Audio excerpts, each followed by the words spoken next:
Guys, who's ready for a cozy game?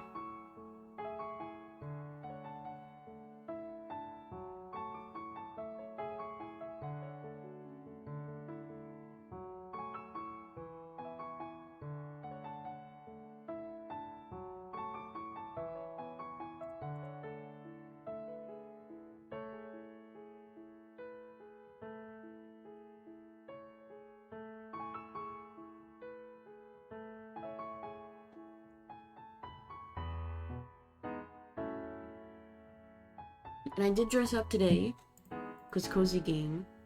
And by that I mean I just put on a blouse. I had to lower the white balance on my camera. I'm wearing so much white. Anyway. Hello, good morning. It is 11:26 a.m. on Saturday, October 25th, 2025. You guys know, I let myself sleep in on the weekends. I woke up at 9. And here we are. A normal time slot. Okay. I don't think there's anything we need to address. You know, click and go live, nothing happens. Wait, actually something huge. So I told you guys on Monday that I was going to ask for a raise on Tuesday. I put in a written request. And you know what? I got one. I requested I don't want to say the number, so I'll just speak in percentages. Because at my current workplace, there's no, like, contracts or anything, so it's all just by, like, word of mouth, everything. Because when I was hired, during the interview, they were like, oh yeah, there's performance, position, and seniority-based wages. And I'm like, okay, but there wasn't, like, any specific outline. So I asked for... Wait, let me actually do the math. I don't know the exact percentage.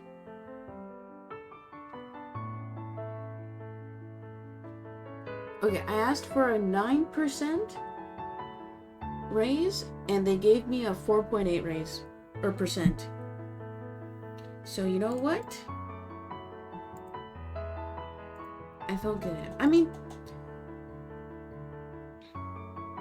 something is better than nothing, but still. With the raise that I would get, like, because I don't work many hours, I only work about 20 hours a week, I would have enough to pay for my website fees, which is like $50 to $70 a month, and then a handful of art supplies every month. So, you know, it'll be a net neutral for me, but still, it's chill. Main takeaway, don't ever not feel like you shouldn't advocate for yourself. Easy. Because, you know, taking initiative is the first step. Like I said, it's only 4%. But still, we Gucci. So yeah, I was really nervous all week, but I got it. So I don't like, I'm not too pressed to get a different job at this point. I'm not too stressed and or pressed. ATM. But yeah, that's the only real update. If you guys want to help support the channel even more, limited edition heart hands available now until October 31st, and you guys have less than a week left to get the limited edition lino prints available on peaceandart.myshopify.com. Different tiers give you 2 different prints. Subscribe today. Also, I'm working on drafting and carving the prints for November, so lock in. Okay, I think we're ready.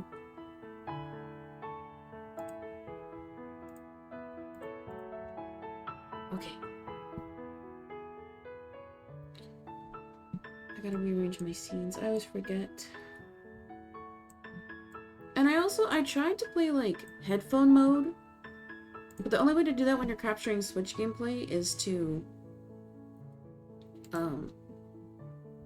output your OBS audio to your computer instead of the console. And it's like a 3-second delay. There's nothing I can do. So, and this game is it's fully voice acted, which is kind of crazy. So I'm excited. I don't gotta do a lot of reading today. Finally. Okay. Are we ready?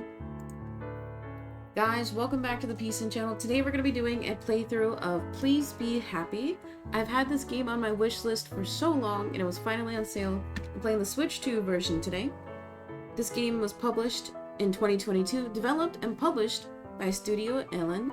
I looked at their Steam page, and they have a lot of they have a lot of games like this. So if you like the niche of Yuri visual novels, they're the studio for you.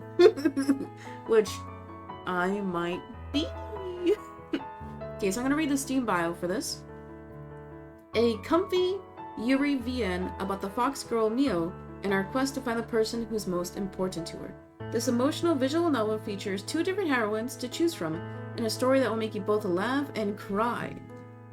Guys, get your tissues ready. I am so excited. I saw this game recommended on my TikTok like a year ago, and I finally got it, and we're playing through it today. Make sure to like, comment, subscribe. You can watch these videos early on Twitch, twitch.tv/peacin_17. We can go ahead and get started. This game has, I think, 5 chapters and 2 to 4 main endings, but apparently they're all good endings. No like a death ending, hopefully.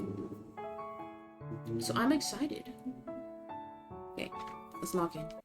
Also, I adjusted the sound settings, so we'll have to do that really quickly because the audio mixing in this game is fine, but I like when the music is at the same level as the VA, but not too loud. Okay, so let's lock in.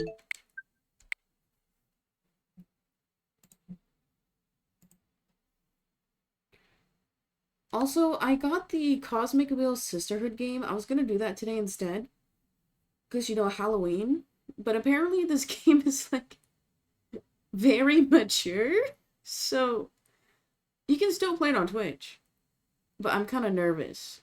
We'll wait till I have 1,000 viewers, and if I get banned, it's for a day, not indefinite, okay? I also got Melatonin, Sympathy Kiss No Longer Home, and Neocap. Oh yeah, you remember how I told you guys I bought 8 games? These are the 8 games I bought. I got so many. And then I got Passepartout. Okay, lock in, lock in, lock in. Guys, please be happy. On the Switch 2.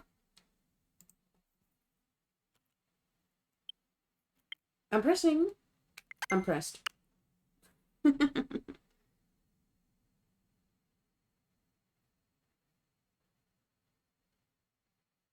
Okay, photosensitive warning. There is some flash sequences in this game. Oh my god, that's so loud! Sorry.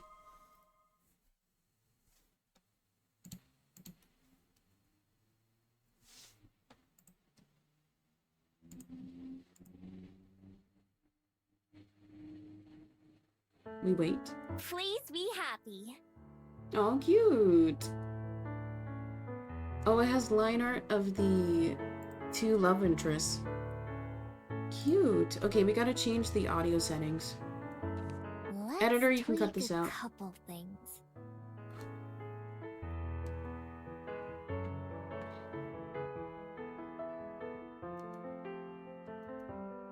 Okay, I took a picture of the settings I had earlier.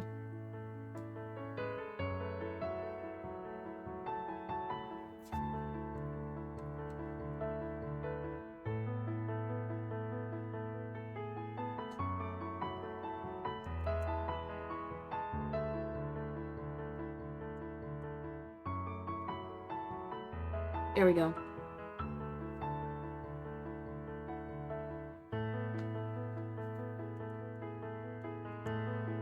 Okay, these are the audio settings I will be using. I like when the music is about the same as the audio. Also, it's cool because they have a toggle to decrease the background music when the people are talking. I'm gonna disable that. You can also kind of test here. Let's tweak a couple things. Oh wait, it disabled. Wait. It did it anyway. What? Okay, whatever. Oops. Let's tweak a couple things.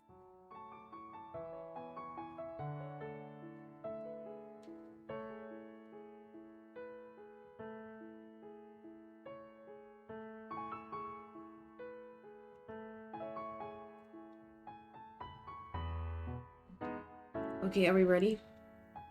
Guys, let's begin. Is there anything else I can change? Let's tweak a couple things.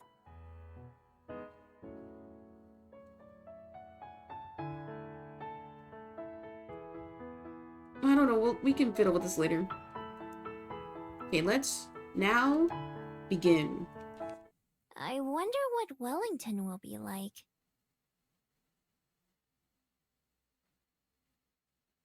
Wait, there's no V for the narrator? Okay, I'll do it. I'll do it, guys. Fog settled over the forest, far from the villages and towns, and with it came silence.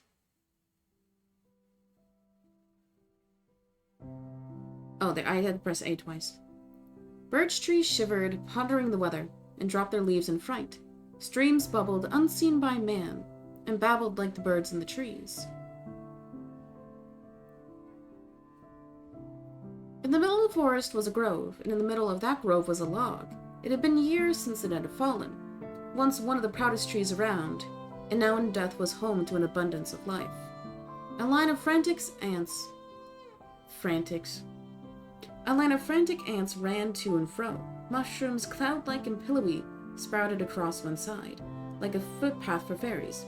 Nearby, an old toad flopped contentedly in the mud. And inside the deep, damp hollow of the tree, something slept. A traveler strolled into the grove. Their steps were slow and tired, and they spotted the log with relief, like greeting an old friend, where, from the day's journey, the travelers sat to take rest. Whoosh! With a scrabbling of nails on rotten wood, a shadow bolted from inside the log to the tall grass nearby. The traveler watched the brush rustle, as a faint patch of fur appeared within. Ooh, what voice do I give? Hello, friend. Wait, sorry. Also, I feel like the music is a tad loud. No, it's fine, it's fine. I need to stop worrying. Hello there, friend. I didn't mean to disturb you. They held their hand towards the grass, offering a piece of dried fish. At first, there was no reaction, and then, first a snout appeared, quivering as it tested the air. Then followed the rest of the fox, sleek and tawny, as she took several slow steps forward. Her amber eyes were alight with mistrust, but also with wild curiosity. The strangers sat unfazed, their offering still outstretched. They dared to meet the fox's eyes, and in that glance felt something kindred. As the fox closed her jaws around the gift, a bond was made. Maybe we aren't so different, you and I. The traveler returned the next day, and the day after that. Each day they brought some treat for the new friend. Each day the fox's steps grew a little more trusting. One day when the traveler arrived, the fox was sitting in the clearing, waiting patiently. Hello, my friend. Have you been waiting long? Okay, that's not the voice I was expecting. The fox peered up at the traveler. Her amber eyes were warm and trusting. She accepted her gift of meat, gnawing it at the traveler's feet then and there. The travelers sat, imprinting into their mind the feeling of the wood beneath them, the clean air around them, and the tender bond of companionship. Where is your home, little fox? Is it here in this grove? Or do you come to see me too?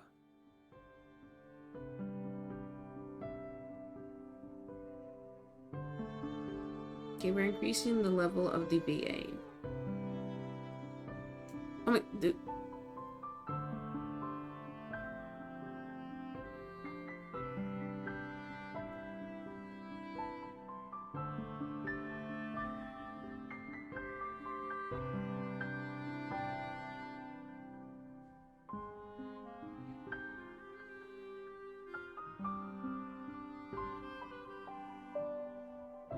okay, lock in. This will be the last time, I'm afraid. Because I'll be going home tomorrow. No, no more food. Home is such a small place compared to the rest of the world. Yet, it's some place I can't wait to return to. I wish I could bring you with me, little friend. I wish that you could see the world too. Turn me into a human right now. Your home is all around me, though. isn't it? It's wherever the trees are, wherever the leaves fall. Little fox, perhaps it's you who's the more fortunate of the two of us. All too soon, it was time for the traveler to go. As they bade goodbye to the forest and to the fox, they knew that they would not return, but that they would carry the memories with them always. The next day, the fox was sitting in the clearing, waiting patiently. Oh no! Chapter 1 of Foxes and Fables.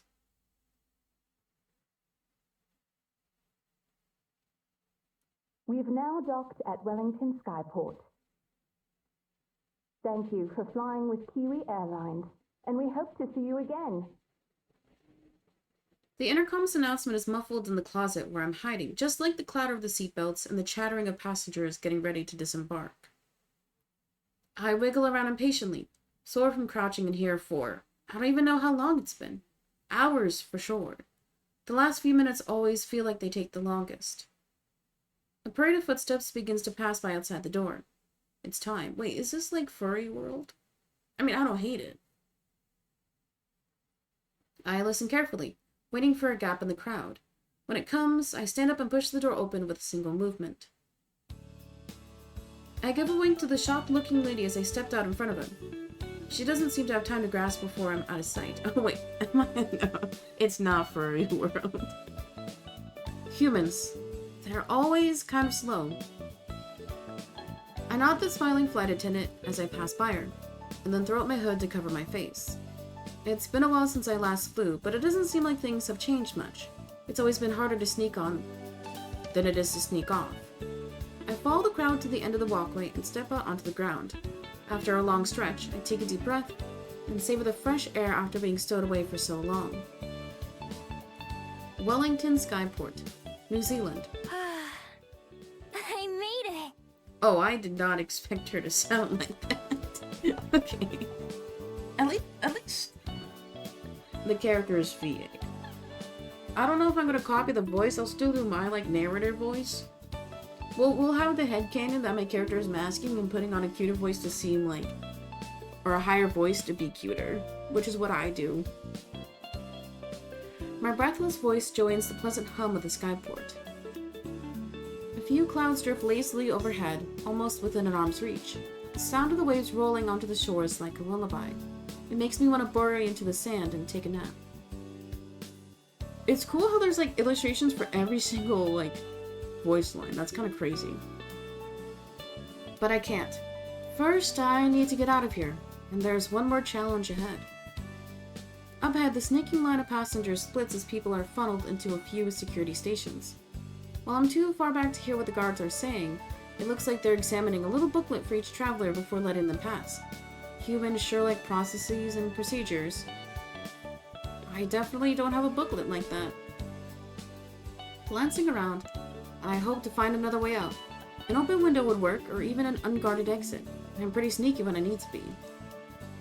Unfortunately, it looks like the only way to leave is to go through security. Without any other option, I join one of the lines and prepare myself. I'll have to do this the old-fashioned way. The line moves briskly as passengers are cleared.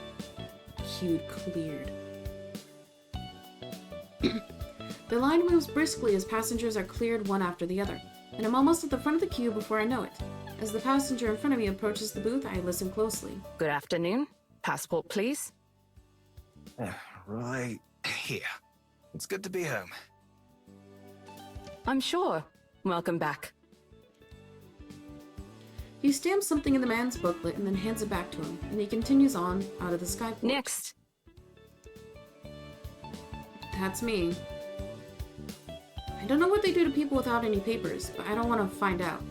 I'm sure it involves a lot of questions, being escorted around, and other unpleasant stuff. Casually approaching the gate, I put on my brightest, friendliest smile while keeping a slight distance.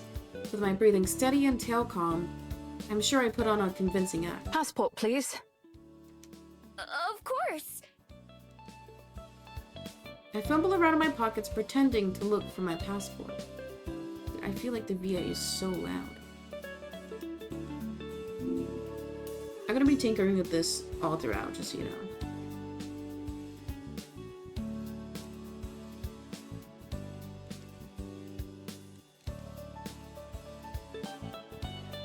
Oh, I have to apply the changes. Oh, I forgot. Instead, I grabbed the useless, clunky phone that I've been carrying around and let it clatter to the ground at the guard's feet. As expected, he bends down to retrieve it for me. Oh, let me get that for you. And I make a run for it, bolting ahead and rushing past the security booths as quickly as I can. Hey, you wait! Stop! By the time I realize what's happened, I already have a few seconds head start. My inhuman speed combined with the natural chaos of the skyport should buy me a little bit of time. Still, I gotta get them off my tail. Literally.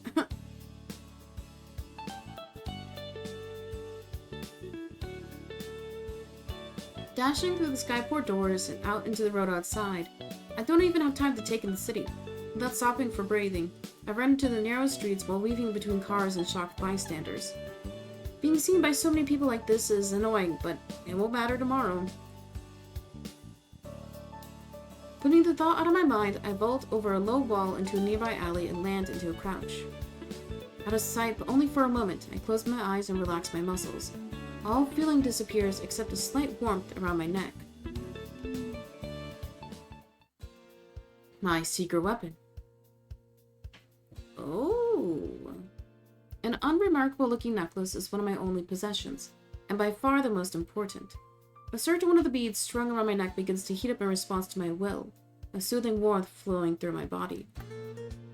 My hands and feet begin to morph first, the fur chasing up my arms and legs as I distort and shorten. The sensation was so bizarre the first few times I tried. It's amazing how it's become second nature by now. Closing my eyes, I let my body and head shift and turn. The face is always a little uncomfortable, my once human face changing and lengthening into a snout with sudden difficulty. The process complete after only a few seconds. I open my eyes not as human, but as a fox. I dart away without waiting, far quicker on 4 legs than I could ever be on 2. Obstacles like the stacked garbage cans ahead would be a pain to get past as a human, but instead I'm able to flit between the gaps without slowing down. That's her! I know it! What? Sounds like the security guard hasn't given up on me yet. I pick up the pace, running as fast as my paws will take me. His heavy breathing gets further and further away, and in just a minute or two, I know I'm safe. I don't know where I am, but it's not like I knew where I was when I started running. I almost feel bad for the guy who was chasing me. He never stood a chance. Even in the crowded city streets, there's no way anyone or anything that could outrun me. Even in the crowded city streets, there's no way anyone or anything that can outrun. Why do I keep saying outrout? Even in the crowded city streets, there's no way anyone or anything can outrun me. The wind just wishes it could keep up with me. Comfortable that the danger's past, I slip into another alley. Once I'm sure that I'm alone, I close my eyes and concentrate on the form I want to take once more. That familiar flowing warmth runs through me again, my body stretching and deforming at my command. And a few seconds later, I open my eyes to glance at my hands. Better luck next time.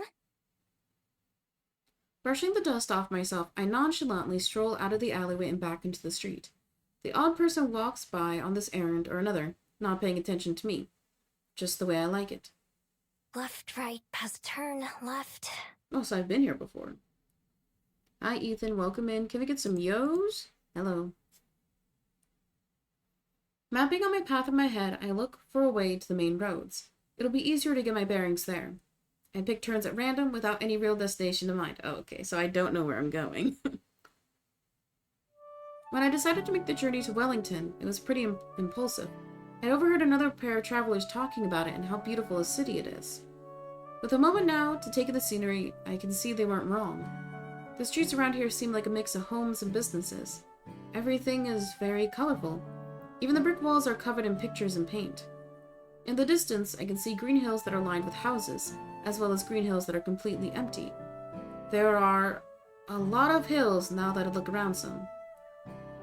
Oh my god, gay pride! Wait, is this game woke?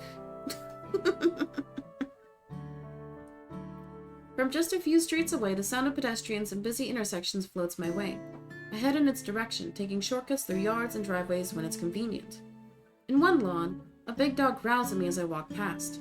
But when I transform and growl right back, he tucks his tail and runs away. Dogs and I always had an understanding.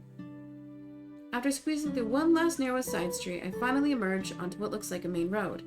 There's no cars here, but tons of people on foot.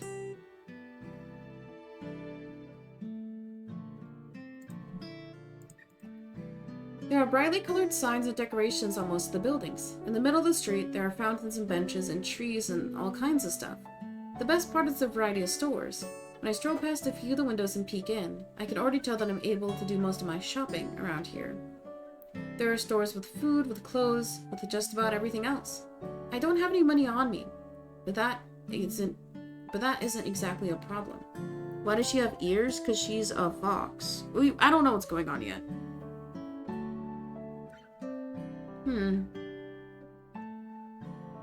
Okay. What is a problem is that it's too crowded.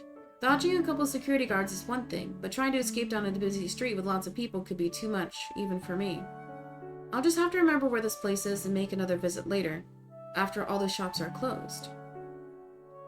Then, a man in a bright coat hurries past me, talking loudly on his phone in a language I don't recognize. Yo, so lucky! He's so distracted that he doesn't even notice when his wallet falls out of his pocket and onto the sidewalk. I notice, of course. Yes, sir, that's the art of the deal. You're currently on a 3-stream streak? You must have missed one. Because it's cumulative streams. You gotta click every single noti.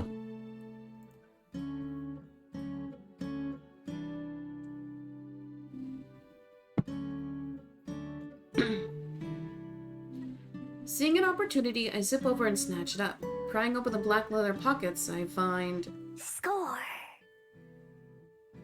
a couple of bills and what I figure is the local currency. I slide the money out and into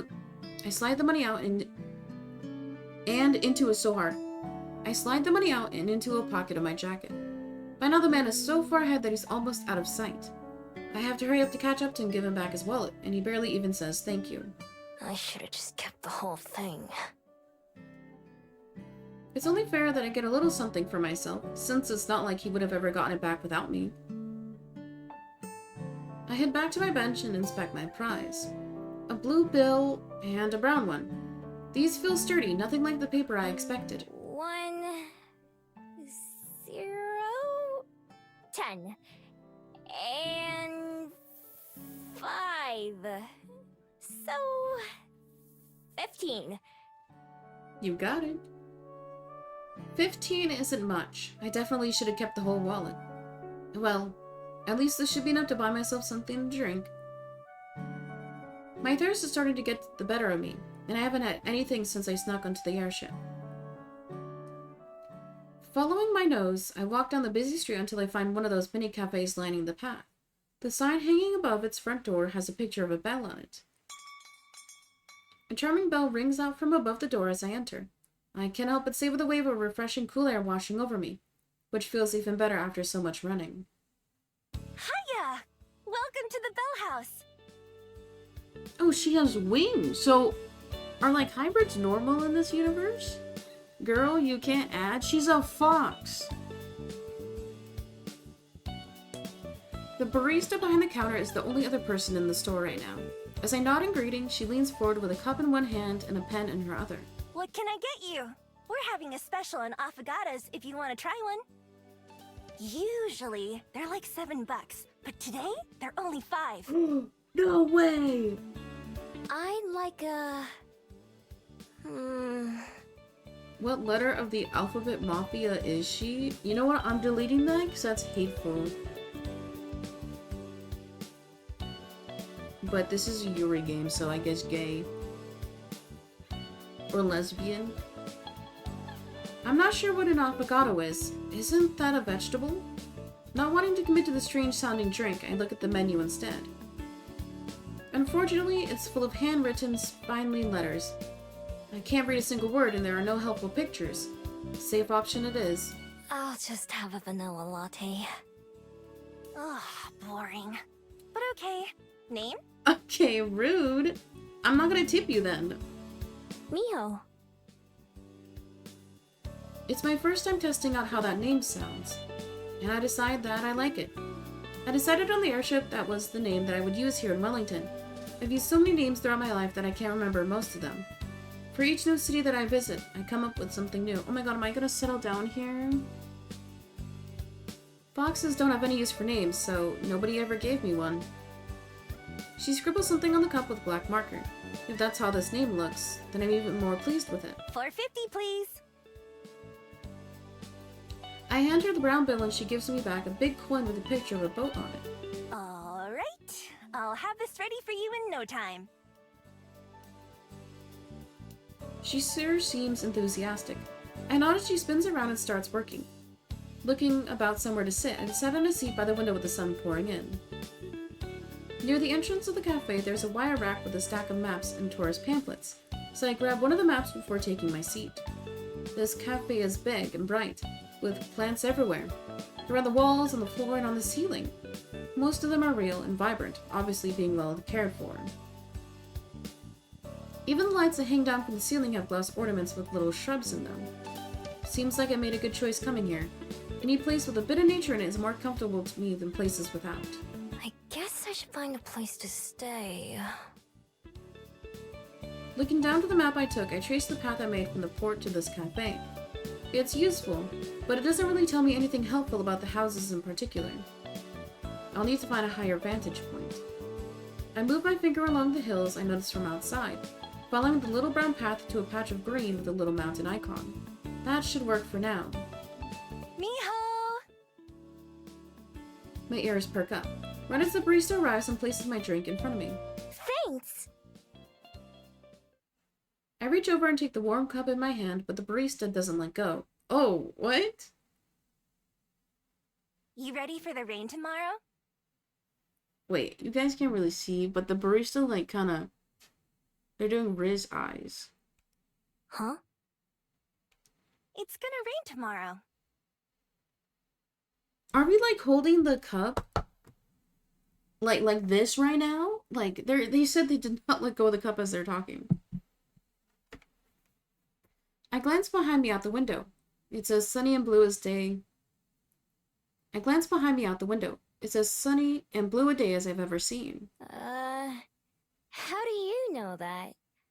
There aren't any clouds out there. I'm just good with the weather. Anyway, if you forget, then you'll be sorry. This barista's weird. She finally lets go of my drink and heads back behind the counter. People are weird. Does the barista pull that on everyone? Or is that flirting? I don't know.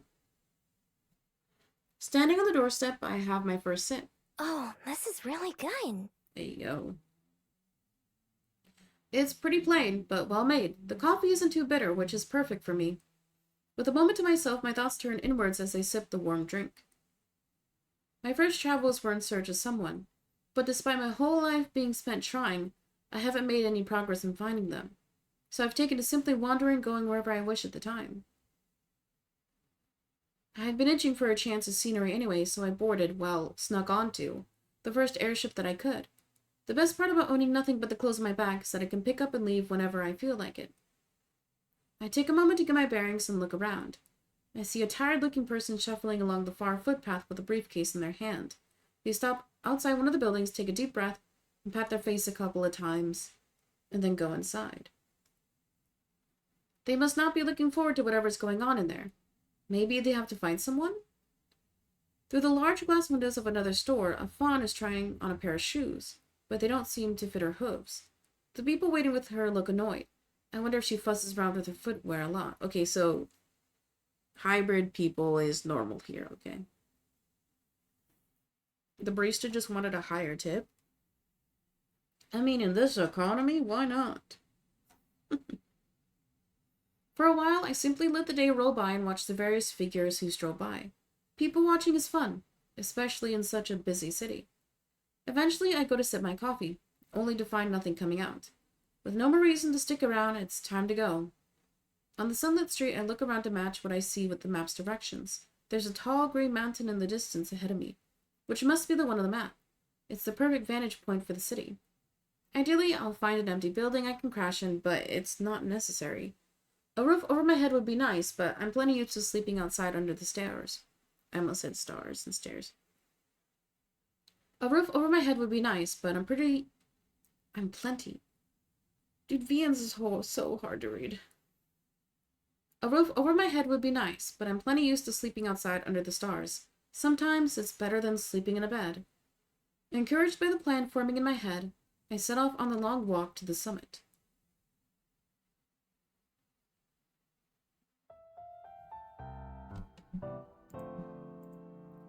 The path to the mountain turns out to be less simple than the map made it look. First, the trail takes me along the waterfront, and then it turns upward through a small forested area. Being among the trees and their tall shadow makes me feel at home. When the path leaves the woods again, I'm a little disappointed. It leads up to a paved road, so I stick to the edge to avoid passing cars. Sometimes I take shortcuts through the yard or up unmarked paths. There are quite a few nice-looking homes right along the roadside. I made a mental note to go check them out when I'm low on money or food. Okay, so she is gonna steal. Not much further along, a concrete lookout offers another glimpse of the city below. A couple airships are coming in to dock at the skyport, probably from one of the other floating islands. There's still a ways to go to the top of the mountain, but luckily the walk has been easy so far. I wouldn't even consider it a hike. Eventually, I reach the final stretch of road. I can see where it curves ahead to the summit, and I hurry to the end. A metal railing spreads out like a crown on top of the mountain. As I go to toss my empty cup away, a pair of chatting tourists pass me by. How far is it from here? Oh, about an hour from the base of Mount Victoria, so a bit further from here. Mount Victoria. I'm glad to know what this place is called. I say the name out loud to help commit it to my memory. Standing at the edge, I'm treated to a wonderful view of Wellington. The city forms a crescent moon shape around the bay, which glitters like a sapphire from up here. The sun is starting to set, and that makes the water even more shimmery. Even more airships can be seen coming and going. I think that I can even see the edge of the floating island we're on, miles out in the open sky. I survey the city, using the skyport as a reference point. From up here, what felt like such a long chase really doesn't look far at all. If I strain my eyes, I think I can even see the coffee shop from earlier. What was it the barista said it was called? The Bell House? It's kind of tough to make out details. My hearing and sense of smell may be great, but my eyes aren't much better than a human's. Then I notice something useful. Look! Is that our house? Probably. What can you see from here? I see Dad's car! Oh my god, he's doxing themselves. Not too far away, there's a little kid who's using a pair of metal tubes attached to a post. His mom is helping him aim it at the city. It must be something that improves your vision. The moment the kid and the mom leave, I hurry over, before someone else can get to them first. When I press my eyes to the same spot that that child did, though all I can see is black. I try moving it around, but it doesn't change. Is this thing busted? Some text is printed on the side. I have no idea what it says. There's a small slot, though, with a picture of a coin next to it. Lucky for me, it's the coin that has a 50 on it. I put the coin that I received from the barista into the slot and spin a lever. The machine eats my coin, and then when I put my eyes to it again... Oh. Yes! Everything looks much closer now. Even the trees on the other side of the hill appear in crystal clear detail, like I'm standing right next to them. I aim the viewing glasses at the city and look around, trying to find a good place to rest for the night. Houses are a no-go. Even if they look empty or abandoned, you can never let your guard down for a minute. Same with most shops. I don't have enough money for a hotel, and I won't risk sneaking into one of those either. As I'm studying the sights, trying to memorize as much as I can, there's a clicking sound, and once again, the view goes black. Stupid machine.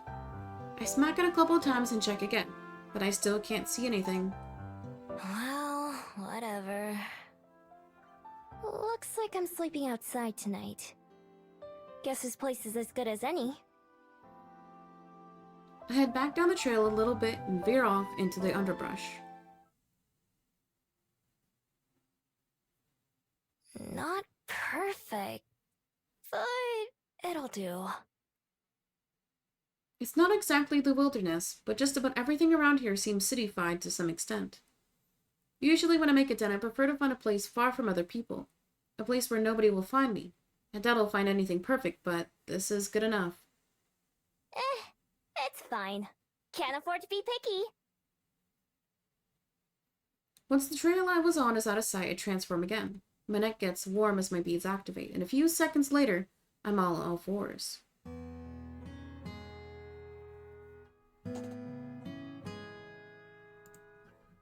Hi Lily, welcome in.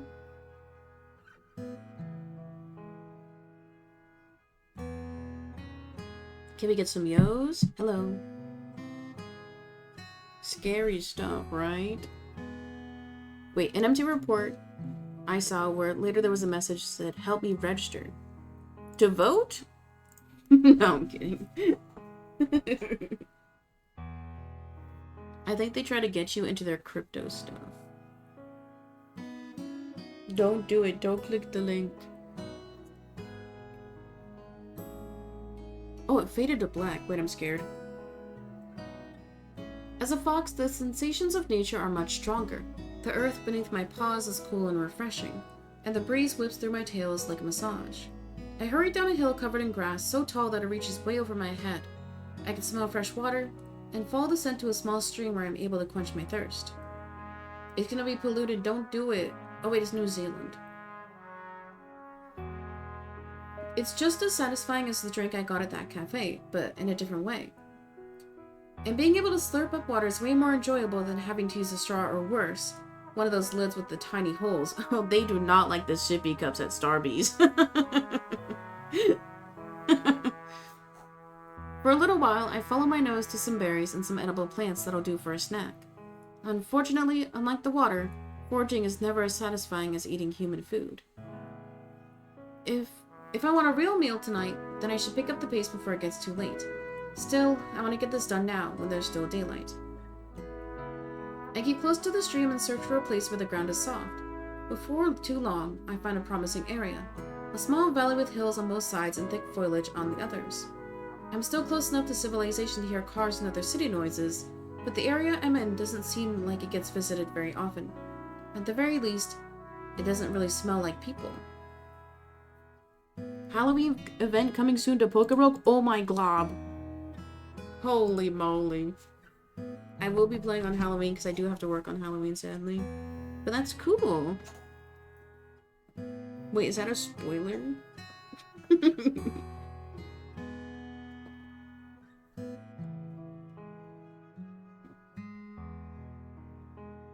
The spot that I settle on is a nice mound of earth near the edge of the woods, partially hidden by a tall tree with low-hanging leaves. Even if no one comes by, it makes me feel better knowing that I'll be out of sight. And so, I start to dig. My claws rip away the bird.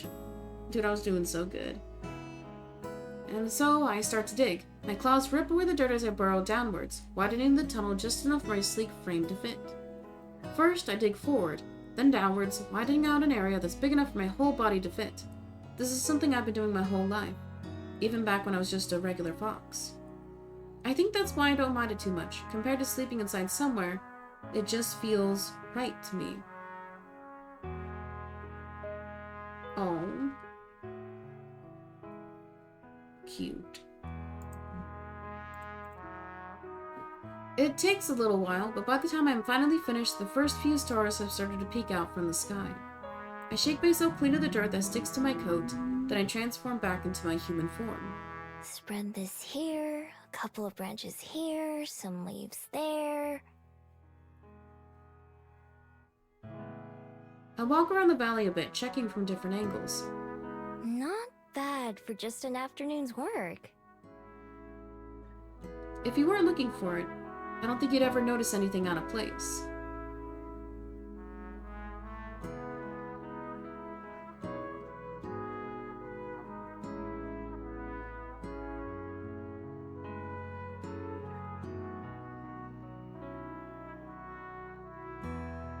All that digging has made me work up an appetite. Not the kind that'll be satisfied with just a few berries. Ugh, I'm so hungry. I haven't had a real meal since yesterday. My stomach rumbles painfully. I've been so busy since arriving here in Wellington that I kind of forgot just how hungry I was. I'll grab some human food back in town. Casting one last glance at my afternoon's work, I set off towards the city. Work never ends. Time to get some food! Okay, back to the city.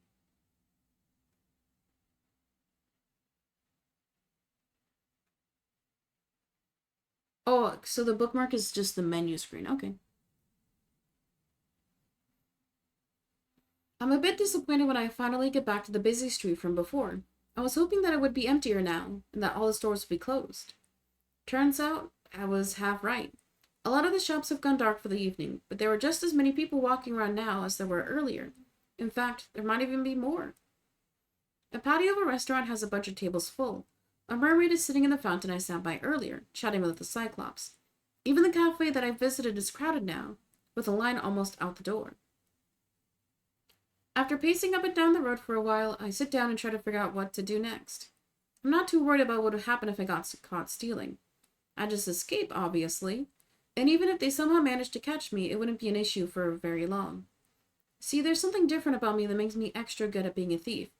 It's not just the skills I've practiced over the years, like picking locks and sneaking around. No, it's a bit more special than that. Without fail, every single person I meet forgets about me by the next day. I don't know why, but I don't really care either. It's magic. That's all I know about it. Really useful magic. Everywhere I go, no matter how careless I am, all my problems are solved by the next day. That doesn't mean there's no danger. I've been caught in the act before, and beaten and harassed before I can manage to get away. I've even lost a few prizes that I stole fair and square because I had to get going in a hurry. But if someone sees me, but isn't able to stop me, I know that I'll be home free. Sure, they might remember having something stolen, but they'll never know who did it. It almost makes things too easy. Right now, it would be smarter to just come back even later, in the dead of night, and hope that there are no people around. I'd be able to take my time browsing without having to worry about making a quick escape. Where's the fun in that, though? I walk casually up and down the street, glancing into windows without being too obvious about it. Some stores still have customers inside, others have locked their doors and shut off the lights. Most of the restaurants are still open, and are only making me hungrier. Stealing from restaurants is a bit much even for me, though. I've tried it before, but the cluttered kitchens as well as all the tables and chairs make it hard to get around.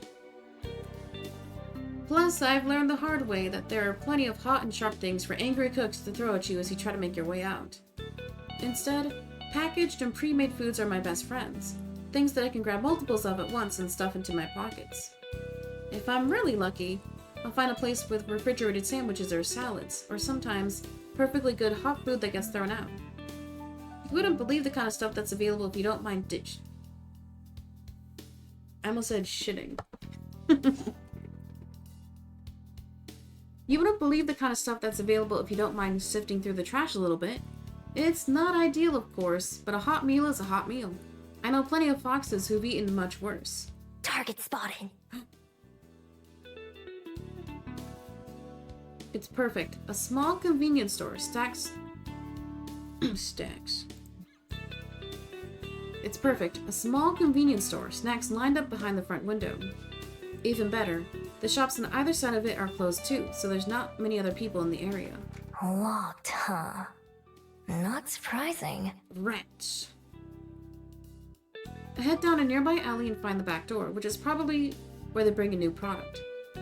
The alleyway is dark to begin with, and my dark clothes help me hide even better. I glance around the alley, glad like always for my excellent night vision. Nobody's watching. Nobody's even around. I pull my hood up over my ears and tuck my tail between my legs, leaning against the sturdy door. To anyone not looking closely, I'm sure I appear as nothing more than just a shadow. I dig around in my pocket until I find a trusty lockpick, and then set to work on the door. It isn't a complicated lock at all, just a regular keyhole.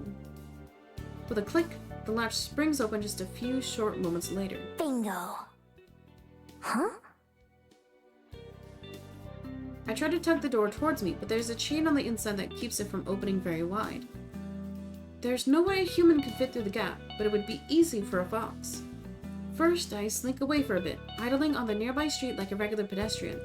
I wait to see if anybody shows up, just in case I triggered a silent security system. After about 10 minutes, I decide it's safe. I transform under a cover of darkness in the alley and slip into the business before transforming back. The shop isn't very big, and the receiving area is just a small hallway with a few boxes of soda and candy bars on the floor. I grab a couple of my favorites and shove them into my pockets. When I creep into the main area, I make sure to stay low on the ground, trying to avoid being seen from outside. I'm not exactly hidden, but as long as I don't stand up, I shouldn't attract anyone's attention. I move fast, cramming as much as I can into my coat as I can. Cookies, protein bars, popcorn, I'm not very picky. When my coat starts to feel pretty heavy, I grab a plastic bag from behind the counter and transfer some of my loot into there. I also take a few bottles of water and sports drinks from the coolers. How big are her pockets, man? Just as I'm about to leave, I spot a few of those coveted plastic wrap sandwiches that I was thinking about earlier. Jackpot! I fill my bag with sandwiches until it's almost overflowing, and then I head back out the way I came in. In total, I was in and out under 5 minutes, and I got enough supplies to last me several days. When I step into the alley, I glance around in both directions, making sure no one saw me emerge from the store. I don't see anyone, but my neck prickles as if someone is watching me. I sniff the air, but I don't notice anything out of the ordinary. Nothing that wasn't there before. Still... Oh! Suddenly there's a flap of wings, and a bat flutters past me from out of the shadows. It goes right over my head and disappears from side up the street. That's it? I let out the breath I'd been holding and start making my way back towards the mountain when I made my den. I let the bag swing from my arm as well. Sorry, this is hard. When people say streaming isn't a real job.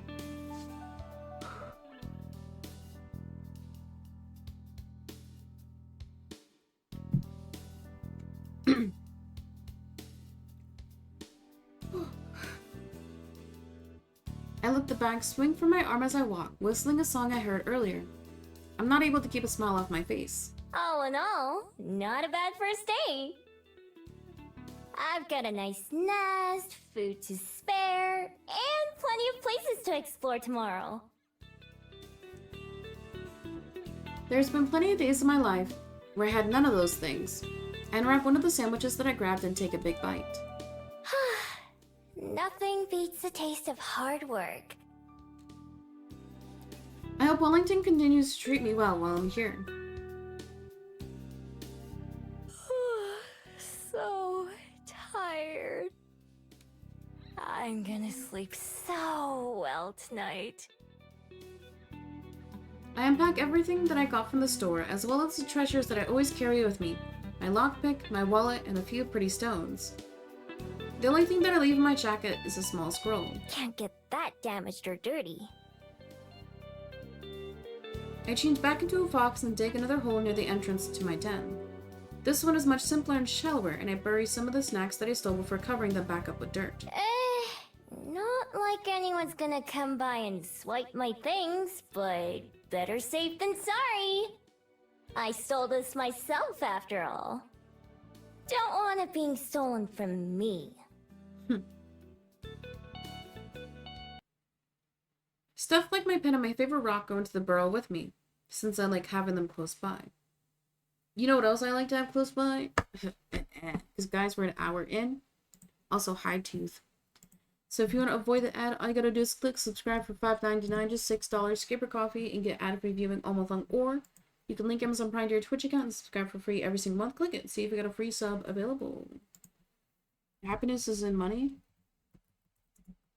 They do say that money doesn't make you happy, but it does affect your overall stress.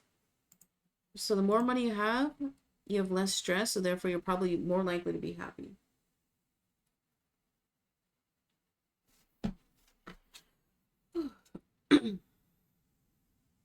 Once I've got everything where it belongs, I climb into the hole myself, turning a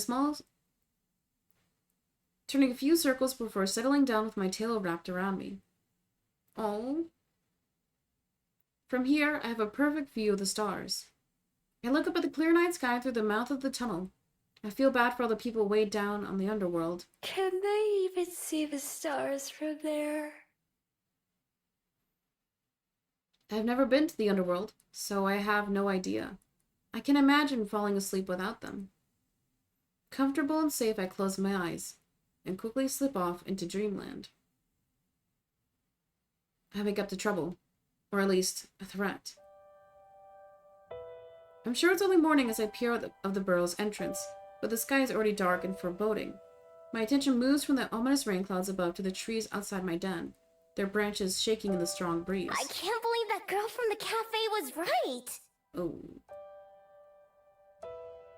I climb up the tunnel and out into the open, sniffing the air.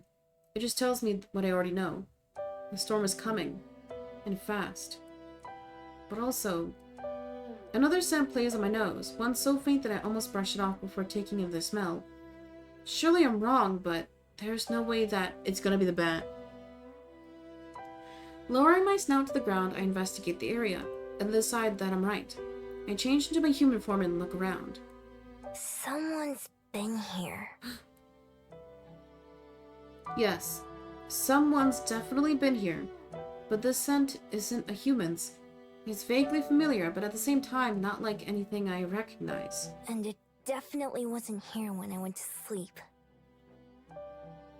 They must have come here in the night and stopped right outside my den. Were they watching me sleep? Oh crap!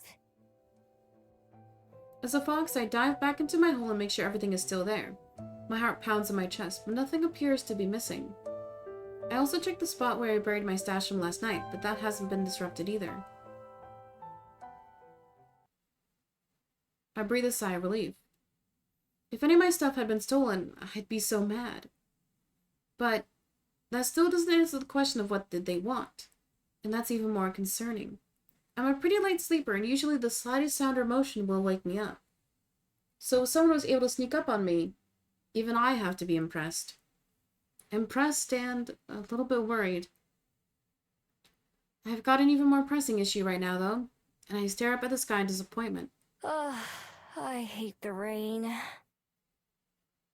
I would have found a different place to make my nest and hide my supplies if I'd known this would happen. Instead, both burrows will probably just be piles of mud by the end of today. I should have found a place with a roof after all. I fill my pockets with most of my important possessions and some of the food I grabbed last night.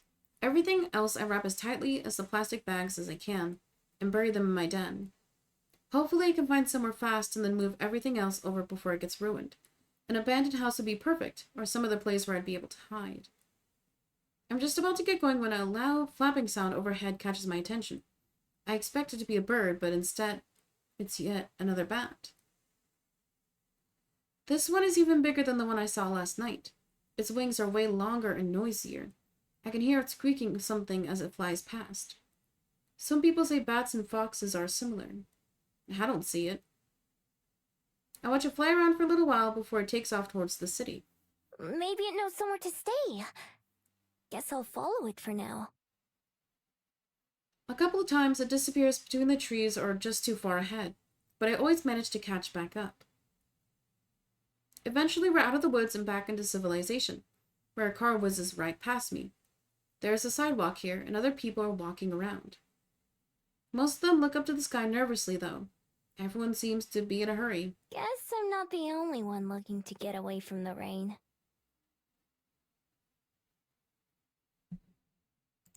I'm just about to get going when a loud flapping sound overhead catches my attention. I expect it to be a bird, but instead it's yet another bat. More people seem to be going in the direction that I was headed than anywhere else, so I stick to that. But now my winged guide is almost out of sight again, just a little black speck in the sky flying into the distance. Further up this road, there's a slope that leads to a big fancy-looking building. It doesn't look like a shop or a restaurant, at least not one that I've ever seen, but there are so many people going in and out that it has to be open to the public. That's good enough for me. It It'll give me somewhere dry to spend some time, and maybe I can learn something useful. Plus, places like this usually have plenty of valuables inside. If I'm lucky, I might be able to find something to fund my next few days. After all, the bigger the target, the less likely they are... After all, the bigger the target, the less likely they are to notice something's missing. The sturdy oak door isn't as heavy as it looks, a firm push being enough to heave it open. Gingerly stepping inside and out of the rain, I'm greeted by books. Lots of books. Books on shelves, books on tables, books on the floor, books everywhere. The place even smells of musty old paper, and the dozen or so people inside are mostly leafing through pages in the aisles. The odd silence about the building is striking, given how many are around. It doesn't look like a shop, so I assume this must be a library. I've heard of them, but I've never been in one. No point, since I can't read at all. But it's warm and cozy and very dry, so it'll do just fine. There's a desk near the entrance with a computer on it that I assume would be where I check in. It's unattended, which is good for me. I take a seat in an empty chair nearby and I sit back just to observe for a bit. There are plenty of people, but it's not too busy. Lots of empty, unwatched spaces. Most folks seem to be here alone, or in small groups that keep to themselves. There's not much conversation going on, and what there is all whispered. Nobody gives me a second glance, which is a good sign. It means I'm probably not breaking any rules just by being here. Behind the desk there's a hallway leading deeper into the building, and I peek around the corner to see what's back there. All I can see are some shut doors, and at the very back, a staircase. Ooh! I saw one of the love interests hanging on the wall. After glancing around to make sure no one's watching, I sneak down the hall and try a couple of the doors. All of them are locked. I could probably pick them if I wanted to. No sense trying to do that now, though. Is there anything more valuable around? An antique clock or a vase would be perfect. Sadly, it's almost all books. Books and small trinkets that look pretty worthless, not even worth the trouble of stealing. At least it's got a roof. I do spot a couple promising items, like a set of old coins, and memorize their locations. I wander back to the main area, where I came in. Outside it hasn't started raining yet, but it's only a matter of time. The wind is loud and gusty, and even opening the door is enough to make me shiver. If nothing else, I can probably wait out in the rain here. But my poor Ben and Snacks back in the den. What a waste. I can't do anything about it now, though. I should keep looking around. I move slowly through the area, never going beyond what seems to be the public area. I pretend to inspect a few books, taking them off the shelves and flipping through the pages, but I'm actually mapping out the place in my head. Doors, windows, and potential places to hide. Things like that. Most of the time, this kind of info is unnecessary. It's been at least a few decades since I had to make a dramatic escape from anywhere. At this point, plotting an escape route is just a habit. Overall, I like what I'm seeing. Even with the locked doors and off-limits hallways, there are a lot of nooks and crannies that would make good hiding spots, especially as a fox. From the thick dust that coats a lot of these areas, I can tell they don't get a whole lot of visitors. If I'm careful, I might be able to go a whole week or more without getting noticed. As long as I can get in and out of the building easily, that is. But with the huge windows that line the back wall, that seems easy enough too. I weave around a couple of shelves that are taller than I am, heading for the far back corner. I peer around the corner of the last aisle just to make sure I'm alone.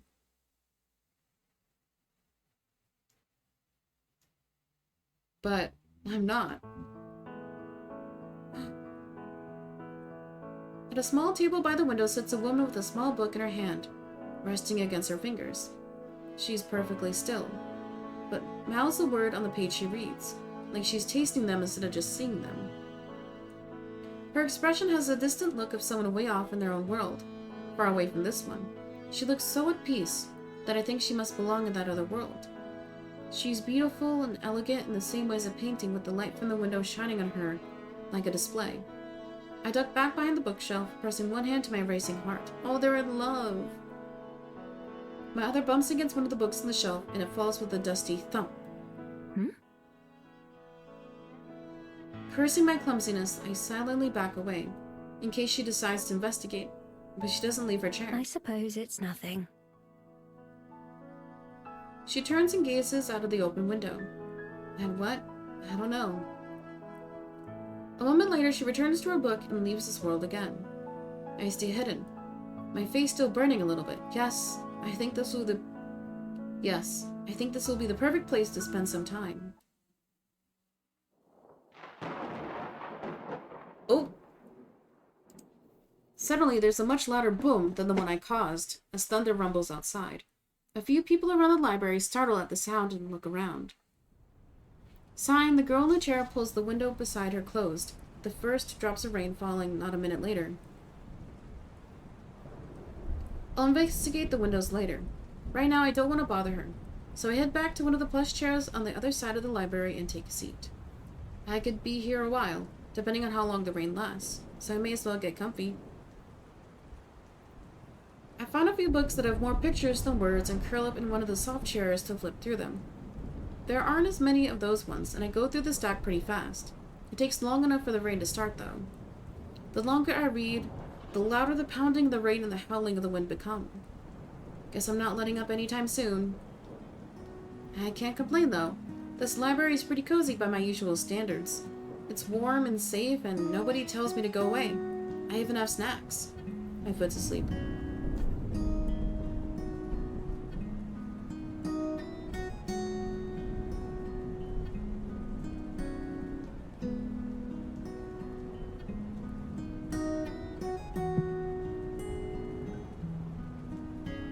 This is a lot of reading.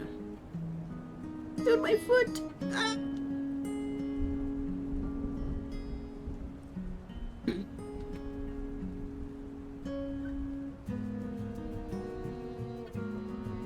More than once, I get up and walk around the library again, even though I've got most of it memorized by now.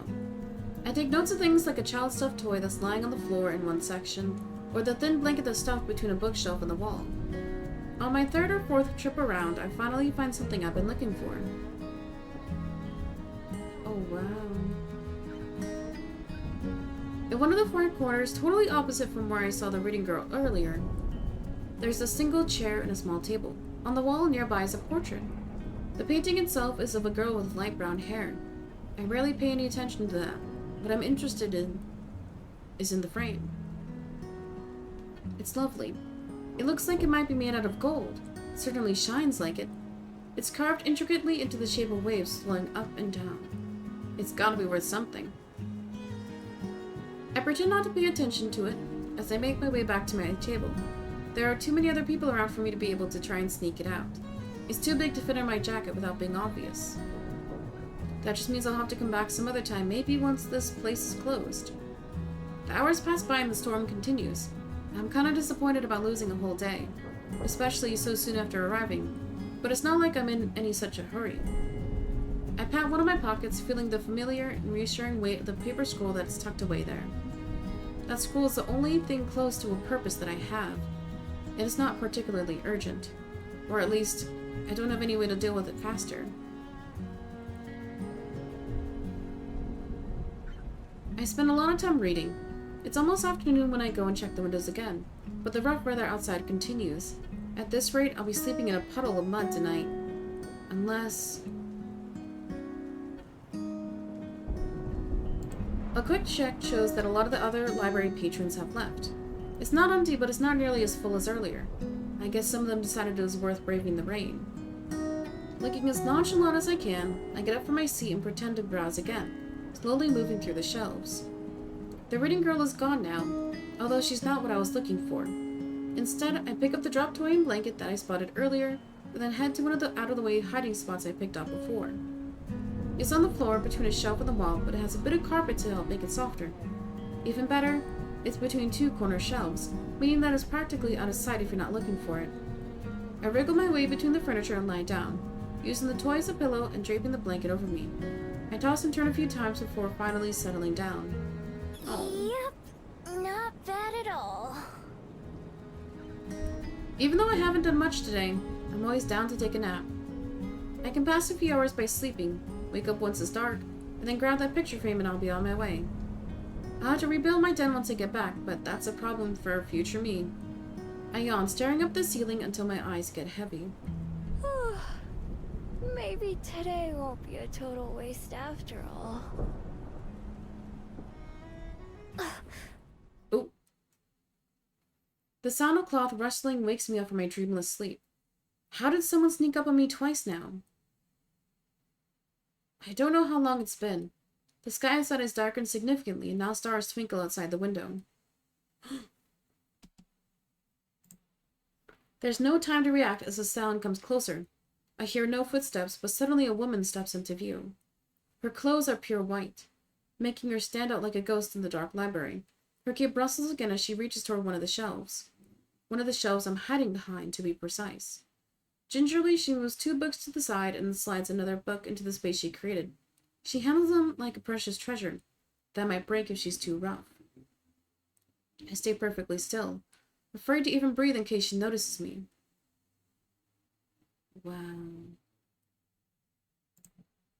My heart beats wildly as she slowly and deliberately looks over the shelf, examining their titles before taking a book from the second lowest row. Through the gap she creates in the shelves, our eyes meet in the darkness. Oh no. I tense up as she steps around the shelving between us to get a better look at me, preparing myself to leap away if she needs arises. I said she arises. Preparing myself to leap away if the need arises. The carefully memorized layout of the library flashes through my mind as I frantically plot. Dude, these sentences are so long. The carefully memorized layout of the library flashes through my mind as I frantically plot the best way to flee. Even as I prepare my escape, I can see her taking in everything about me. The stolen blanket, the makeshift pillow, my generally disheveled appearance. She opens her mouth and I brace myself for the verbal attack that's sure to come. Hello there. May I ask why you're sleeping on the floor? God. It doesn't matter what I say. Just distract her enough to get away. I don't have anywhere else to sleep. I thought so. She leans down and offers me a hand. I look at it warily. I don't take it, but I slowly stand, letting the blanket fall to my feet and try to subtly get in a position to run. Well, I have an extra room on the second floor that you're welcome to borrow, if you'd prefer that. Dang, we're in. Otherwise, you're more than welcome to remain here, on the ground. I apologize for waking you. Wait, I think I love her. With a smile, the oddly calm woman steps away and busies herself organizing another row of books. She probably expects me to let my guard down and take her offer. I'm just a stranger. Someone who broke into a library. There's no reason for her to treat me kindly. My years of experience, and there are plenty of those, tell me it's a trap. Thanks, but no thanks. I'll just be going, actually. Sorry to bother you like this. I hurry past her, shoulders tense as I expect her to grab me or try to stop me. She doesn't, though. The one time I glance back, she's watching me with a strange expression that I don't recognize. Oh.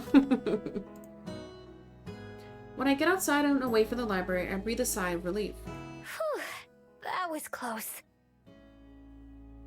I'm not falling for that one again. The last time I let someone feel sorry for me and accepted a place to stay, I woke up to them trying to empty my wallet. I may be a thief, but at least I do it honestly.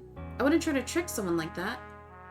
That wasn't the first time someone tried to fool me and take advantage of me either. Still, it's a shame to lose such a nice hiding place. Maybe I'll give it a couple of days for that woman to forget about me, and then try again. If she wasn't lying about there being an empty room on the second floor, then maybe I could sneak into there. Tonight, though, I am on my own. Shivering, I wrap my coat and tail tightly around myself as I think about what to do next. The rain has stopped. Although it's still cold and cloudy, my stomach grumbles since I haven't eaten anything other than snacks all day. Ugh. I may as well get it over with and go check on the status of my den. Well, it could be worse. It's not as bad as I expected, which is a pleasant surprise. What's a little mine? It'll be just fine. I swapped to my fox form to prod around. The entrance has caved in a bit, but after I scoop that out, I find that the rest of the tunnels and main room are relatively intact. Cold as hell, but intact. Seems the tree protected the den from a lot of the rain. It takes me a while to find the spot where I buried my stash, since the stick I used to mark the spot got washed away. Eventually, I locate it though, and start digging. The cold mud makes my paws dirty and sore, and a little flecks cover my fur. After I finally reach the soggy plastic bags, I shake myself clean before opening them as a human. Some water had seeped through, and I open the spoiled items before tossing them away. I'm not too picky, but I have plenty of other snacks to choose from. Eat up, birdies! A few of them swoop down to inspect the offerings. I scarf down a quick meal of cookies and unwarmed soup, along with some cold water from the stream. At least the water is satisfying. Then, even though I just woke up from a nap not too long ago, I shift back into my fox form and crawl into my den and curl up. I'm sure it'll be a while before I fall asleep, but I don't feel like going back into town. I've had enough excitement for one day. This isn't all that bad, though. Regular foxes without magic powers have it way worse than I do. Although back when a fox was all I was, I wouldn't have really cared. To this day, I'm not sure what it is that makes me different. I used to be just like them. No desire to go beyond the forest or anything. And then one day, I became whatever I am now. All I had was my necklace, a small scroll that I can't read, and the memory of the person who had given it to me. They were so kind to me. That stranger in the forest. They wished me well, even though I was just an ordinary fox. Somehow, that didn't seem to matter to them. I never even knew their name, just their face and their voice. But I know that I'll recognize them when I see them again. It's just a matter of finding them. So since then, I've been looking and surviving. Looking for them is what keeps me going. It's enough to live for. If I wasn't, I don't know what else I'd be doing. I guess I'd just be surviving. But if that was the only thing, I think I'd rather just have stayed a fox. Standing outside my den in human form, I take stock of how things stand. The sun's thankfully out this morning, but everything remains damp, from the ground to the muggy air itself. The chill in the breeze is the worst, making me shiver every time it hits me. The Bell House was pleasant when I visited a couple days ago, so I decided to head down towards the main street and get a coffee there while working on my next moves. Coming to the door of the cafe, I pause and wipe my feet on the mat outside. The human fascination with surrounding themselves in concrete makes a little more sense as I work the mud off of my feet. With that, I finally head inside, only to stop in my tracks as the door shuts behind me.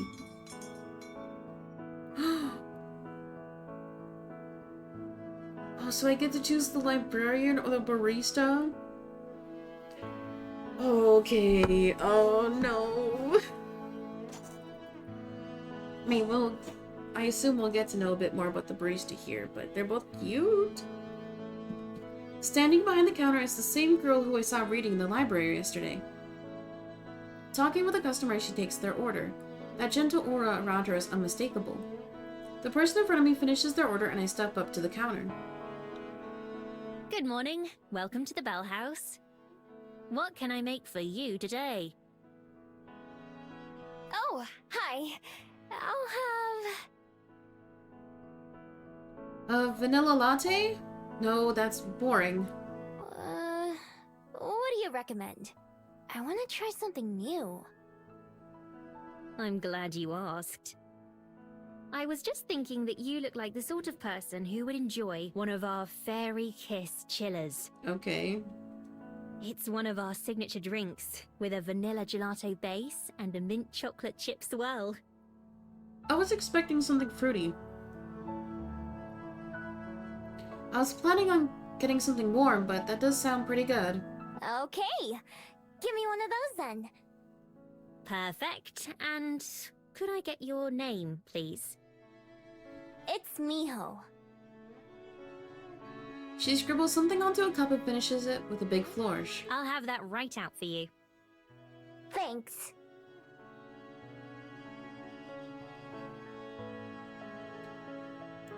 I pay and then go take the same seat as before, next to one of the windows. It's pretty empty in here again, so I can sit wherever I want. Before the barista starts making my drink, I spot her writing something else down in a little notebook. She glances my way once or twice while she does, but I pretend not to notice. I wonder what it is. The barista yesterday didn't write anything down. Anyway, I've got more important things on my mind. I mull over the plan which formed as I walked here, becoming increasingly happy with it. Happy? What? I mull over the plan which formed as I walked here, becoming increasingly happy with it. Tonight, I've already decided I'm gonna sneak back into that library. Between that picture frame and some of the other trinkets I saw, I should be able to pilfer enough to fund my next few days in Wellington. Finding somewhere to sell it should be the easy part. I've got a dozen excuses that I can recite along where the items came from. Dead grandma, spring cleaning, new renovations. Sometimes I try extra hard and pretend that the things I'm selling are really special to me, and earn a bit more cash that way.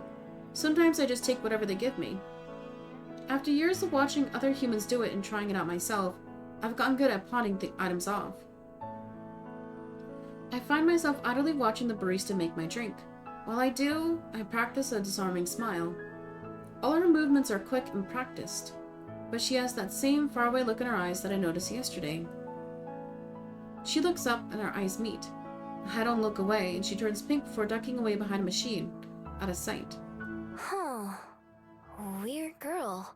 My character is blushing. I turn my head around to look around the cafe, and a butterfly outside catches my attention, so I watch that instead. It flutters back and forth, landing on a flower and resting its wings. Miho! Oh, my coffee's ready. I quickly get up and skip over to the counter. Cup in hand, she starts to head over to give it to me. Oh no, she's gonna spill, isn't she? But then several things happen at once. No! One of the little tassels on the pocket of her apron catches on one of the drawers behind the counter, and she jerks to a stop, eyes wide with surprise. Moments before disaster. And my drink tumbles out of her hand, landing on the counter with a huge... My drink tumbles out of her hand, landing on the counter with a wet gloop sound as the ice cream splats against it, sending mint green rivers of coffee everywhere. A few seconds pass when we just look at each other, neither of us quite sure what to do. And then she takes a deep breath. I am so sorry. I'll make you a replacement right away. Just give me 1 second and I'll have that ready for you. Her words fill up faster than the beverage, making it hard to even understand what she's saying. Her face is bright red, and she spins back around and grabs another empty cup. Then she stops, hands hovering awkwardly. Wait, I should clean this up before it dries and starts to go bad. She hurries back to the mess, wiping it away with some napkins. She mops up as much of it as she can with one hand, then leaves the soggy paper on the counter while she starts to remake my drink. I'm really sorry. This is such an embarrassment. I don't even know if she's talking to me or to herself. I freeze up for a second, looking for an appropriate response to an apology. I'm not used to people apologizing to me. Oh, it's fine. I'm not in a hurry. Instead, I just sit back down at one of the tables and watch. She makes the drink twice as fast and then carries it over very slowly to the counter, setting it down in a clean spot. This time, she takes a deep breath before speaking, like she's afraid she's gonna mess that up too. All right, here's your drink. Again, I'm very sorry. Oh. This is your first time here, isn't it? I hope it doesn't leave a bad impression. 1 star on Google reviews now. Second, actually. Yesterday was the first time. How'd you know? I make an effort to remember as many of our customers as I can, as well as their favorite orders. I believe you can learn a lot about a person from how they drink their coffee. Oh, really? Well, that's too bad for her, because she won't remember me at all next time. I take a big sip of the drink she made for me. It's creamy and rich and sweet all at the same time. Whoa, this is really good. It's kind of like a milkshake, but not. But it's not like coffee either. Yes, exactly. I'm very glad that you like it. It's one of my favorite beverages that we serve. In fact, the recipe was my idea. Whoa! They should put you in charge of all the recipes. She smiles again. Seems like she's gotten over the crisis of the spilled drink already. Thank you. I'll make you another one of my favorites next time, if you'd like. Totally. At least I know what to order next time, even though I'll have been forgotten. I'm already thinking of this place as my go-to coffee shop, especially since it's in a convenient area. With tasty drinks and cute baristas, I don't have a reason to go anywhere else. A knocking sound from the employee area gets both of our attention. Hey, Aspen, can you set another batch of croissants? Oh, sure. I'll be right there. She calls back over her shoulder and then looks back at me briefly. Have a nice day, Miho.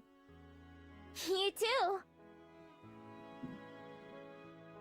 With a wave, she gathers the trash from the cleanup and throws it away before disappearing into the back. So her name is Aspen. That's a pretty name. I'll have to try and remember that. Getting up from my seat, I decide to head back outside for some fresh air. Sipping my fairy kiss chiller as I go, I head out the door and onto the increasingly busy main street. I already know my plans for tonight, but I've still got some time to kill before then. What should I do? Oh, I can actually walk around?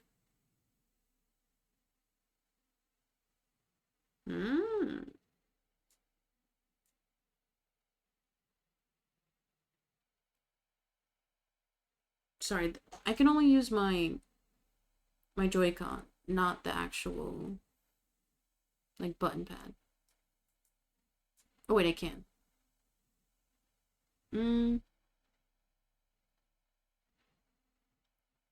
So I guess on the top left you can see the icons that have the storybook icon. Maybe there's more dialogue there. Oh yeah, and then there's a person next to it. Okay, I want to go to the bay. Let me go to the bay. I'm trying to click on the bay. There we go. It's not far from where I am at the beach, so I decide to head down there. Passing through the city streets, I recognize some of this area from my first day here, when I was running from the Skyport guard. Whew. Glad that guard chased me in this direction, or I'd have never found the Bell House. And really, that's been the highlight of Wellington so far. When I get down to the beach, I take a moment to enjoy the salty sea air. From this level, it's impossible to tell where the ocean ends and where the open sky begins. I can see the seaport from where I am, with a few older ships anchored in the harbor close by. Oh, hello. While I'm admiring the view, a worried-looking lady comes up and waves for my attention. Hi, I'm looking for my son. He's about this tall and wearing a red sweater. His name's Tommy. Have you seen him? Uh-oh. Nope. I haven't seen anyone like that. I just got here. Okay, thanks. Oh, awkward. She walks away in a hurry, looking right and left as she goes to ask someone else. Humans sure do have it rough. Yeah, imagine having a kid. Since they can't smell or even hear most things, it's a wonder they don't get lost more often. I amble along the waterfront, watching all the people as I go. Like Cuba Street, there's a lot going on. Under a nearby bridge, a group of 3 mermaids are racing each other. Close to the bridge are a bunch of people fishing, with a stressed-looking guy running back and forth between them. Next to a boarded-up market stall and some big crates, I notice something weird. What? There's a fabled with a big flower on their head that spins like a propeller. They're using it to drift in a small circle above something near the crates. I have to check it out, of course. Nobody else pays any attention. I wander over and take a look. The fabled stops spinning as I approach and gives me a helpless look, but doesn't say anything. The boy, the child. On the other side of the crates, out of sight from the path, there's a little boy sitting on the ground, with his back to one of the wooden boxes. Are you Tommy? The kid jumps, totally surprised. Hopes.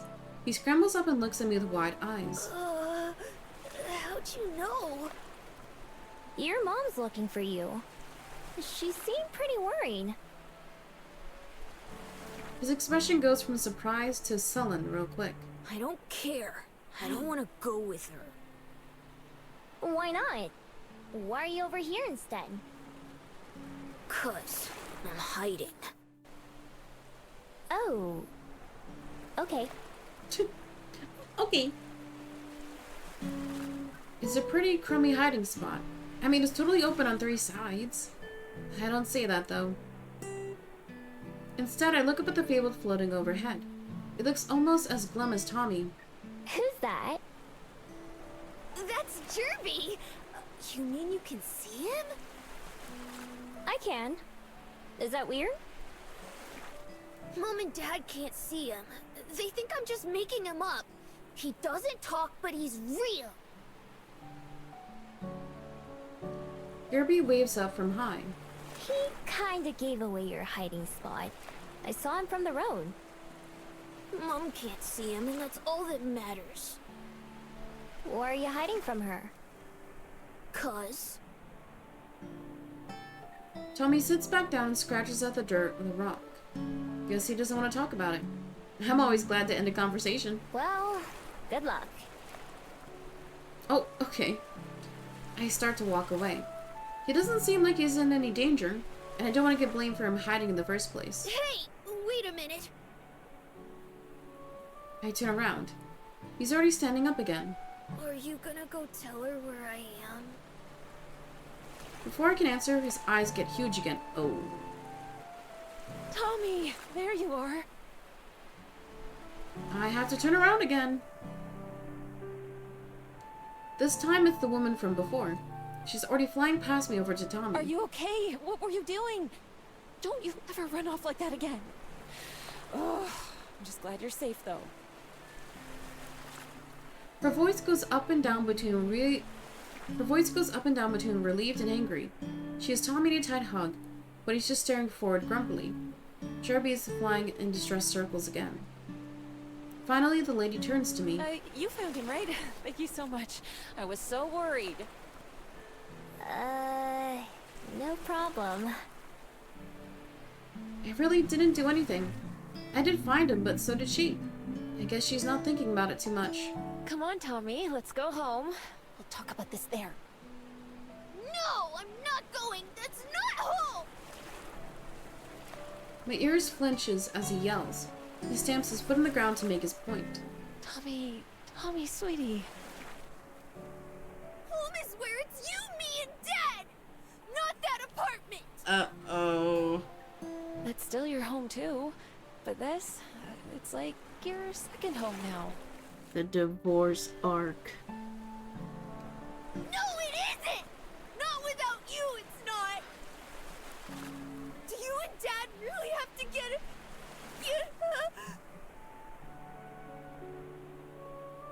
Tommy, who was already sniffling, can't keep from breaking down and crying as he throws his arms around his mom and hugs her back. I don't want you to go!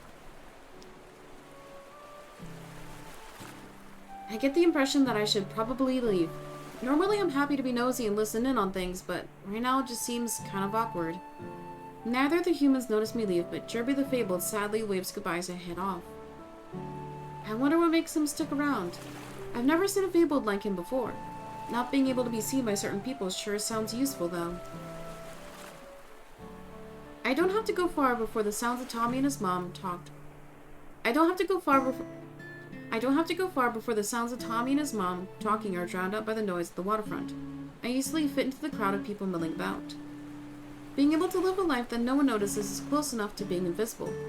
I'm pretty lucky that I don't ever have to have those kinds of tearful conversations or panic about someone missing. Not being part of the crowd is just perfect for me. I stand at the concrete and admire the ocean until I've had my fill, and then I start wandering again.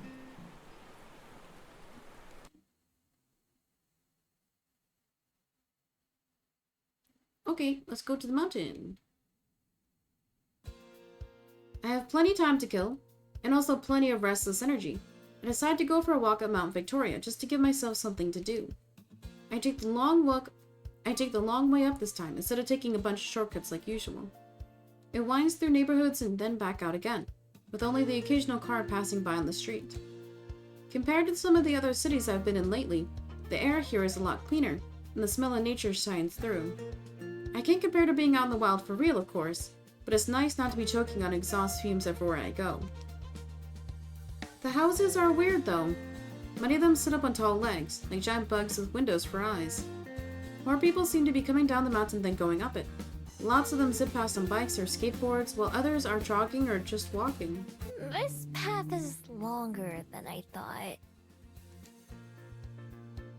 Oh, hello, sir. About halfway up or so, there's a wooden bench just off the sidewalk. It's occupied by a man with dark hair and big sunglasses. I'm about to pass by. He waves. Well, hello, miss. Nice evening for a walk, eh? Huh? Is he talking to me? He must be, because there's no one else nearby. Chatting's usually not my thing, but for the moment I appreciate the distraction. It sure is! I'm glad the rain's gone. Oh, for now, yeah. It's never gone for long, though, is it? That's so. I'm new here. I didn't even think it would rain since it was so sunny the day before. Ho, you've gotta watch out for that around here. Mother Nature's real fickle these days. One minute you're on the pier, enjoying the sunshine. Next minute, whoosh! He makes a whoosh sound with his breath and a wavy motion with his hand. Storm clouds, as far as the eye can see. That's just welly for you, though. You live with the sunshine and the clouds. Where are you from, then? Guessing you're not a Kiwi? Nah, I'm a fox, not a bird. What? The man laughs, a deep belly laugh. Like usual, I'm not sure what I see that was funny. Not like that. Although those little guys are cute. A Kiwi is a word for us New Zealanders in general. So it's a bird, a fruit, and people. You've got it. All three are delightful. Anyway, welcome to Wellington. I hope you're enjoying your time here in our little city. So far I am. I made my den here on the mountain. I've gotten coffee a few times, and I went to the library. I conveniently leave out my plans for the next time I'm in the library. Well, I can't say that's the usual tourist experience, but I'm happy to hear that it's working out for you. Staying long? Probably. I decided to come live here, but I'm still getting to know the place. So, maybe I'll change my mind. A true free spirit, eh? I felt the same way when I first got here, long time ago. Didn't think I'd settle down for life, but here I am now. Lived more years here than everywhere else in my life. It can't be that long.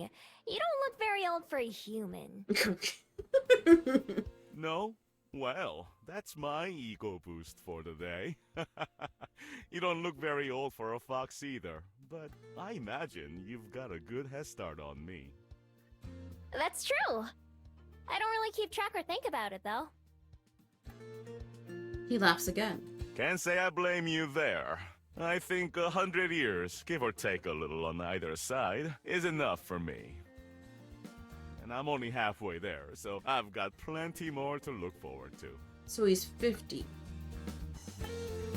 He stands up, but has to do it slowly. And sometimes I'm reminded of how many I've got under my belt already. Thank you for the chat, miss. I better get back to the water now and make sure young Min hasn't fallen into the ocean or anything. It's been a real pleasure talking with you, though. I hope you'll give our fair town a shot. Thanks. It was nice talking to you too. And I mean that for once. He waves goodbye as he heads down some stone steps, and I keep heading upwards. I've never really thought about my age compared to a human's. Humans still matter to my lifestyle. I wasn't lying when I said I don't know how old I am. It's never been important. Places, relationships, memories, they just tie people down. I want to be everywhere. When I reach the top of the mountain, I take a deep breath of the crisp air. Wind blows my hair in every direction, and I can't keep it out of my face. The wind is wild and goes where it wants. It doesn't answer to anyone. That's how I live my life too. A free spirit. That's what the man called me, and I like the sound of it. I can see the smudges of a few people down by the beach and on the pier. Is one of them the man I just met? There's no way to know. From up here, they're just tiny little blips, impossible to tell apart from each other. Once I've had my fill of the view, it's time to go on my way again. I turn my back on the people and start making my way down once more. Ooh, there is new dialogue. Okay. 2. I can only go to my den and the library. To the library. When the moon is high in the sky, I decide it's time. This is the perfect kind of night for me. There's not much wind, meaning I'll be able to hear or smell anyone approaching. It's a little cloudy too, which gives me more cover from the moonlight. I make my way back up to the library, stopping as soon as I'm within sight of it. I find a shadowy place to hide and watch the front for a few minutes. Like I hoped, nobody goes in or out. All the windows are dark too. I slowly creep up towards the entrance, ready to transform and flee if I have to. Nothing happens. No one tries to stop me. I peek into one of the windows. It's dark inside and I can't see anyone at all. Perfect. I move around to the back side of the building and check those windows too. Same thing. It's dark and empty. This is gonna be too easy. Back at the front door, I pick the lock and slip inside. I sneak from room to room, revisiting the items I memorized yesterday. They're not expensive or fancy enough to think of them as treasures. I end up leaving a lot of them alone, since I don't want to carry too much with me. The rest goes into my coat pockets. Finally, I end up back at the painting in the corner, a piece that started this whole plan. I have set a couple of things down on the floor, because the painting needs both hands for me to lift it. It's heavier than it looks, though it's not very big. That's probably a good sign for how much it'll be worth. I have to jiggle it a couple of times to get it off the hook, but I manage. Tucking the painting under one arm, I pick up the other goods from the floor. This should be enough for one night. Best to get in and out quick. I start to head back for the front door where I came in. Oh! Before I get there, light floods the room. My heart starts to race as I immediately prepare to run. Ooh. A quick glance over my shoulder shows the woman from last night standing at the top of the stairs. Her eyes are glowing blue with anger. She takes a step forward, not seeming to touch the stairs. Leave that painting alone! I've got to get out of here. Now. Throwing caution to the wind, I clutch my spoils tight and charge for the door, trying to make myself as small a target as possible. The painting is too big for me to transform and still hold on to it, so I gotta do this on 2 legs. Stop! Please! I don't stop. Just like my arrival here, with the guards at the skyport, the thrill of being chased is already taken over. It's exciting and scary at the same time, but either way it spurs me to move faster. Using my shoulder, I crash out the front door and into the night. I run as quickly as I can, keeping an eye out for patches of slick mud or puddles of water. The path I take goes far past Mount Victoria and my den, ending up in a small residential area. I stash the painting under a parked car, and then take my fox form and crawl under a house, upsetting a mean gray cat who's already hiding here. It makes a low, growling sound, and I glare at it, desperately willing it to be silent before it gives away my position. I growl back as best I can, and that seems to scare it into shutting up. I'm not sure if I was being followed or not, but I don't want to take any chances. After 10 minutes or so, I climb out, pick up my loot, and sneak back towards my den. Now that the excitement is worn off, I just can't keep a smile off my face. There's nothing more satisfying than pulling off a heist, even one as easy as this. Other thieves I've heard about must have had it rough, having to stake out a place for a long time, trying really hard not to be caught, and making sure not to be seen. I've never done much planning, I just do whatever feels right. My ability to transform makes it pretty hard to catch me, although I have had to leave behind the stuff I was taking once or twice. And honestly, it would get boring if I never got caught or had to run. My good mood lasts me all the way home, and then disappears completely when I see who's waiting for me. The woman in white. They're the bad, I know it. She stands just outside my den, looking like she doesn't care at all about the cold or the mud. In fact, her perfect clothes don't seem to get dirty at all. With her back turned to me, she's staring up at the moon, but she faces me as I approach. She has that same calm presence as when I first saw her, but I can see a mournful look in her eyes, which have gone back to brown instead of furious blue. My heart quickens, almost suffocatingly, as she watches me intently. I know how quickly calm can turn into anger. I should run, but I can't look away. How did you find me here? Before I even got back? A friend of mine told me you might be found here. Her voice is soft and warm, unlike the way she shouted back at the library. A friend. But who? I wasn't followed, I'm sure of that much. With the shock of being found wearing off, the realization I'll need to find a new place to stay sets in. And after all that work too. I apologize for showing up uninvited. I'm here to ask that you please return that painting to me. You may keep the frame if you'd like, but the painting itself is very dear to me. I look down at the portrait. I've been carrying it for a while now, but I haven't given the picture itself much thought. It's a beautiful painting, and clearly very old. The girl shown in it is wearing a long flowing dress, looking down with a small smile. And also... She breathes out slowly, and my eyes narrow. It's the sound people make when they're acting calm but they're angry. Should you want it, I have an extra room available in my library, with a soft bed and a warm meal. You may stay as long as you wish. Huh? After I just tried to rob her, she's offering me a place to stay. Okay, now I know this must be a trap. There's no way. Although, it's the same thing she asked me last night before I broke in. I'm sure she doesn't remember that. Why? Because I have more beds than I could possibly fill and more food than I could eat. If there is someone who wants or needs them, is it not appropriate to share these with them? This person sounds nervous. Is it? I'm not sure what answer she wants to hear. She looks at me again, the same expression as it was at the library. Well, her offer does sound kinda tempting. I guess it's not like my place is as nice as yours. Not anymore, at least. Not after a rain that made half of it mud. I looked down at the painting again. If I sold it, it was just going to be me so I could buy things. If I sold it, it was just going to be so I could buy the same things she's offering me. I still don't trust her. I've watched people enough to know better than that. There must be something she wants. But I don't think she wants to hurt me.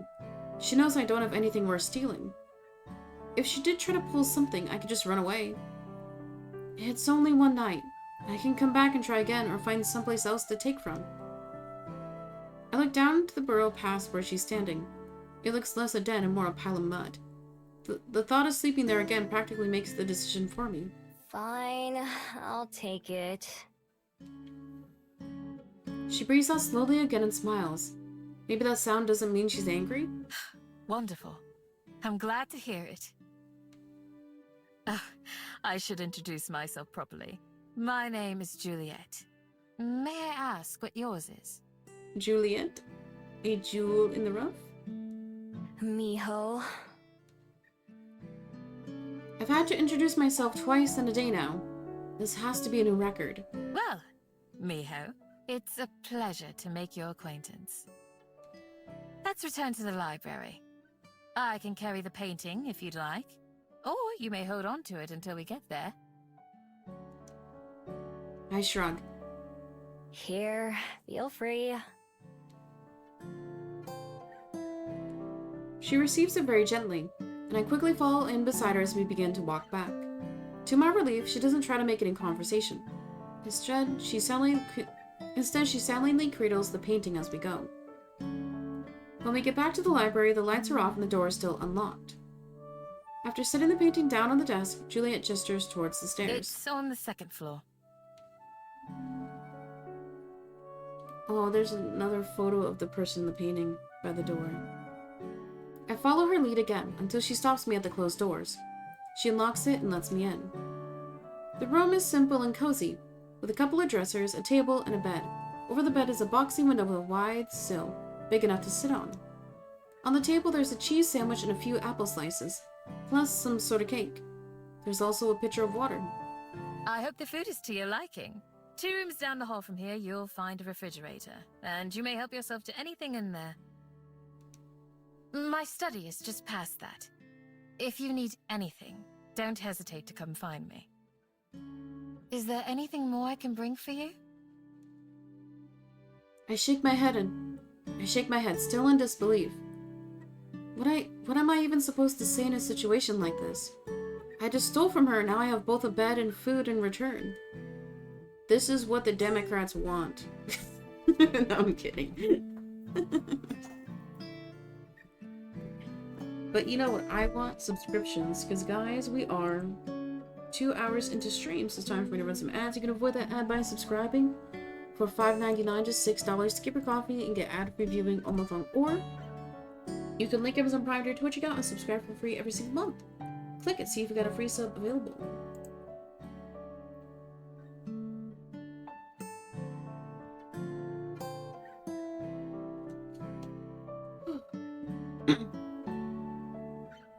As if to answer my confusion, she gives me a calm smile. It doesn't help. Then I'll leave you to it. We can speak again in the morning. Good night, Miho. The door shuts behind her, and I expect to hear Juliet lock it. But when I try the knob after giving her a few moments, the door opens quietly into the dark hall. Juliet's nowhere to be seen. I pull the door back shut behind me and inspect the room, looking for any hidden threats. I also check the food, sniffing to make sure there's no poison or anything. If there is, I can't smell it. Smile it. If there is, I can't smell it, and so I dig in instead. Whoa. This is really good. There's 3 different kinds of cheese in the sandwich, which is 2 more kinds than I knew existed. The bread is soft and buttery, and when I take a bite of the apple, juice rolls down my chin. The water that I wash it down with tastes better than the water from the stream by my den. When I'm done eating, I climb into bed, still feeling overwhelmed. More specifically, not knowing how to feel. Part of me fears that I've made some gigantic mistake, and that I'll wake up in danger, if I ever wake up at all. Trusting my instincts has kept me alive. Trusting my instincts has kept me alive on multiple occasions and for hundreds of years. Enough that I've lost count of exactly how many. But something tells me I don't have anything to fear from the woman who I can only assume is my host and the owner of this place. So with that in mind, I pull the blankets up to my chin and adjust the luxurious pillows beneath my head. Who knows? Maybe the morning will bring trouble with it. But right now, just sleeping sounds alright. I wake up to the sound of birds chirping loudly outside. Blinking warily, I prop myself up and look towards the warm sunlight beaming through the window. The sheets under my hand feel soft and dry. My hand goes to my neck, taking in the smooth familiarity of my necklace. It's still here. If someone was going to rob me, that's the only thing I have that would seem valuable. I sit up and look around. It doesn't seem like anyone came in while I was asleep. Maybe I really am safe here. I wonder if Juliet's friend was the scent I noticed outside my den on the first morning. I don't know how else she could have found me, or how they did it without waking me up. If it happened before, it could happen again. As much as I hate to admit it, so I check around the room very thoroughly, but still don't notice anything different from when I went to bed. Maybe it's not a trick. All my past experiences have told me there has to be a catch. Nothing is free. Nothing. No matter how hard I try, I can't figure out what it could be. Could Juliet really have been telling the truth? It just seems so unlikely. It'd be nice if it was true. But if it wasn't, if I let myself believe only to be wrong in the end, then that would hurt even more, wouldn't it? No. Better to not even take the risk. After all, I've lived a lot of years this way, and it's not like I hate it. Making my mind up helps me feel better right away too. It just makes more sense. Even if I try to stay, I don't think I'd ever stop worrying. This way, I'll know for sure that I'm in charge of my own destiny. Now that I know this room is unoccupied, I might be able to sneak back in sometimes when I need a place to stay. It wouldn't be too hard to climb one of the trees and get to the window from there. I take one last look around. For a night, it was a nice what if. Then I head downstairs and out the door without speaking a word to anyone. It's another nice day, the same as when I first arrived in Wellington. Warm sun and blue skies, with just a hint of clouds. For a while I meander around town, eating the last of my pastries from the convenience store hall for breakfast. Today feels like another restart. I have no debt, no supplies, no anything. It's less exciting now than it was when I first arrived. I don't have a destination in mind, but eventually end up at the waterfront. There's an airship over the bay, descending closer towards the skyport. A couple of kids down on the beach wave up at it, seemingly excited. The people arriving on that ship all have somewhere that they've been planning to go when they get off, huh? They've all got people waiting to see them. What have I got? Some trash and an old scroll? So far, Wellington's given me nothing but questions. That never bothered me before, in any of the other cities I've been to. So, why now? Guess that's another question for the pile. I push myself off the railing and head back into town. I go through the motions of scouting for somewhere to rebuild my den, but my heart really isn't in it.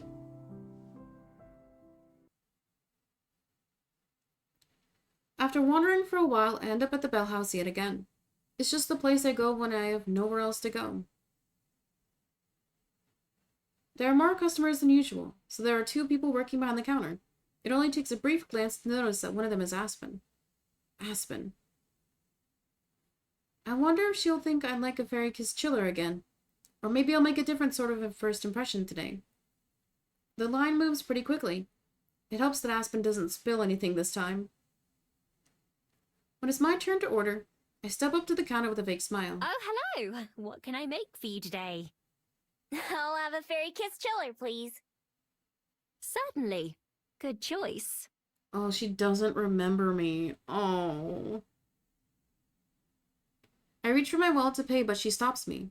Oh, don't worry about that. It's on the house today. Oh, really? Great! What does that mean? It means that you don't have to pay for it. As an apology for yesterday. Oh my gosh, she does remember me. Yesterday? Why does that sound so strange? I nearly miss her talking. My mind having tripped over the word. She reaches for a cup, the pen already in her hand. And that's for Miho, right? For Miho? My name? She remembers my name. My heart begins to race wildly, my body reacting just as strongly as my mind. Aspen frowns, clearly noticing that something's off. My head's in too much of a daze to deal with it, though. It is Miho, right? She checks the notebook on the counter, brow furrowly deepening. Wait. She checks the notebook on the counter, brow furrowing deeply as her finger slowly moves down the page and taps on one of the lines. Oh, so that's why she remembered. What did I say? How do I explain? That's the first time in my life, for the first time in hundreds of years, somebody's remembered my name. It's not supposed to be like this. It's supposed to be forgotten. Every time without fail. It's my armor. It's my life. I take a step backwards. I have to run. I have to get out of here. I have to get away. But where to? I've just been running. And I don't have anywhere else to run to. But I don't have any other choice. Without a plan or destination, I turn on my heel and bolt outside, not daring to look back. Everything is wrong. I have to go. Miho! She calls my name again as I disappear to the street. It's not the first time I've heard that as I fled. But never like this. Never with such a confused, worried tone. Feeling sick to my stomach, I push myself to run even faster. Maybe I should just leave this whole city. Get on the next airship out of here and act like it never happened. I could go somewhere else, back to China or America or anywhere, and start over again. Within days, it'd be like I never even came to Wellington. My life would go back to normal, and eventually I'm sure Aspen and Juliet would forget me, just like they're supposed to. Nothing would be different. Except that's not quite true. I wouldn't forget what happened here, even if everyone else did. No matter what, I'm sure I won't ever be able to get these past few days out of my mind. When I get to Mount Victoria, I finally stop running.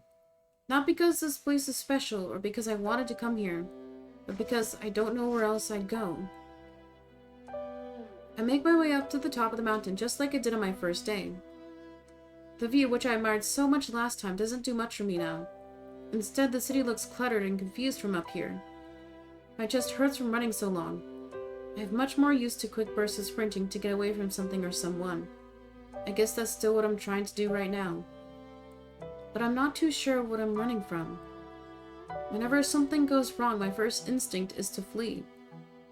Aspen remembering me definitely counts as something wrong. But when I stop to think about why, some of the reasons are obvious. Mostly, what if it's not just Aspen? What if everybody can remember me now? Or even worse, what if people who forget about me a long time ago start to remember me? Both could get me in a lot of trouble. My days as a thief would probably be over. There are some places where I can never show my face again. The smart thing to do is leave. I can even see a couple airships at the skyport right now. I have everything with me. I could just go. There's nothing keeping me here. I make my way up to the top of the mountain just like I did on my first day. And yet, I don't move. I still didn't even know what it is I'd be running away from. From Aspen? From Wellington? When I think about it, I have to admit that running wouldn't get me anywhere. This worry, these questions, would follow me wherever I go, no matter how far and no matter how long. So then, what do I do? The only answer I can think of is the scariest one. The one that goes against everything I've ever learned. Closing my eyes, I picture the library and Juliet's offer. I picture Aspen, whom I barely know, but has already changed my life. Maybe I should stay and try to find out more. Maybe, just maybe, being remembered might not be bad at all. I clench my fist so tightly my knuckles turn white. The urge to turn tail and head for the skyport is so strong. It's almost like a magnet pulling me there. I resisted, though. Slowly, I walk down... Sorry. Slowly, I walk back down the mountain, making my way to the library. I'm not sure what to say when I get there. Explain everything to Juliet, and hope she'll let me stay in that room again? I don't even need the room. I could just rebuild my den and hide out there. Maybe in a new spot, one that Juliet doesn't know about.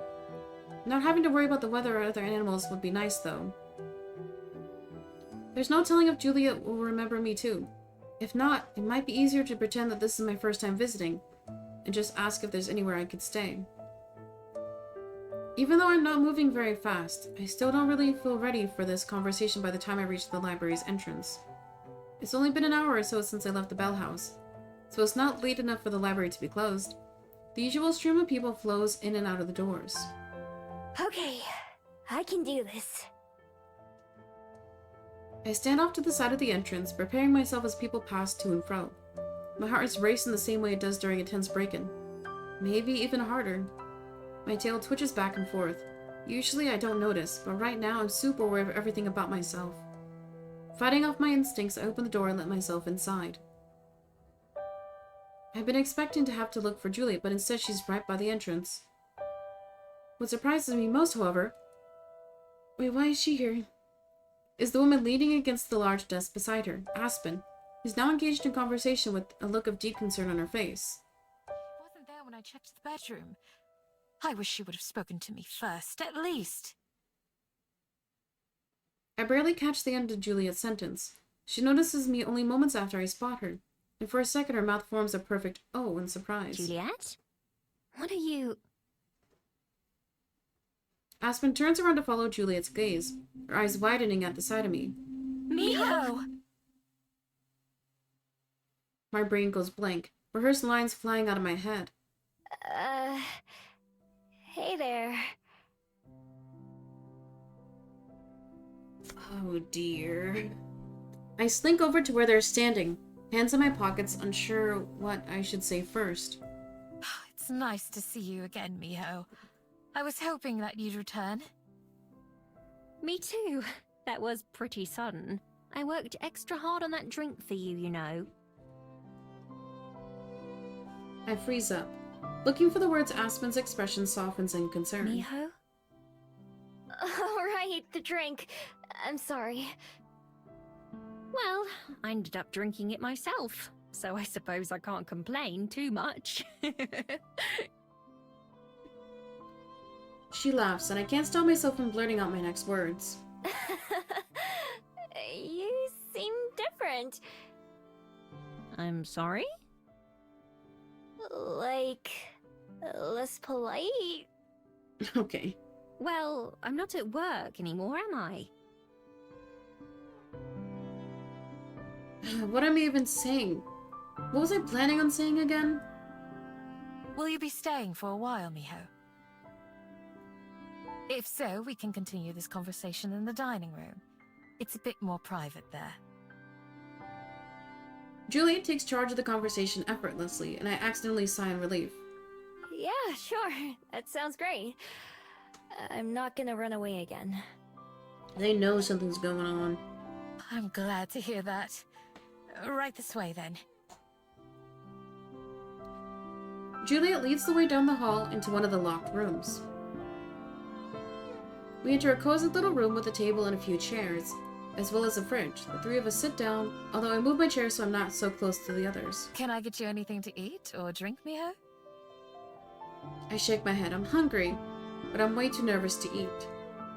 Juliet smiles in response to my answer, which came just a little too quickly to sound natural.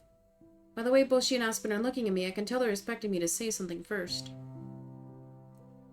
None of the words that I planned are coming back to me. What do people even say in a situation like this? The temptation to run away is overwhelming, the door just a few feet behind me. My knuckles whiten as I tightly clench my fist in my lap, pushing myself to resist the urge. I told myself that I'm gonna take this chance. Even if it's the hardest thing I've ever done. I'm going to be honest with them. Well... I struggle to think of what to say. Juliet waits patiently, her eyes gazing coolly in my direction more than directly at mine. Aspen soon grows restless, however, her expression clouded with concern. Sorry. I don't know how to just say things. I've only ever copied other people's, so Aspen's expression clears up in some sort of understanding. It's okay, Miho. Take your time. So I don't really know how to talk like this. You're doing just fine. If you say so. It's not just talking either. I don't know much about anything. Well, anything human. All I really know about is being a fox. And all we foxes care about is how to survive. It might be hard to believe, but I'm not a normal fox either. There's something kinda special about me. Kinda different. I finger the beads around my neck. Their constant warmth and presence is reassuring. I avoid looking at either Aspen's or Juliet's face. What else? Usually, I have to steal to get by. I don't just have to, I like to. I'm good at it too. That's how I ended up meeting Juliet.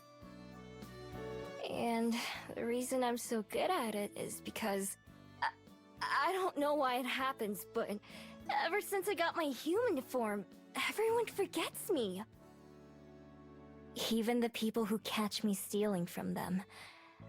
After a day or two, I can walk right past their face and they wouldn't even recognize me. No one has ever recognized me. Until Aspen remembered who I was at the Bell House. It was such a shock that I ran away. That's what I always do. I was thinking about leaving Wellington forever, even though I just arrived a couple days ago. I'm still kind of tempted, but instead, I came back here. And that's it. Just hearing the words coming out of my mouth makes me want to die of embarrassment. It makes me uncomfortable when other people think about me. And yet, putting everything out there feels surprisingly good. It feels like a weight has come off my shoulders. There's no going back now, and that's a relief in its own way. So you're saying that you've never ever had a family? Or a friend? Yeah. Nope, never. And not since I stopped being a regular fox, at least. Oh. I'm so sorry to hear that. Why? Well, because that's... not to be rude, but that sounds rather lonely to me. Lonely, huh? I've never thought about it before. I see. Aspen sits back, still looking concerned. From the way she keeps fidgeting, I get the impression she wants to say more but is holding back. Juliet swoops in to salvage the situation. You have been very brave to stay here, Miho. I'm personally glad that you decided to come back to the library. I had your room prepared in hopes that you would. You're welcome to use it for as long as you'd like. I think that we could become great friends. Oh. But also it's weird that she offered me a room immediately. Friends. I roll the word around in my mind as if it were a strange food I'm gingerly trying. Is that a word that fits me? Is that something I could have? It never seemed like a possibility before. None of what Juliet's offered me has. Right now it feels like I'm standing at the end of one path, and the beginning of another. I could turn around and go back the way I came, back to the den and a life spent alone. I know that world. I've lived in it for so many years. But I can't just go back. Not now. Not when there can be something more. Something new. Everything could be different if I just let it. When I look at Aspen and Juliet, I can tell what they're hoping I'll say. I think I'd like that. Oh. Oh, they're so cute. Big smiles take over both of their faces. Slowly, I let myself smile too. Well then, Miho. Welcome home. Oh.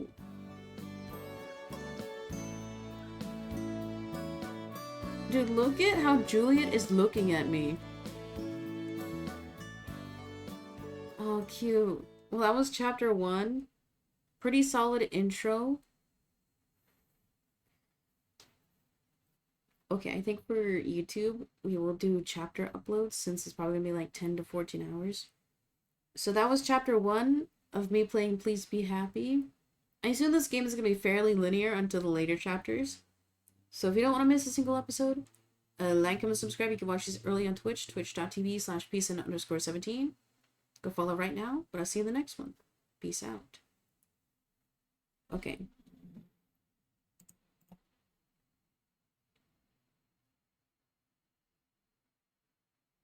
Oh my god. I'm crying looking at this art.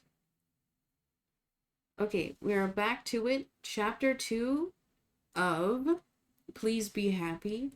In the final episode, we arrived in New Zealand. Took a few days to get our footing, but here we are once again. We met our two main love interests. I think they're both very pretty, but I'm kind of leaning towards Juliet. But also this art, we're literally holding hands with Espen. But let's get started. Chapter 2, A Life Worth Living.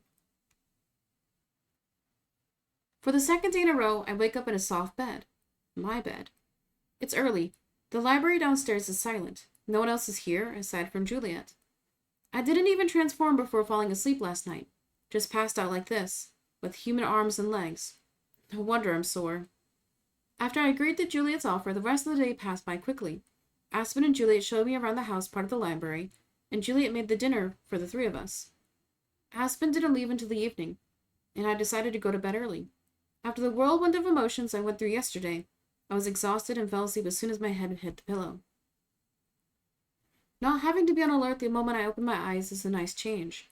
I can toss and turn and even doze a little bit longer. I got as much rest as my... Girl, I can't talk. I got as much rest as my body will let me. Once I've had my fill of being lazy, I finally crawl out of bed. Okay, time to get up. It doesn't take me long to get ready. Yeah, just put on the coat. Do I have more clothes? I tiptoed to the door out of habit, so carefully that only someone with super keen hearing would be able to hear me. But then I remembered. Oh yeah, I don't need to sneak around while I'm here. I loosened up and stepped out into the hallway, shutting the door behind me. Being so openly noisy is almost harder than being sneaky. The building is still quiet. Juliet told me to come find her when I wake up, so I make my way down the hallway towards the room she showed me yesterday. It's one of the last in the hallway, tucked away in the corner. Unlike the other doors, a tiny bit of flickering light escapes from the gap below. This is the place. Now that I'm standing here, my nerves start to get the better of me. What if she's forgotten me this time and chases me away? Or what if... I screw my eyes shut and take a deep breath, pushing away my worries. If I'm going to stay here for a while, I need to stop thinking like that. I can't let that fear keep winning. Forcing myself to be brave, I twist the doorknob and enter. Wait, I should have knocked, shouldn't I? It's too late now. I step into the room only to be struck by how dark it is. With just one window, the main light source is a candlelit lamp, illuminating the white cloth figure sitting at her desk. Just like the library downstairs, there are rows and rows of books covering the shelves around the room. Juliet looks up to greet me, a gentle smile written on her face. Oh, good morning, Miho. Did you sleep well? She remembered me. I hide my relief, I think. I sure did. I think that might have been the best sleep I ever had. I'm most glad to hear it. Would you like to sit down? Oh, sure. Thanks. There's only one other seat, so I awkwardly sit down across from her. It feels a little bit like an interrogation. Would you like some tea? I have never had tea, so I don't know if I like it or not. I think I should accept her offer out of politeness, though. Sure. Juliet pulls out a teacup from a shelf nearby and sets it on a little plate, then pours the tea without spilling a single drop. She pushes the plate with the cup over to me. I just had the thought of like, man, my character sounds like so happy all the time. Why is she like that? Where earlier she said, I just copy humans. So it kind of makes sense if she sounds overly happy, because if she's only interacting with people in public, she's only engaging with service workers. So she only knows people who are like overly nice and giddy. So I think that's why my character sounds like that, even though they're fairly reclusive. Sugar. I've eaten enough human snacks to know that I like sugar. Yes, please. Juliet offers me a small pot full of white little cubes. Without hesitating, I take 2 and toss them into my mouth. They're kind of crunchy at first, but quickly fall apart. Juliet frowns, just a little. Enough that a human probably wouldn't notice. Did I do something wrong? Wait, I know. Oh, thank you. That gets her to smile, so I'm pretty sure I did the right thing. We'll have breakfast in a little while. Aspen usually comes by to help open the library, and then we eat together. That sounds nice. Does she help out because of the sunlight? My, that's astute of you. You're correct. Although I'm able to tolerate a bit of sun, I do prefer the dark. Does Miho know that Juliet is a bat? I wasn't sure if you knew I was a vampire or not. Oh, she's just leaking. I figured it out just now. That explains how you were able to hear me and find my den, huh? Indeed. That said, I have my dear friend Orpheus to thank for helping me know where to find you. Something scratches in the corner of the room, and I look up to notice a large bat dangling from a hook on one of the shelves. Has that been there the entire time? Is he also...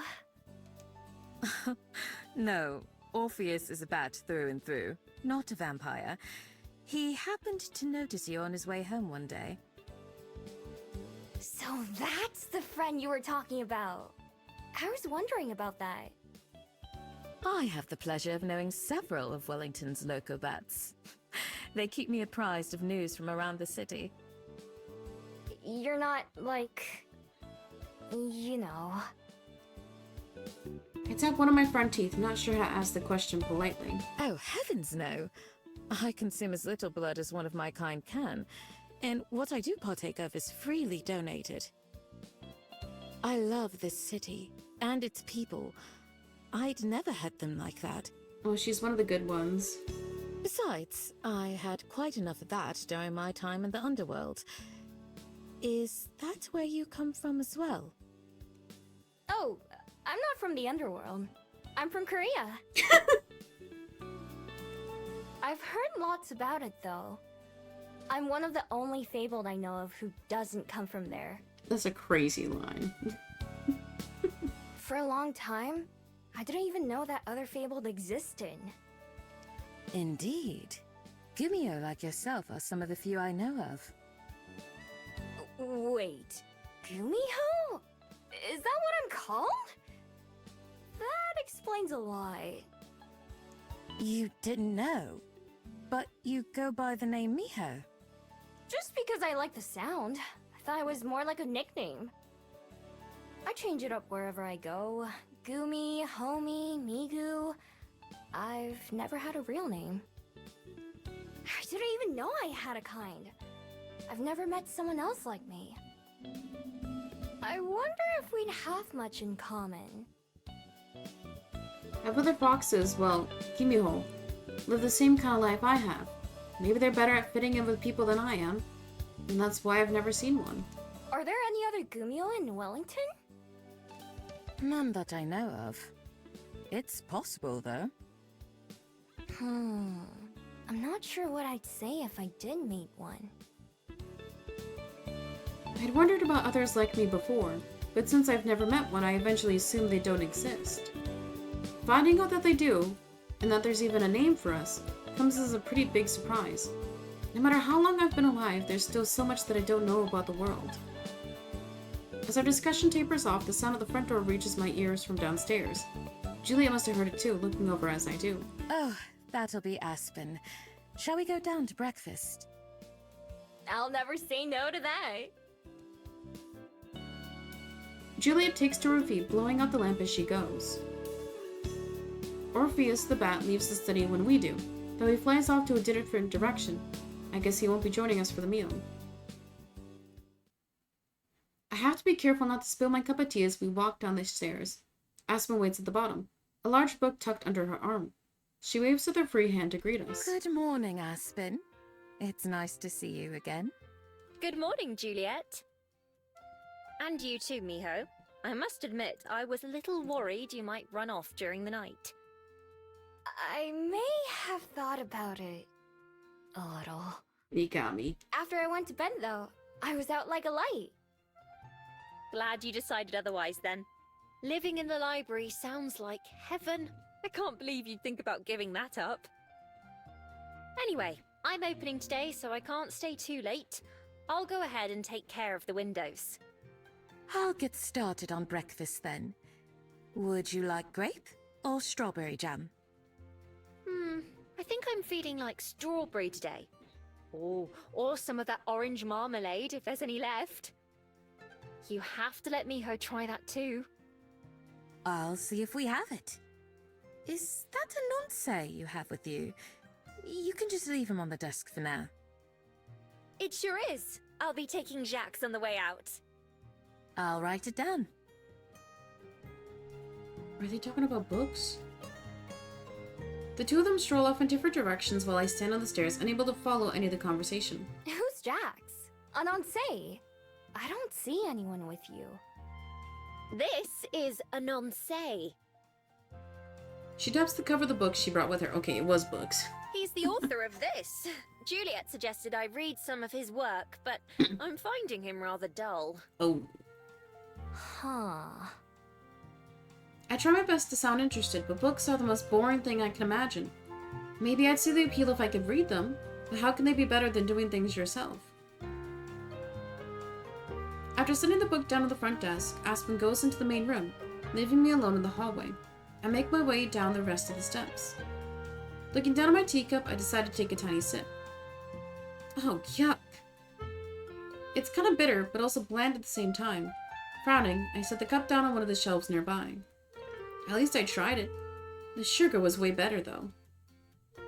The door Aspen went through is still open, and I can hear her bustling around. The door where Julia went isn't too far away either, and I already smell food. I guess I'll go watch... Oh.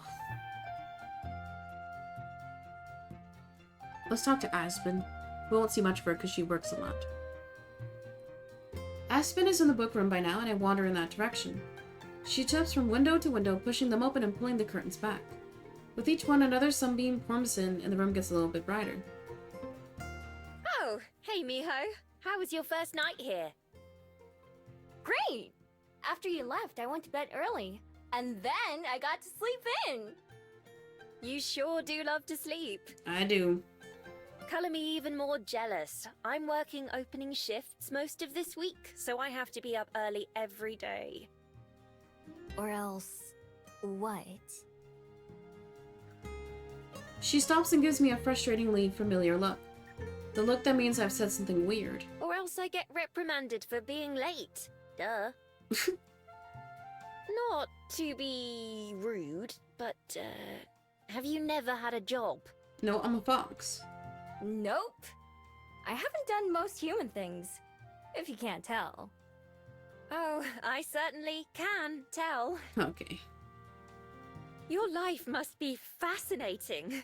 Someday I'd like to hear about all you've seen and done. I'm really not that interesting. My life is just wandering around for the most part. I try to avoid doing stuff as much as I can. I know plenty of people who would kill for a lifestyle like that, you know. After pushing open the last window, Aspen starts to drift around the room, moving chairs and furniture into their spots. Anyway, I come here most mornings just to have breakfast and chat with Juliet, even if I'm not opening. Is there not any food where you live? There usually is, but I enjoy the company as much as the food. Is there like a throuple ending? No, I'm kidding. Speaking of which, Juliet should be about done by now. Let's join her, shall we?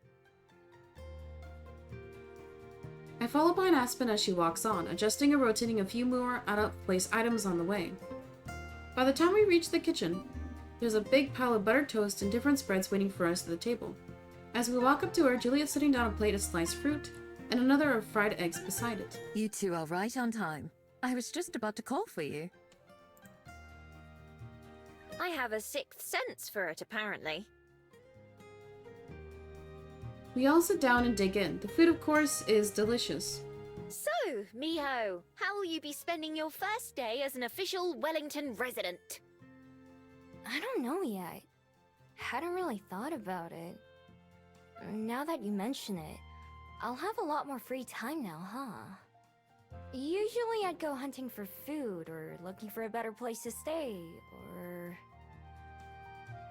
Instinctively, I go silent as I reach for my pocket in the familiar crumpling paper. Or... If it's something you don't want to share, don't feel that you must. Right, that too. I hesitate. I'm not sure I've ever told anyone about what I'm searching for, or at least not the specifics. I've had a lot of first times lately, though. What's one more?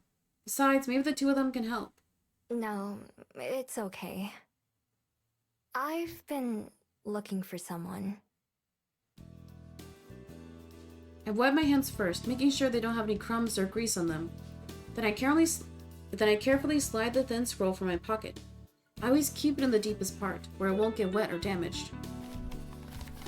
With great care, I gently unroll it, letting the two women see the ink markings brushed onto the scroll. The edges are fuzzy with age by now, but the text is still legible. I think, anyway. They gave me this a long time ago. I don't know what it says. Is that Korean? Maybe Chinese? I'm not able to read either one, unfortunately. They remind me of older Chinese characters, but I can't be certain myself. Sorry, but I'm not too familiar with them either. Of course, Aspen can't tell the difference between the characters. They look a little defeated, but I quickly wave off their concern. It's okay. Nobody I've asked could read it either. For all I know, they might just be scribbles. Wait, I think they have like iPhone and computer. They could just Google Translate in this universe. I thought that maybe if I knew what it said, it would help me find them. Who exactly are they, if I may ask? They're a traveler. I learned that word just to be able to describe them. They were the first human I ever met, and they told me stories about the rest of the world. And you've been searching for them ever since then? Yup. For as long as I can remember. I met them back in Korea, when I was a fox. I couldn't understand what they were saying, not until much later. Reminiscing about them gives me a very particular feeling. It's warm and fuzzy, but also a little sad. I think people call it nostalgia. My voice is a little quieter as I finish what I mean to say.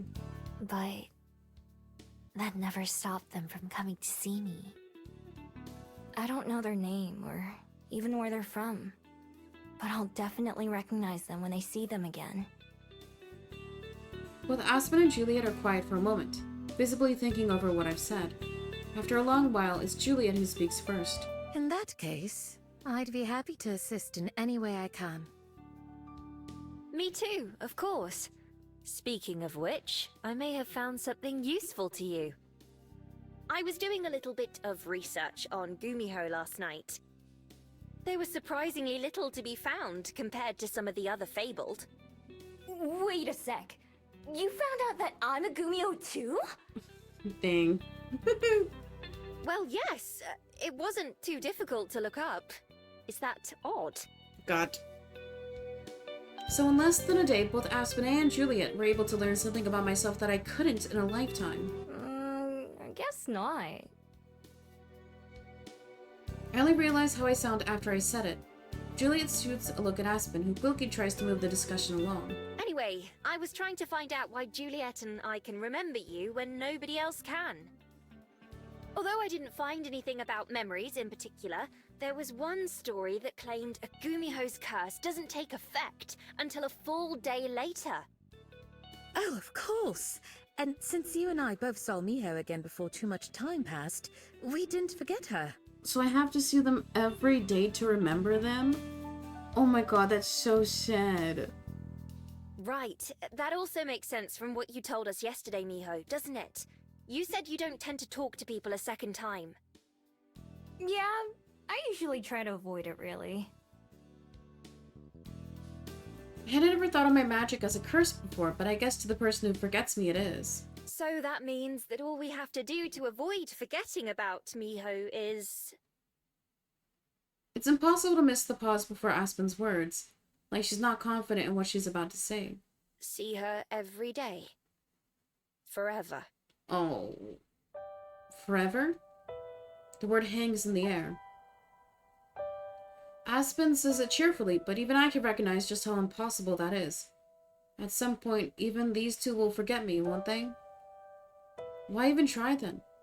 Why bother if I know it'll just hurt in the end? On cue, those kinds of doubts start to whirl in my head like always. It's so tempting to just stop caring and give up on others. No, I won't let myself dwell on that. Not on my first day living here. Who knows? Even if it's a long time from now, maybe these thoughts will go away for good. Juliet clears her throat before the silence goes on for too long. Well, that's not bad at all. Preserving the memory of those you hold dear is one of the most important parts of life. Aspen ponders for a moment before nodding. It really is. It seems a little early for either of them to consider me dear to them, but I keep that to myself. So, anyway, about Jax. For relief, Aspen changes the subject away from me and my magic. As Juliet and Aspen chat between themselves, the conversation drifts onto things I don't know about, and people and places I don't recognize. It's all probably related to books. I smile and laugh when they do, but I don't really pay attention or talk. Listening to the two of them, they may as well be speaking a different language. The more I observe, the more it seems I'll have to learn. Not just about normal people in human life, but about myself as well, and even the world. And one day, both Aspen and Juliet were able to figure out who I am, and how my magic works. I've had a long time to do that, and still had no idea. It doesn't even seem like it was hard for them. There's something that I have to admit to myself. I haven't really tried before. Just what have I been missing out on? I feel something bubbling up inside of me, the same feeling as yesterday when I decided to come back to the library instead of running away. Something that makes me clench my fists and take a deep breath as I make another decision. Something that I realize I can put a name to, even though it's a new one for me. This is what people call hope. Even if it's pointless in the end. I want to learn how to be a person. Juliet cuts off whatever she was saying mid-sentence. Both she and Aspen turn to face me, eyes wide. Oops, I guess I should have started by waiting for them to stop talking. You want to... what? I've already messed this up, but I keep going. Be a person. To know about the things you two are talking about. All the stuff that you give me a weird look for when I don't know. I want to learn about it. I'd say that you're already well on your way. Her expression becomes quite serious as she continues. I'm a little glad. She sees as much weight behind this as I feel about it. Miho, there are some things that you can't rush or change overnight. This is definitely one of them. That said, starting can be the hardest part. You've already taken the first steps.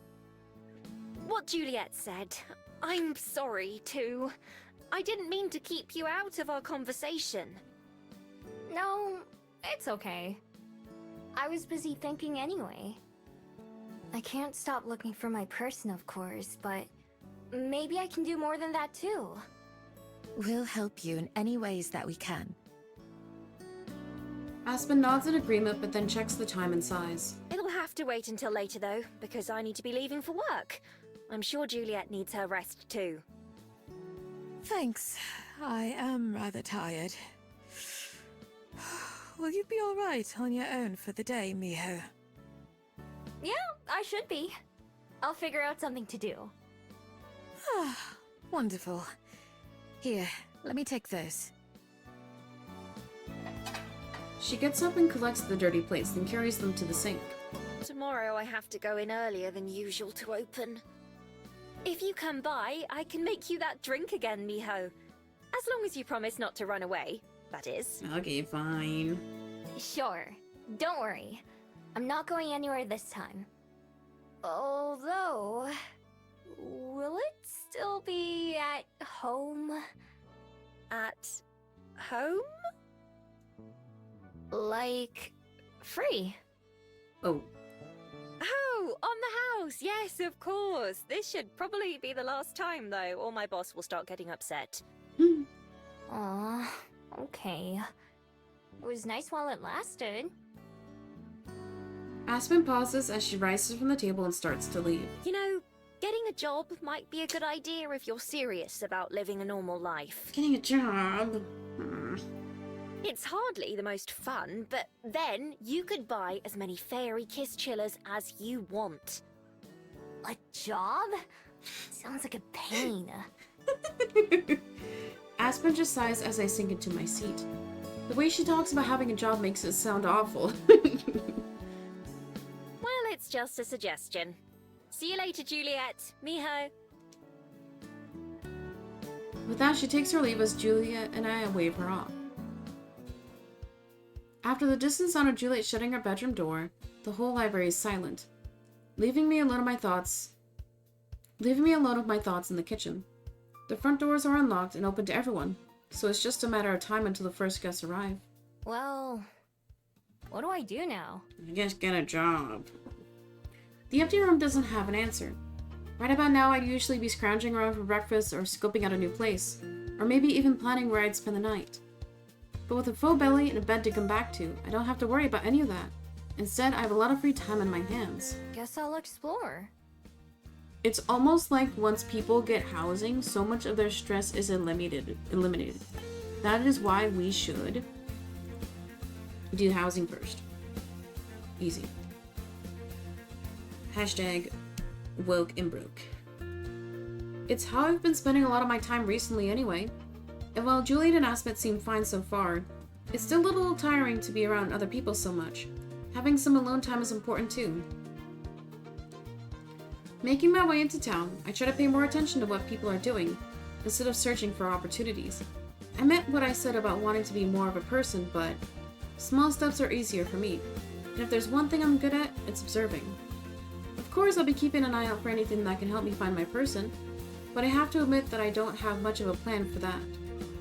Usually when I go to a new country or city, I try to find someone who might know them or who recognizes my scroll. I usually prefer asking other fabled. They're easier to deal with than humans. It's not a very efficient plan, if I'm being honest. I'd have to get really lucky for it to work, but I haven't come up with any better ideas. Now that Aspen and Juliet have offered to help, maybe they'll be able to think of something new. For now, I'm just killing time. I take it slow passing through the city, and even pop into some stores along the way. One of them is full of musical instruments, while right next door is a store selling kitchen utensils. Across the street there's another place with racks full of used clothes. I step into each store and pace around the aisles just browsing. Usually I'd never come into these kind of shops. Even though they have some expensive stuff, it's all bulky and hard to carry. Plus, I've learned the hard way that some pawn shops and buyers are good at guessing when something's stolen. Now that I'm paying more attention to what's for sale, I realize that I don't even know what a lot of this stuff does.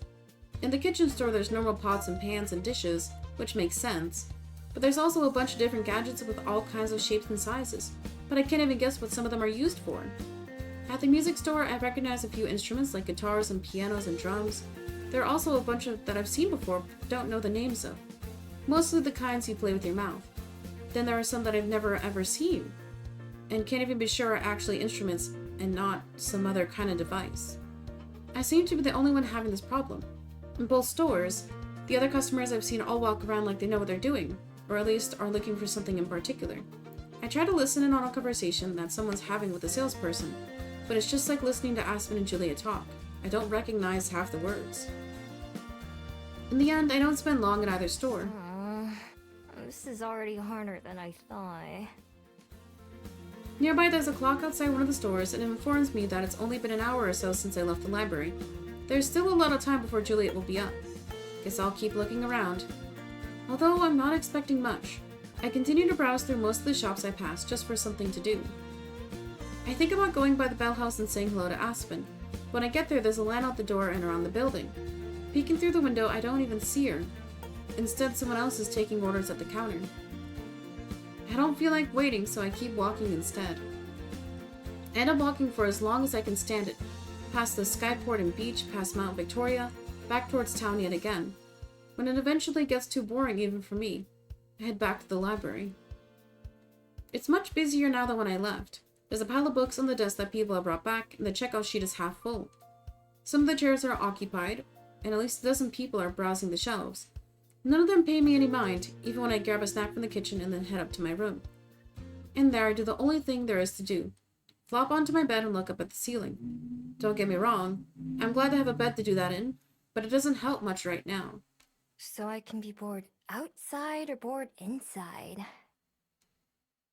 In my normal life, I'm usually too busy to be bored. Having time to rest and relax can be a luxury. Now I've got more time than I know what to do with. I haven't even realized that this would be a problem. Guess all I can do is wait for Juliet. Hopefully, she'll have some ideas. I get the feeling she could give advice on anything. May as well get comfy. Yawning, I get under the covers and then transform into a fox. With a soft pillow under my head and the cozy blanket above me, it's a lot like being in a very comfortable den. And after all the walking I did, a nap does sound pretty nice. If I'm lucky, I won't wake up until Juliet does. Wrapping my tail around my face, I close my eyes and eventually drift off to sleep. It's almost dark out when I finally open my eyes. Just like this morning, it takes a second for me to recognize where I am. I burrow my way out of the blankets and then retake my human form, rubbing the sleepiness from my eyes. That nap worked better than I expected. Hopefully Juliet will be awake by now. If she isn't, I don't know what I'll do. There's no way I'm falling back asleep anytime soon. Unlike this morning when I passed by Juliet's office, there's no light from under the door. I do catch the sound of something going on in the kitchen, so I make my way downstairs. In the kitchen, I treated... Oh, wait, yo. That sentence. In the kitchen, I'm treated to quite the sight. Good evening, Miho.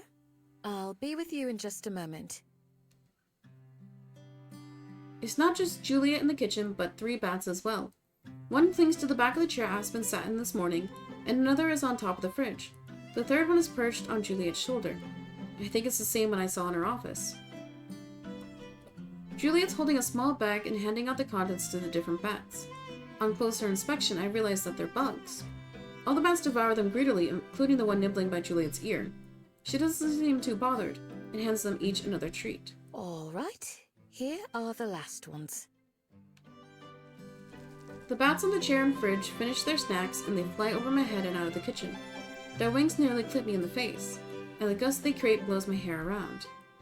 The last one stays on Juliet's shoulder even after it's finished eating, and then Juliet picks a small envelope up from the counter and ties it to one of the bat's legs. Thank you, Orpheus. We'll see you soon. Launching itself off of Juliet's shoulder, Orpheus takes flight and exits through one of the library windows. Even though he was much bigger than the other bats, it doesn't look like Juliet is fazed by being used as a launch pad. My apologies, Miho.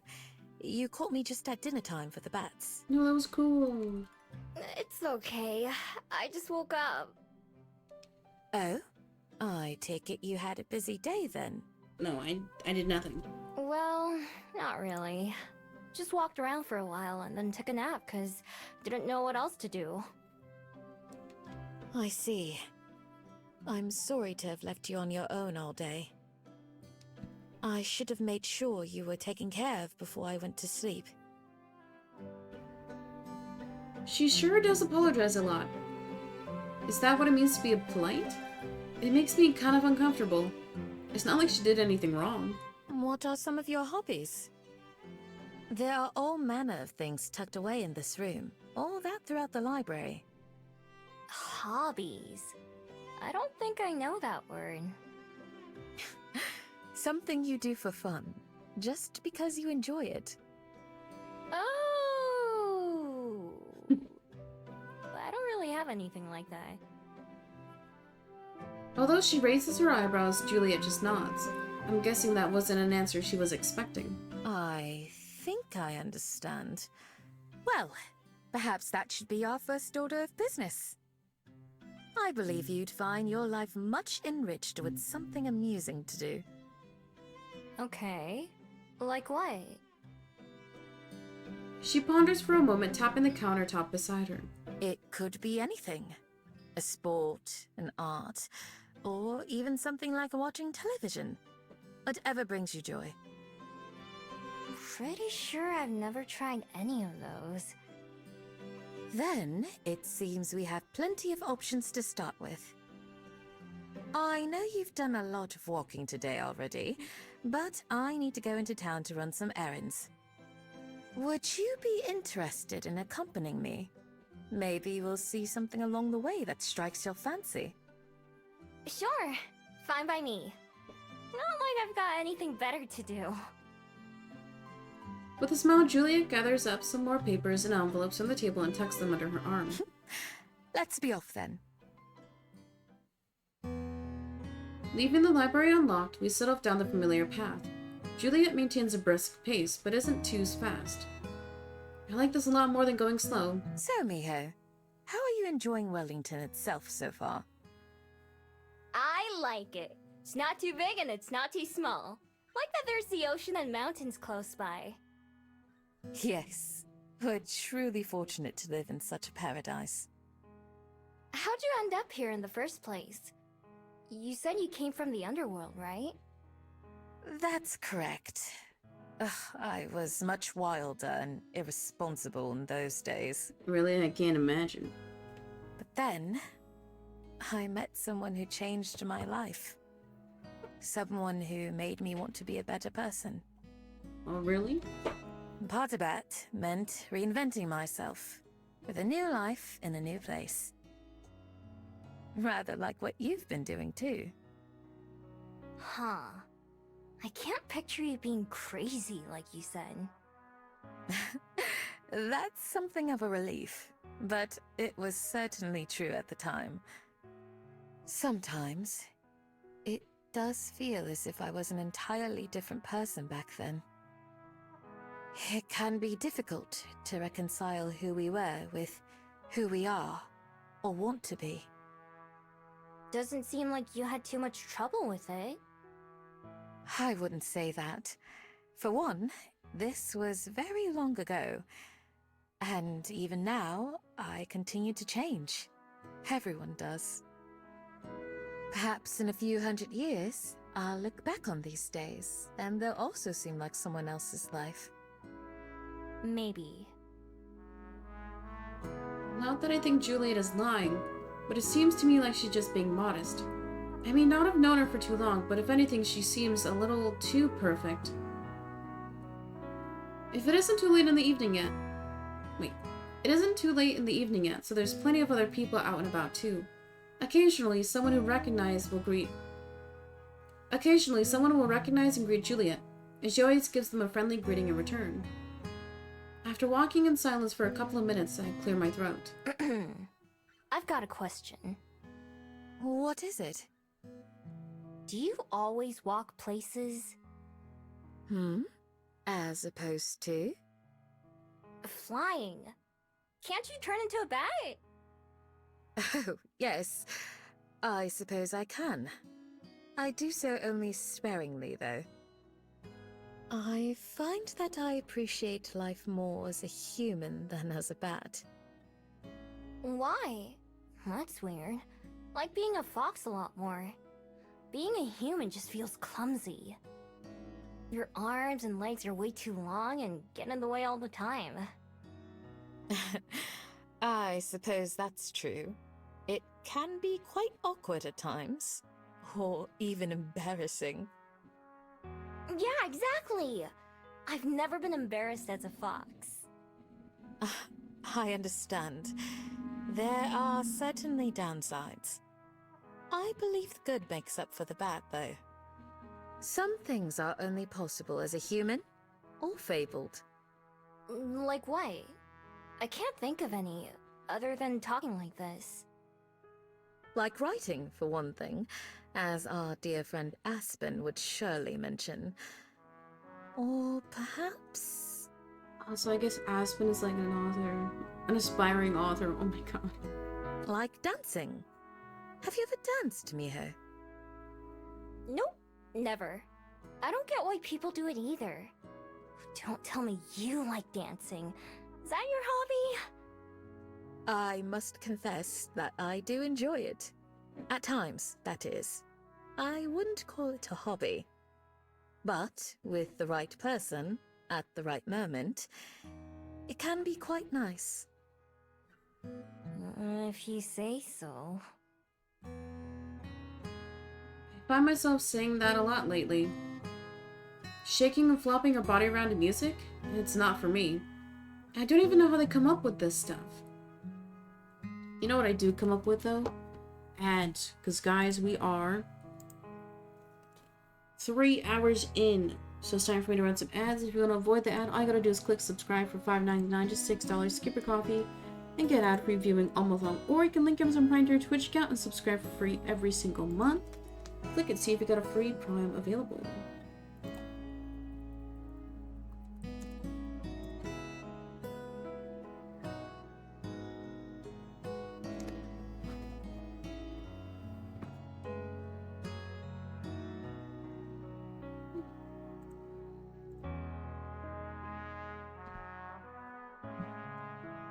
But I'm trying to remember to be polite, so I keep that part to myself. So, on that note, I should have asked this earlier. Are there any hobbies that you have as Fox? I never thought about it that way. But now that you mention it... Almost everything is better as a fox. The sun feels nicer on my fur than it does on my skin. Flowers smell better and more interesting when I sniff them. It's more... vivid. It's interesting because Mio is all about observing, when her as a human potentially is going to be about like genuinely experiencing. And my immediate thought was like, Mio seems like the person who's gone through like multiple traumas or has been in abusive situations and is like finally in a safe place to like fully experience life. And it's so cute. Like that could be what this is alluding to, like in general for the game. But that's what it feels like. Because I don't think Mio's necessarily sheltered, it's just she's never had the opportunity to slow down and like genuinely have fun. I remember Aspen using that word and explaining what it means. I bet she'd be proud if she heard me use it. You do make it sound lovely. But are those things you do for fun? Well... I almost said yes right away, but I think about it for a second. I do love those things I mentioned, but maybe they don't fit what Juliet is asking. I guess not. They feel good, but they're not fun. That's still valuable too. So far, we've been following the same path that I took earlier when I went into town. But when we come to a crossroads, Juliet turns in the direction of the neighborhood instead of the city. The first stop I need to make is down here. After that, we'll go look around and see if there's anything fun. Alright, I'm just following you. This isn't the same neighborhood where I hid from Juliet a couple nights ago, although it's pretty similar. Some of these houses are the sort that reminded me of Bugs when I first arrived in Wellington. We stop at one of them, a little one-story house with a porch light on. I follow Juliet to the front door and she rings the doorbell. Is this for one of your errands? Yes, we're delivering those papers that were requested. She straightens out the 2 yellow packets she was carrying. The door opens and a young woman carrying a baby stands behind it. Oh, Miss Juliet! So good to see you! With one of her trademark smiles, Juliet hands over the papers and the two chat for a bit. I lean against the wall, not involved or listening. When talking to the lady, Juliet uses the same warm tone and softness as when she's talking to me in Aspen. In fact, if I close my eyes, I could almost pretend that I'm back at the breakfast table with both of them, listening to them go on about books. Eventually, the woman takes the folder, and after saying goodbye several times, we leave. As soon as we're off her property, I turn to Juliet. What was that all about? I suppose you could call it another one of my hobbies. Sometimes, patrons have requests for information on their ancestors, or a piece of history that they'd like to learn about. For example, Mrs. Aliyu wanted to know about her husband's culture so she could teach her new child. I find and collect what's requested, and bring it to those who asked. Whoa! Sounds like a lot of work. It can be, but I don't mind it. The past is worth preserving, but not everyone knows how. It's my honor to help people do so. I think I love Juliet. I have assistants too, such as dear Orpheus, who is delivering a letter on the far side of town for me. Are all the bats your helpers? Some more than others. They're friends, not pets. And so if they don't feel like helping, then I won't force them. To me, it sounds like a lot of trouble to go through for someone else, even with the bats helping out. But Juliet apparently likes being inconvenienced. It's the same as letting me stay in her library. Still, that sounds like it could really be helpful in my own search for the traveler. As Juliet leads us to our next destination, we leave the residential area and go back towards the city. I try to keep my eyes peeled for anything interesting.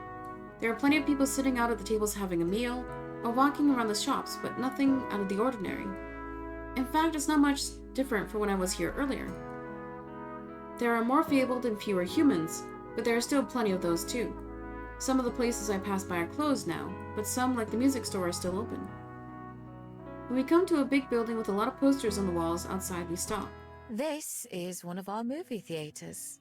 They show all the most popular films, as well as independent ones from local creators. Have you ever been to see a movie before? Not in a place like this. I know what movies are, but I don't think I've ever watched one. You should try it sometime. Maybe you'll find you like them. Movies can make you feel all kinds of different things. Happy, sad, scared, or just amused. Some are good for making you think, and some are good because you don't have to think about anything and can just relax. Why would I want to watch something that makes me sad or scares me? For some, it's fun to explore different emotions in a safe environment like that. When we see something that makes us feel strongly, it can stick with you. Perhaps cause you to view things in a different light. And if it ever becomes too much, you can simply stop watching or put on something else. I'll try it sometime. Although, I don't know about the sad or scary ones. There's nothing wrong with that. Everyone has different preferences.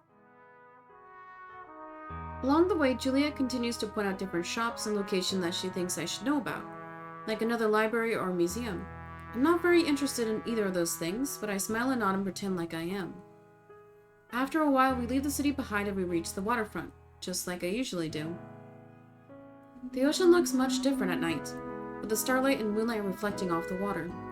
Far out at sea, there are a few lights that might come from boats, and sometimes lights in the sky from passing airships. We head down a small path to the boardwalk, where we look out onto the water. There are a few empty buckets sitting on the ground nearby, as well as some folding chairs. I point them out. What are those for? People like to fish off at this pier. They come at all hours, but I believe this spot is used for teaching lessons during the day. Ooh, lessons on how to catch fish? Oh, she's interested. That's correct. Is that something you're interested in? Maybe. It's one of those things that I like doing as a fox, but I don't know if I'd like doing it the human way. Should you decide you'd like to try, I'm sure there would be someone here who's happy to instruct you. Yeah, maybe. I don't want to commit to anything, but it couldn't hurt to come check out this place during the day. I'm glad you found something that struck your fancy. Is there anywhere else you'd like to visit while we're out? Or should we return home? Nah, I'm ready to head back. Is there anything for dinner? I'm sure we can put something together. Then let's go. Since I actually know where we are now, I lead the way home, with Juliet close behind me. Morning. It's another chilly morning in Wellington. I'm outside the Bell House waiting for Aspen. People are gonna think I'm staking this place out. And for once, that isn't true. It's after breakfast, but before the sun's up. Aspen invited me for a free drink before they open, but I'm starting to think that I've been duped. Anytime now. I rub my arms and bounce around trying to stay warm. Right as I'm thinking about picking the lock myself, the front door swings open and Aspen waves me inside. So anyway, like I was saying, my uncle taught me this trick to make it taste better. You put a little bit of salt in the coffee and it brings out the flavor, right? Not too much. You don't want to make it salty, but just a little bit. Sorry about that. I got a little held up. I was thinking maybe you forgot about me after all. No, you're not rid of me that easily. I was just... I tried it and it's really good. Have you tried it? Remind me, I'll make you one. So then I was thinking, if I start doing that every time I make a drink, eventually people will start realizing that their coffee's better when I make it, but they won't know why. I feel like that's bad. Don't do that at work. Talking to Lena. Oh, Aspen does not vibe with Lena. That can always take longer than you expect or plan for. But she and I often look the other way for each other on certain things. Such as letting you in before the store opens, for instance. Oh, am I not supposed to be here? That's cool! As long as we open on time, it's fine, and Lena and I are the two fastest. You kind of have to be when she's involved. What do you mean? I'm sure you'll see. Come on, what do you want today? I inspect the menu. It's as unhelpful as ever. Here's a paper copy, if that's easier to read. She hands me a little printout menu. It's also distinctly lacking pictures. Sorry, can't read it. Oh, do you need a Korean version? I'm afraid we don't have one. Oh, nah. Can't read any languages. I may as well have told her that the sky is green. Oh yeah, because Aspen's a writer. Oh no.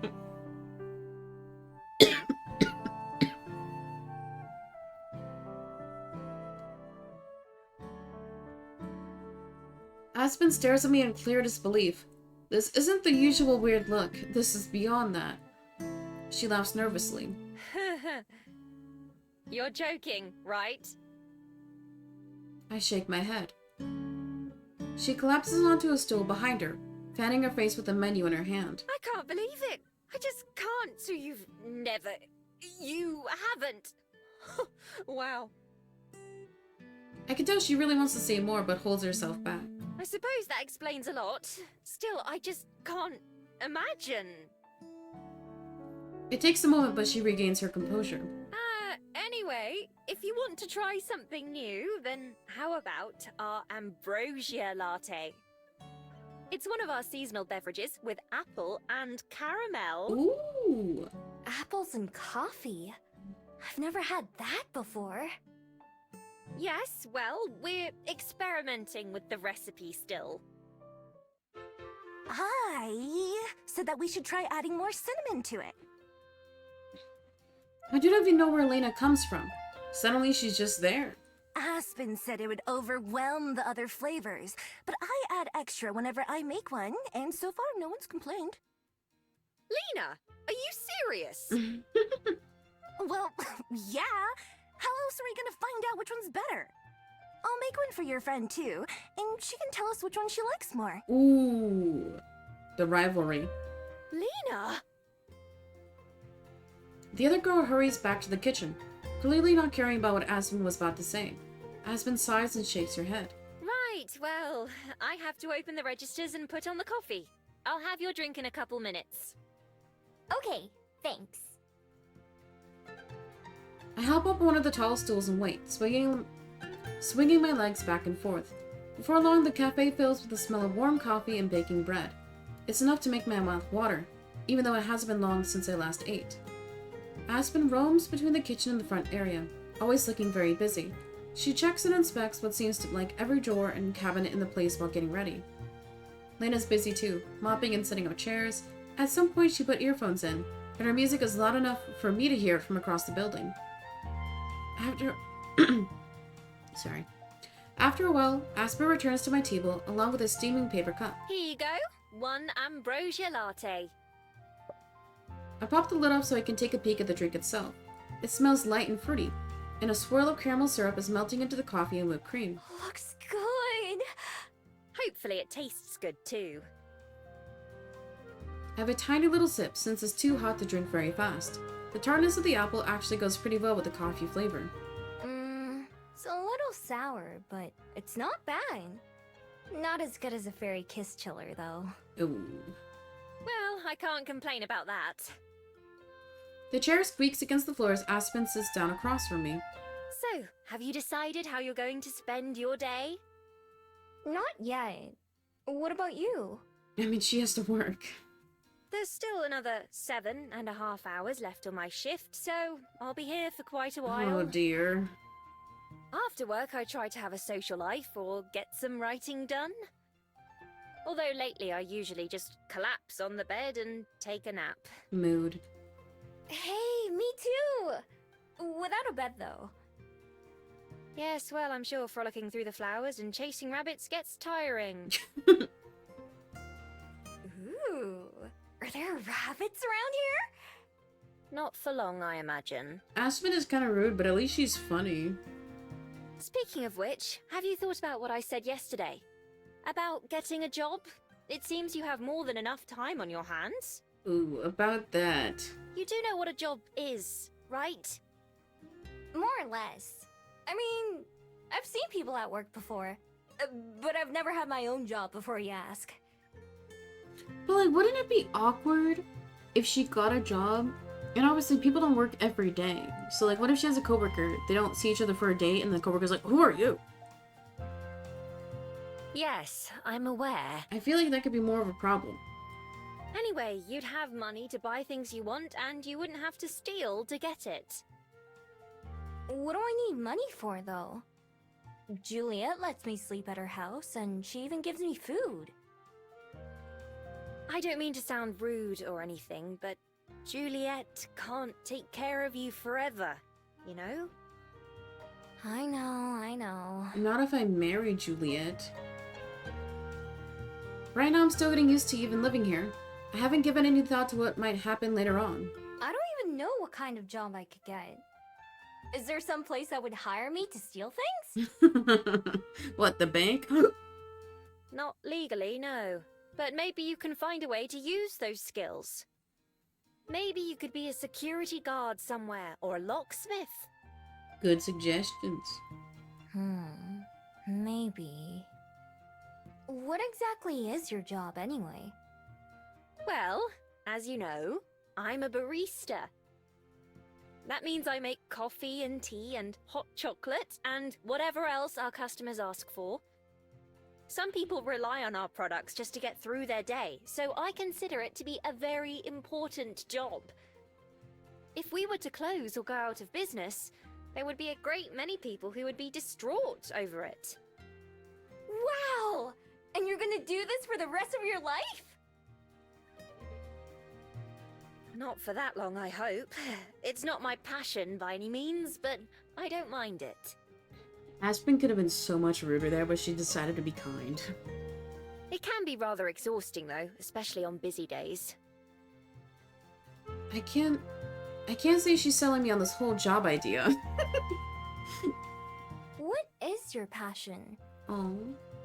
It's this. Like she was waiting for me to ask, Aspen dramatically pulls out a small notebook and puts it on the table. It's the one that I see her writing in all the time. I lean forward to look at it closely. It's not very big, about the size of my hand, and it's mostly purple in color. There's an intricate gold pattern around the border. It definitely looks fancy.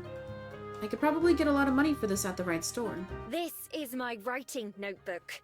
One of them, at least. My passion is writing, bringing stories and characters to life, making people feel what I feel. There's nothing quite like it.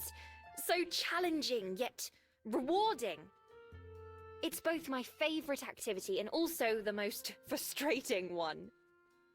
This notebook is full of story ideas, lines that I come up with, or other interesting details. One of the best parts of working here at the Bell House is that I get to meet so many interesting and inspiring people. For example, when you first came in, I wrote a brief note about you. I never imagined that just a few days later we'd be having this conversation. Trust me, I didn't either. What did you write about me? For some reason, Aspen's face gets a little red. I don't remember, just that I wrote something. It's in another notebook, not this one. Oh, really? My dream is that someday I'll be able to make a living from my writing. In fact, when I moved to Wellington a couple of years ago, that was supposed to be the first step. It's been taking longer than I'd like so far. Just like when you move to LA to become an actor, but then you have to work in food service. Every morning when I wake up, I tell myself that I'm not going to sleep that night until I finish at least a chapter. But then by the time I'm done with work, all I want to do is pass out. Of course, that just puts me further and further behind. I've really only myself to blame, I suppose, but life doesn't make it easy for me. Sighing, Aspen puts her notebook away once more, while I sip my drink. Saying it like that, I can't fault you for not wanting to get a job. I'm only here because I need some way to pay the bills. That's just the life of a starving artist for you. Mm-hmm. Did someone say job? Are you getting a job here? Is this an interview? From out of nowhere, Lena appears with a cup in her hands. No, Miho's just a friend. And were you eavesdropping on us? Mio would be so bad at this job. It's not eavesdropping if you're in public. Oh, that's right. You should learn to talk quieter if you don't want people to hear you. Like me. Okay. Tell me you're joking. About what? Before Aspen can even answer, Lena turns to face me instead. Anyway, that's too bad. We could definitely use the help. Hey, why not apply here if you're looking for work? I bet Aspen would put in a good word for you, right? I could do it too. It'd kind of be lying, I guess, since I don't know you that well, but you seem like an alright person. I mean, if Aspen trusts you, you have to be okay, I think. I can go get you an application right now if you want. I printed out a whole stack of them yesterday.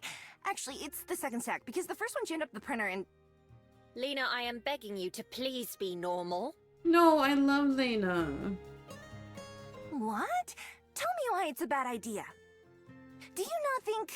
What's your name again? Miho. Do you not think Miho could do it? No, it's not that. I'm sure she'd do great. It's just... You shouldn't, like, work with your lover. Wait, that sounds fun.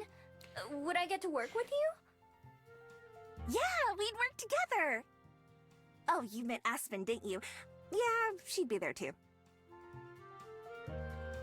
Slapping her hands on the desk, Aspen stands up from the table. It's certainly an idea. Perhaps one we should discuss later. Lena, you and I should be getting to work, don't you think? Okay, boss.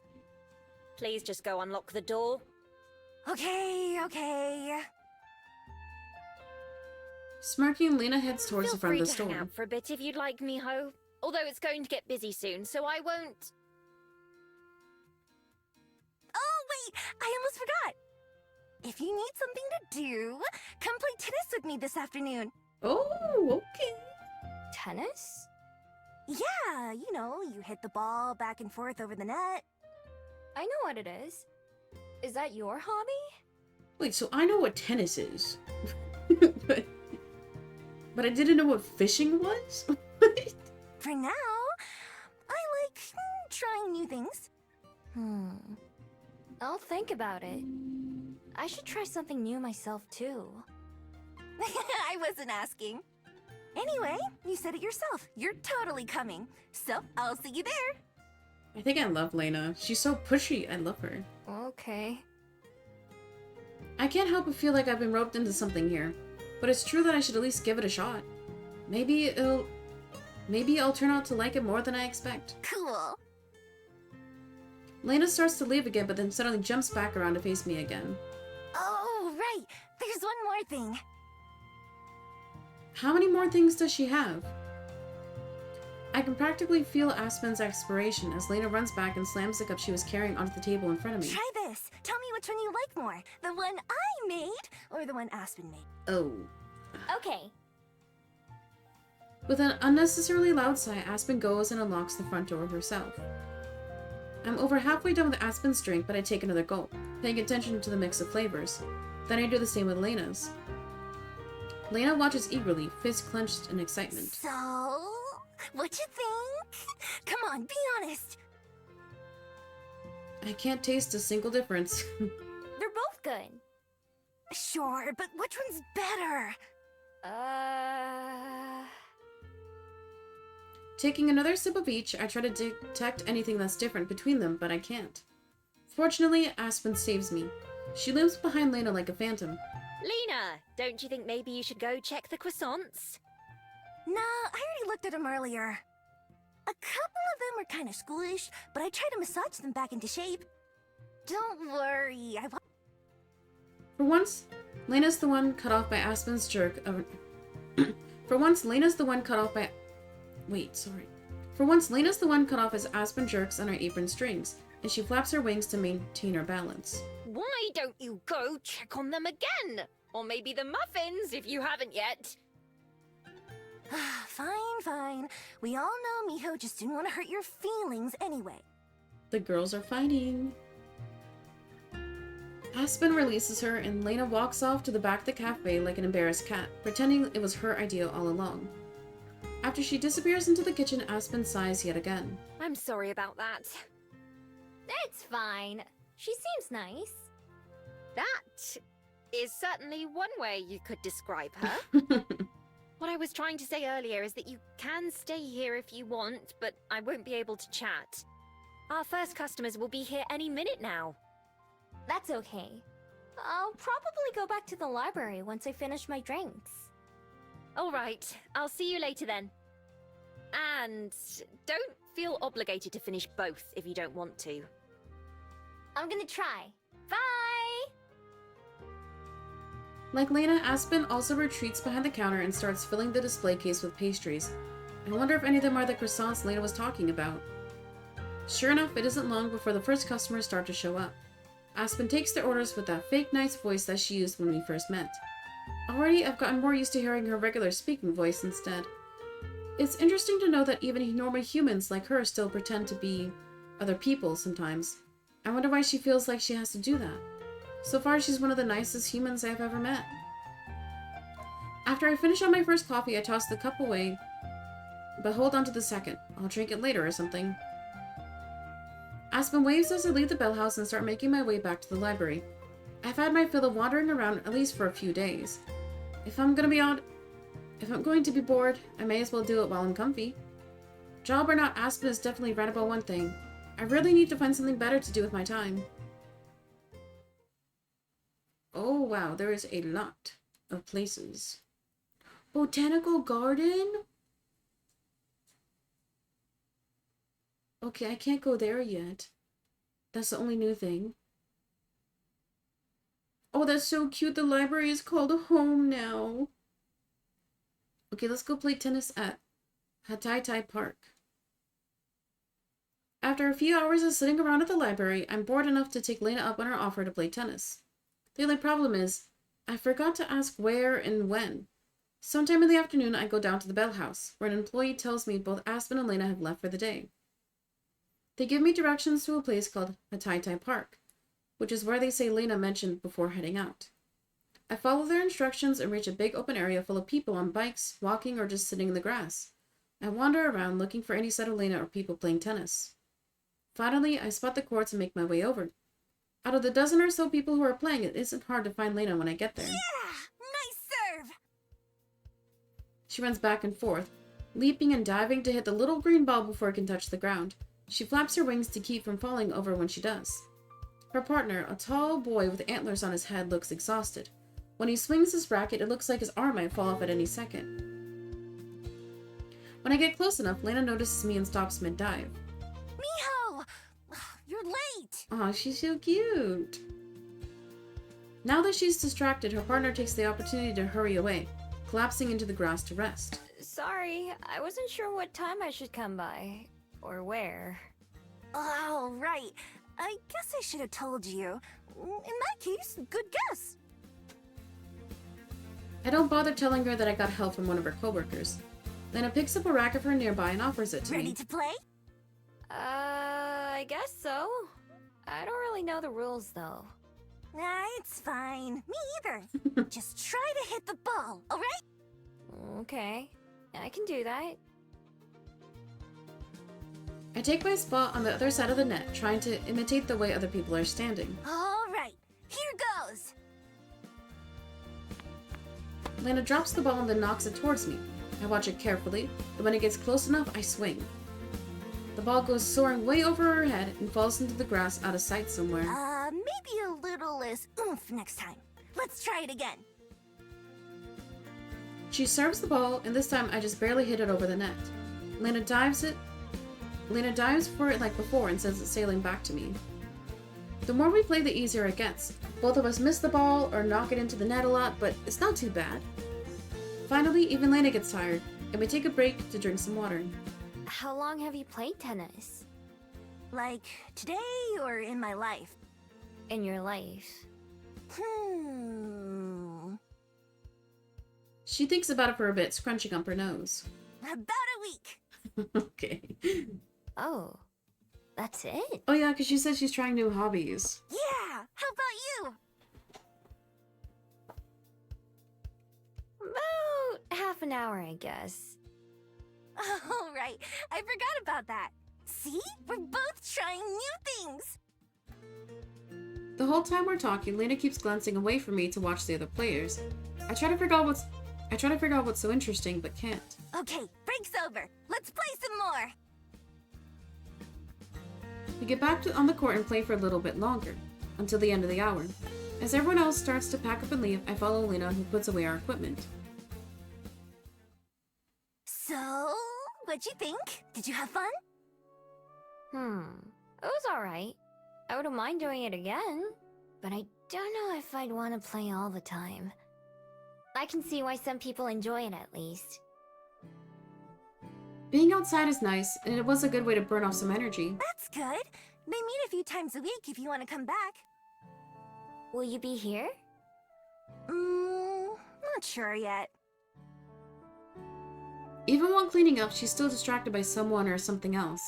When the other players walk past us on their way out of the park, Lena turns her head to watch one of them. Ready, because we're planting trees here next time. Really exciting, right?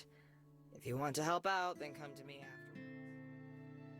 I catch a snippet of a conversation as the person Lena's watching. A druid goes by. Lena must hear it too, because she instantly closes her eyes and puts her fingers against the side of her head. Planting trees. Planting trees. Wait, is she only doing tennis so she can see her crush?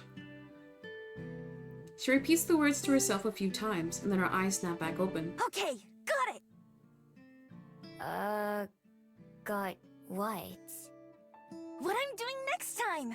I'll have to start studying up tonight so that I'm ready! Oh. Okay, if you say so. I'm pretty lost, but maybe this is just how Lena is. You should come too, if you're not doing anything. I'll tell Aspen to give you the details. Sure, sounds good. I'm not sure if I want to commit, especially since Lena probably won't even remember me the next time we see each other. But playing tennis wasn't so bad, so I should at least keep my options open. Good. Alright, see you then, Miho. See ya. Waving goodbye, Lena heads down one of the paths. I take a different one that leads me out of the park and back to the library for the rest of the day. With a tiny ding, the dough pops up, and I load it onto the plate with the other slices. I bring the dish over to the table. Thank you, Miho. Go ahead and put it by the butter. Oops, sorry. Let me get my bag out of your way. Once the table is set, the three of us sit. I've gotten more used to the routine of breakfast, and I know when to do things like pass the salt and pepper without being asked. Every morning so far we have the same thing, eggs and toast. But it's a lot tastier than convenience store food, and there are different spreads and fruits to change things up. Like usual, I'm the first one to finish eating, followed by Aspen, who stretches with a content sigh. Breakfast was as superb as always. Thank you, Juliet. I mean, how hard is it to mess up toast and jam? It's my pleasure. The two of them saying this is part of the routine too. Usually Aspen would be getting up right now to leave for work, except this time she doesn't. Don't you need to go, Aspen? Is this your way of trying to get rid of me? Oh. She peers at me from over the rim of her cup as she sips her coffee. Nah, I haven't thought about that. I was just wondering. I'm not sure if I should be flattered. Anyway, I'm working a mid-shift today, so I don't have to go in until noon. Will you be writing then? Yes, I ought to.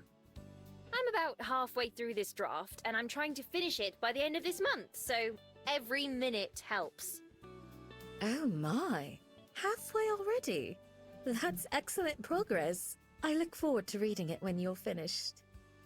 Don't give me too much credit, I still have to get there first, and you know how that's gone before. All you can do is keep trying. What are you writing? A book. I've been working on it for a couple of years now, as long as I've been in Wellington. Whoa, you're only halfway done? How long is it gonna be? Only halfway! I wish it was as easy as you think it is. It takes time to plan the story and prepare to write, and then, even after the drafting is done, you still have to edit it and fix it. Of course, the more you write, the better you become at it.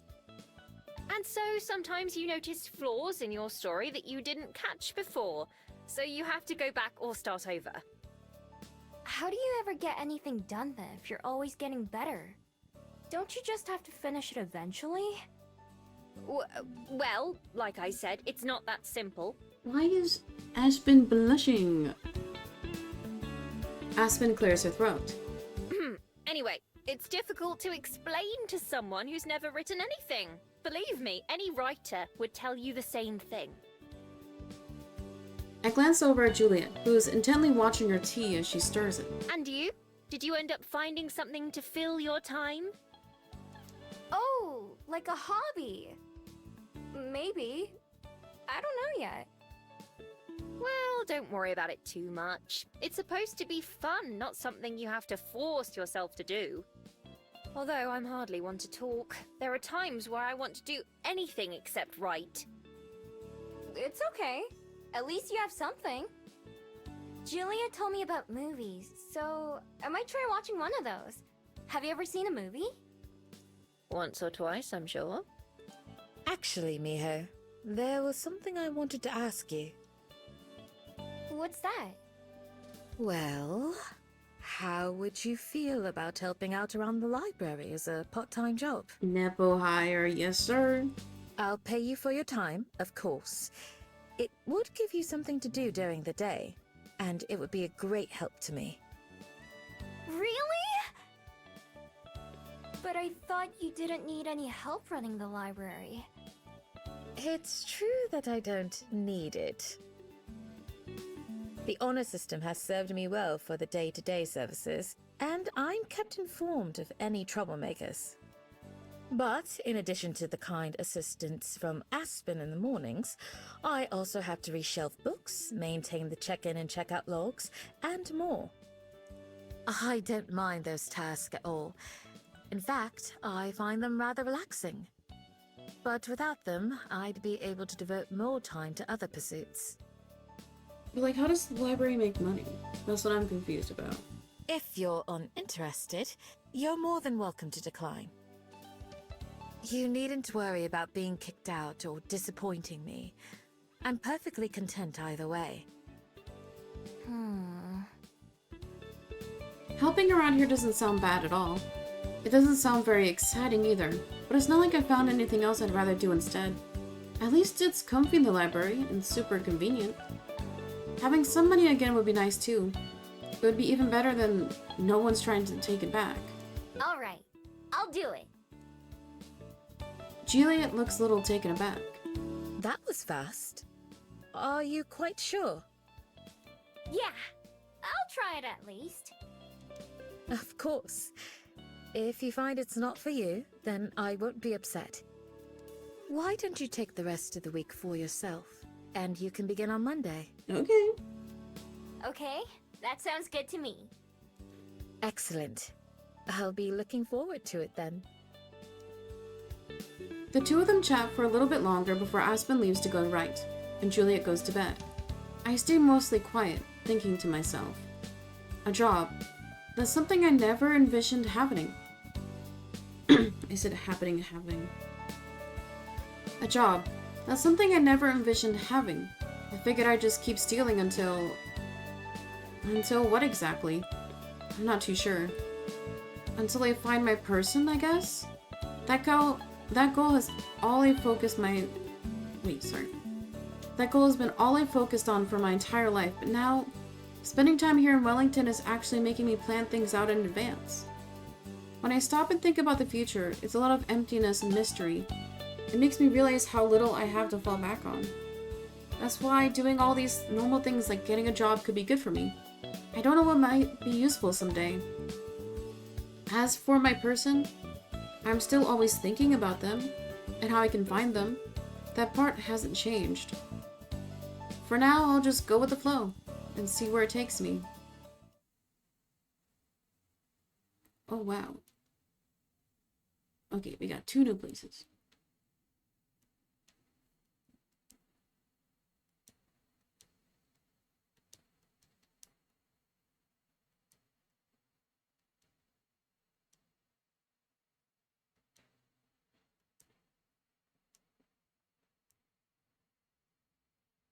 Oh, I'm realizing if I just go down or up, it goes down the list. I want to go to the garden. I'm feeling a little aimless, so I decided to spend a day in the botanical garden checking out the plants at my own pace. My leisurely browsing rewards me with some weird flowers I had never noticed before. They're green and red in shape so weirdly. They almost look like they have little mouths with teeth. I know you're not really supposed to touch things in botanical gardens, but I just want to see what these weird teeth petals feel like. Poke. Oh, it tried to bite me. What the hell? I reel my hand away as fast as I can, relieved to discover the plant has an extremely weak grip. As I do, it opens its maw back up, waiting for the next unsuspecting fool. Scary. Scary. I didn't know there were flowers that could bite you. I'm gonna go look at some normal flowers now, and I'll keep my hands to myself this time. Oh, I spent the whole day at the garden. Okay. Once we finish eating breakfast, Juliet drums her fingers on the table, looking thoughtful. Miho, it occurred to me that perhaps I should give you the proper tour of the library now. That way, you have the weekend to get better acquainted with it if you need. Tour? I think I've seen everything, right? Pardon. I meant of the books themselves. Where to find each genre and what they are. Oh, right. Sure. I haven't really thought about the books. For me, they're all the same, but I guess that wouldn't be true for everyone else. Right now, I have the place memorized in the same way you'd memorize a battlefield. What places are out of sight, how to get in and out, and anything else that might be useful. I don't think there are many battles that happen in here, so Juliet's tour would probably be more helpful. If you'd like, I can show you a couple of my favorite books. That way, if anyone asks for a recommendation, you could at least make something up. That'd be great. Anything that makes it easier for me to make things up is fine by me. The 3 of us head to the entrance. Let's start with the basics, shall we? As you know, this is the reference desk. It's where books are checked in and out, and where anyone who needs help can find it. What kind of help do people ask for? Usually, They need assistance finding a specific book. Or perhaps they need a recommendation for what to read next, as Aspen mentioned. Hope they like the same books as her then. Don't worry, I'll think of some that are more popular. Not my real favorites, which most people would be too bored to finish. Juliet leads us into the actual rows of shelves. I stared on the books as I passed by, committing as many details to memory as I can. Even if I can't read the words, I can try to remember the colors and shapes and covers. Over here is the children's section. It's got lots of picture books and beginner reader books. The shelves are shorter too, so that children can reach them more easily. Oh, I've seen some of those around. Are adults allowed to read them too? Of course. Parents read to their kids quite often. Some people read them for fun, too. You gain so much more appreciation for the illustrations once you're older. We head over to another area. This is the non-fiction section. It's for books about things that are true, rather than made-up stories. I rarely visit this section, personally. In a shady corner near Aspen's favorite table, Juliet taps a small sign hanging on one of the shelves. This is the mystery section. Stories about detectives, murders, and other such subjects live here. Doesn't sound very pleasant. I do admire mystery writers. It's difficult to come up with a compelling one. We go around the whole library like this, with Juliet and Aspen pointing out all the other sections. Finally, we come to a stop back at the desk where we started. I do believe that's everything. Do you feel like you have a good understanding now? It's hard to keep them all straight. Fantasy, history, cookbooks, biographies. I think I've got most of it, though. By the end, my head feels like it's spinning, and I know that I won't be able to remember everything as hard as I try. But I do feel like I've gotten a better feeling for the place. At the very least, I could show someone where to find the restrooms. It is a lot to take in. Don't worry if you can't memorize it all right away. There's plenty of time to learn. Even I forget where things are sometimes, and I've spent more time here than at my own apartment. Thanks! It might take me a while, but I'll get it eventually. I know you will. I have the utmost confidence in you. If I'm going to do this, I may as well try my best. Maybe something good will come from it, and if not, I can always just leave. Want me to show you the books I was thinking of now? Sure. I'll be off to bed myself then. Have a lovely day, you two. Sleep well. Night. Juliet heads upstairs while Aspen and I go to the shelves. To start with, She leads the way to the fiction section, which is easy to remember since it's the biggest. Aspen runs her finger across the books as we move down an aisle. I see her scanning the titles before she stops and taps the spine of one. here we are, Wuthering Heights. I just returned this one recently after finishing my annual reread. It's a very tragic love story. The main character is rather terrible, I must confess, and there's an awful lot of death. Oh. But despite all that, it's beautiful. That description definitely isn't what I was expecting. People really like to read that stuff? Sometimes, yes. You read to experience all kinds of different feelings. Besides, I think there's a kind of sad beauty to doomed romances like that. It really does put life in perspective. If you say so. You don't have to take my word for it. I'm sure you'll see for yourself once you start working here. In the meantime... I follow Aspen to the other side of the room, where there are a couple smaller racks of books near the corner. Do you enjoy poetry? Dude, I can't read. How can...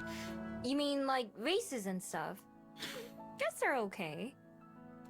That's pottery. Poetry is... She clears her throat. Prose. Words in their best order. Poetry, the best words in the best order. Samuel Coleridge said that. He was a poet, but he's not the one I have in mind. I'll show you what he meant. The book she selects looks old, very old.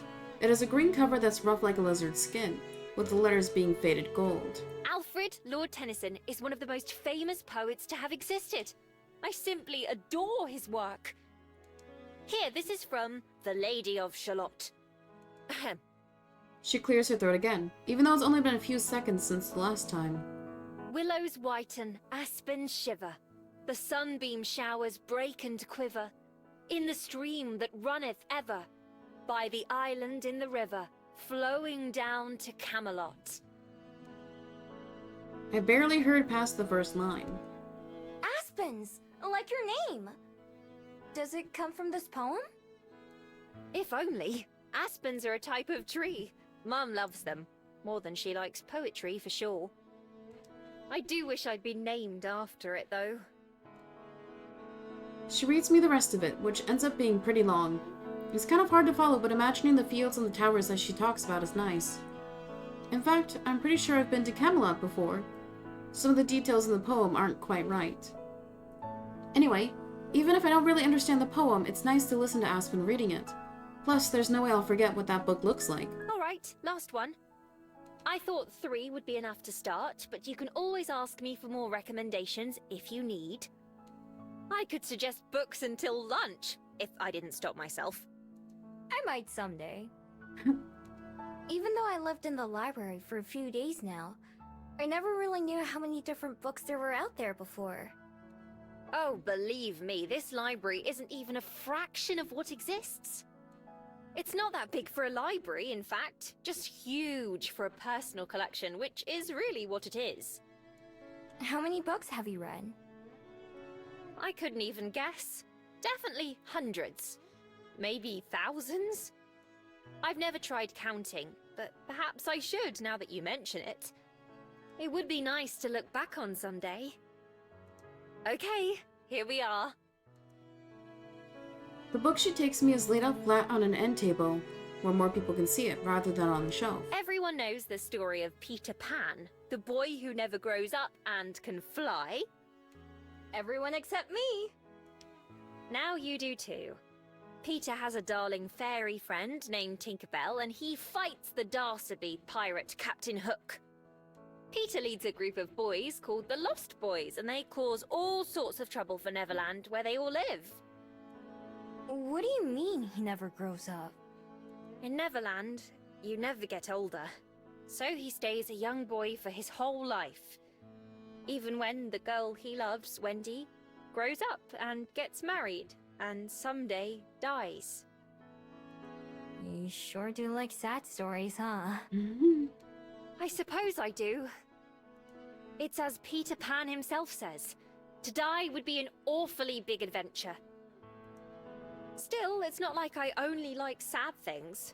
Romance is my favorite genre, and not just the tragic kind. I sit down on one of the chairs, since it seems like Aspen wants to have a conversation. May as well get comfy. Aspen sits down too, fidgeting with the strap of her purse. Why is it your favorite? Why? Well, Her hands stop moving while she thinks. In a book, things can be much more perfect than in real life. A moonlit balcony all alone, or a sunset kiss on the seashore. Real life is considerably messier. Well, I can make our relationship like one of your books. I've never been in love before, although I think it sounds quite nice. As I said earlier, people read to feel things. Oh. So until that time, living vicariously through other stories is enough. What about you? What about me? Do you ever hope to fall in love?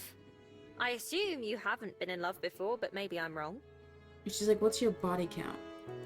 Nah, I haven't. I like being on my own. Do you think maybe that would change if you met the right person? Aspen is blushing. I don't know. Maybe. I haven't thought about it much. Since everyone forgets me, there's never been a reason for me to care. Oh my god. I suppose that's reasonable. Still, that must be... Well, it doesn't matter. Do you ever watch movies? Or TV? Just about everything has a love story in it nowadays, not just books. Nah, not in a long time. How long? She sure asks a lot of questions. And they jump around topics so much too. I don't really mind, but I have to try hard to even remember the answers. All the places I've seen and days I've spent have mostly blurred together in my head. I'm not sure. A few years? There was a really big crowd around a window, so I wanted to see what they were all looking at. What do you think it could have been? And? What was it? I don't know what it was. I didn't speak the language there yet, and I didn't memorize the sounds. But on TV, there were these people in white suits bouncing around, and the people watching seemed really excited by it. I thought she was gonna say like 9/11. Aspen gasps. Did the people on TV... Do you remember by chance if the place they were hopping around looked like a desert, all rocky and empty? Oh, the moon landing. I thought it was a cartoon.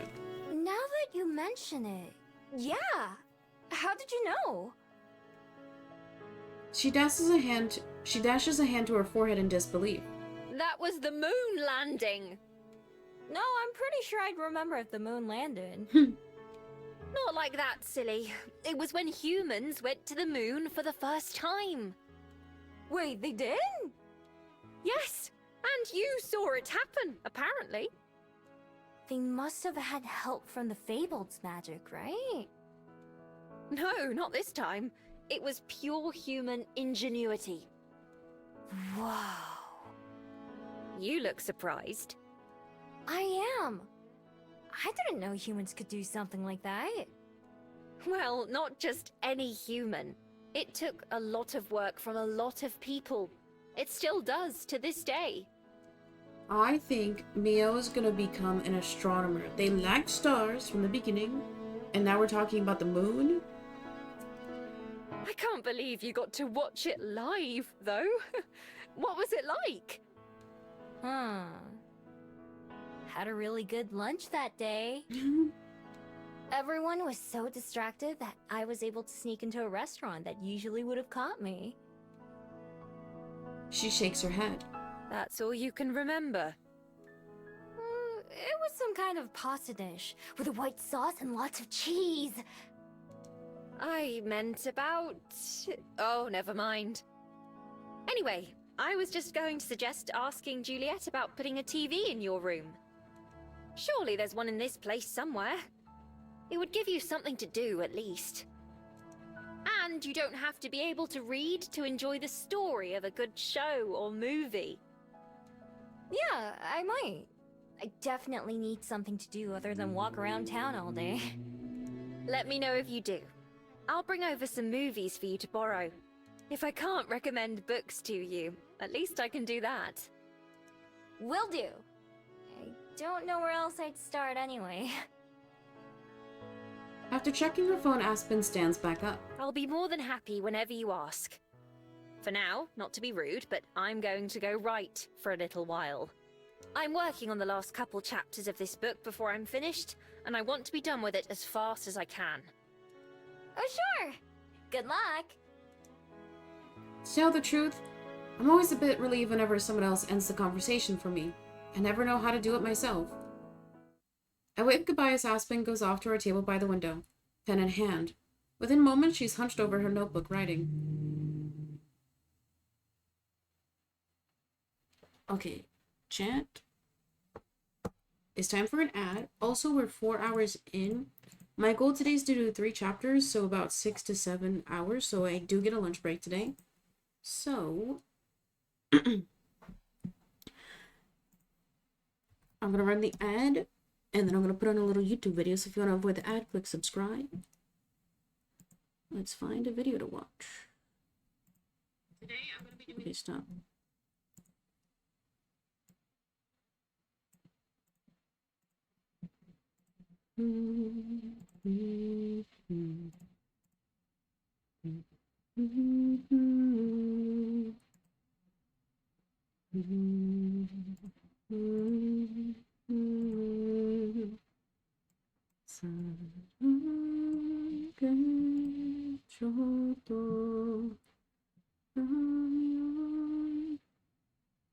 Classic.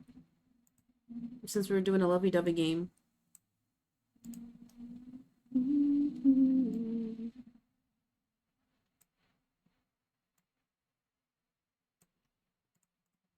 Okay, so I'm gonna go heat up my lunch. I will be right back.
That's so funny. You can see my recommended.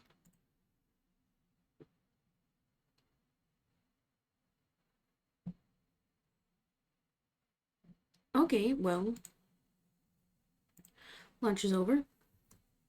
You guys want to see the video? Subscribe to the main channel YouTube.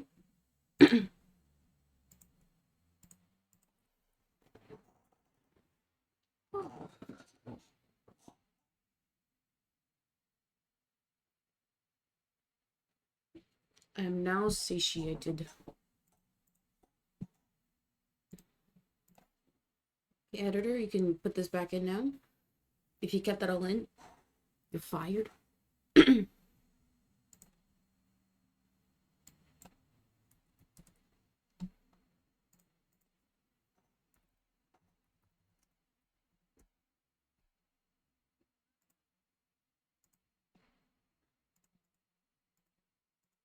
Okay, we're back in.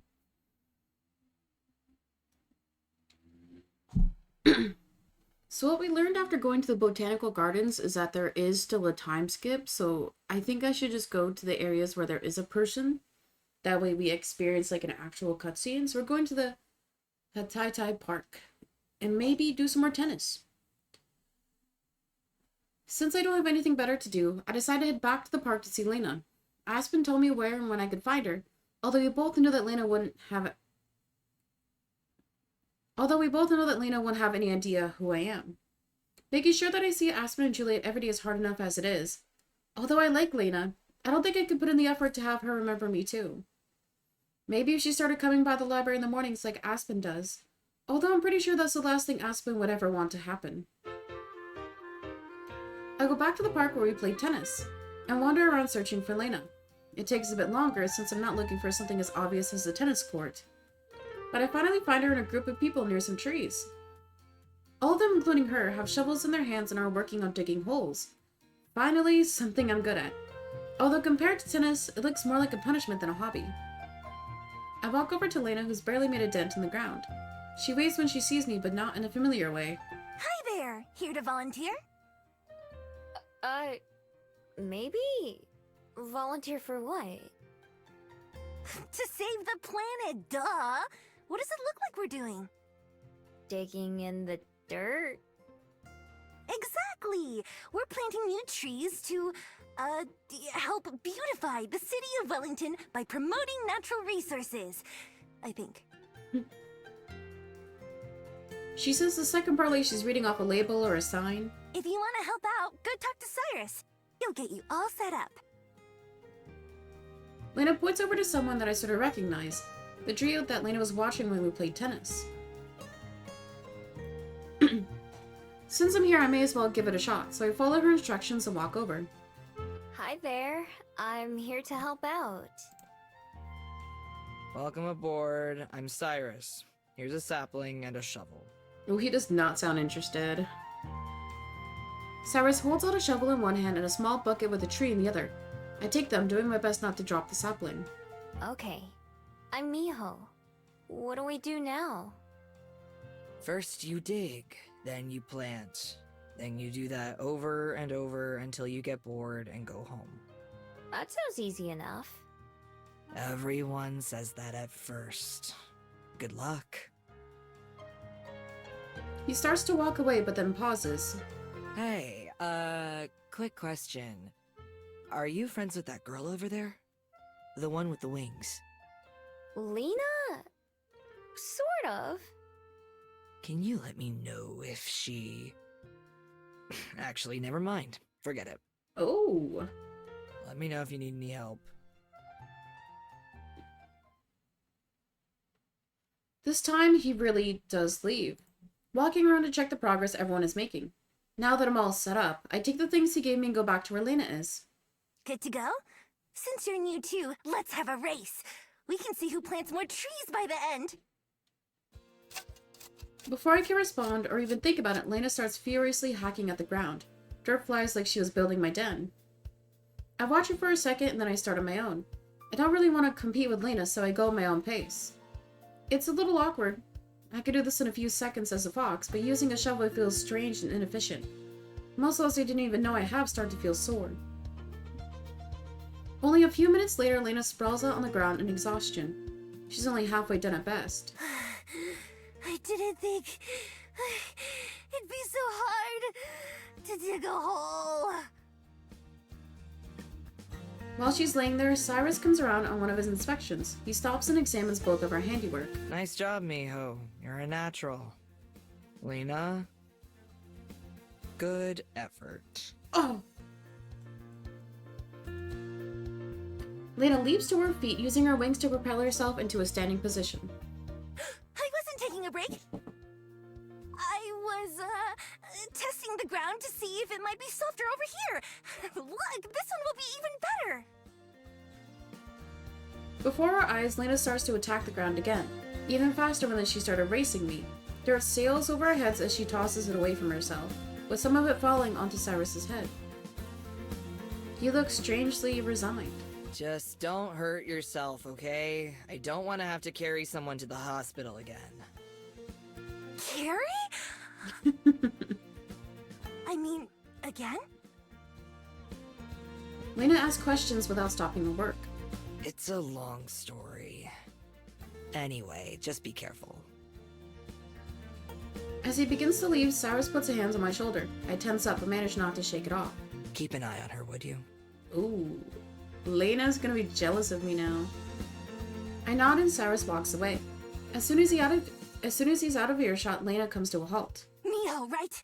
I need you to break my arm. Oh, okay. You... what? Yeah. Maybe that's a bit much. Maybe just a finger would be enough. Why would you want to do that? Oh, you're right! A broken leg would make more sense. I was literally just thinking the same thing. I'm not entirely sure we're having the same conversation. I decide to try a different approach. So, are you and Cyrus friends or something? Friends? Kind of. Unfortunately. You don't want to be friends? I want to be more than that! For the first time ever, Lena looks around after speaking, like she's worried someone might have heard her. Like... best friends? More than that! Like boyfriend and girlfriend. Oh... That explains why I didn't understand. How's that going? She sighs and her wings droop. Well, you just saw pretty much. I know Cyrus from ballet, but I quit ballet, so I only get to see him at other stuff like this. But he's always trying something new every week, so I do too. He's in ballet? Honey. But it's kind of hard to talk to him, especially when he's so busy. When I heard he was gonna come plant trees, I had no idea he'd be in charge. So I can't let him think I'm a slacker or bad at tennis. Not when he already thinks I'm a quitter. I think I get it. The one thing I know for sure is that it sounds complicated. Good luck, Lena. The two of us go back to shoveling dirt, and eventually we go deep enough that we can plant the saplings Cyrus gave us. I carefully set mine in the ground and then cover it back up the same way I've seen other people doing. When it's time to wrap up, Cyrus makes one last trip around collecting shovels and handing out water bottles. When he reaches us, he nods approvingly. Good work, both of you. Thanks. I gulp down the water he gives me in a few swigs. Yeah, thanks. On the other hand, Lena seems a little dejected. She doesn't even try to talk to Cyrus before he leaves. When the two of us part ways, she gives me just a half-hearted wave. See you later. Yeah, bye. I'm not even sure what she'll be doing next time, much less when or where. Maybe Aspen will tell me about it again. Digging holes wasn't exactly something I'd want to do a second time, but planting a tree was satisfying. And I'm kind of curious to see how things go with Lena and Cyrus, if they go at all. Lena's kind of a lot, as Aspen says, but she's nice. I hope everything works out for her at least. Looking around, I notice that I'm the only one left, so I toss my empty bottle into a recycling bin and start making my way back.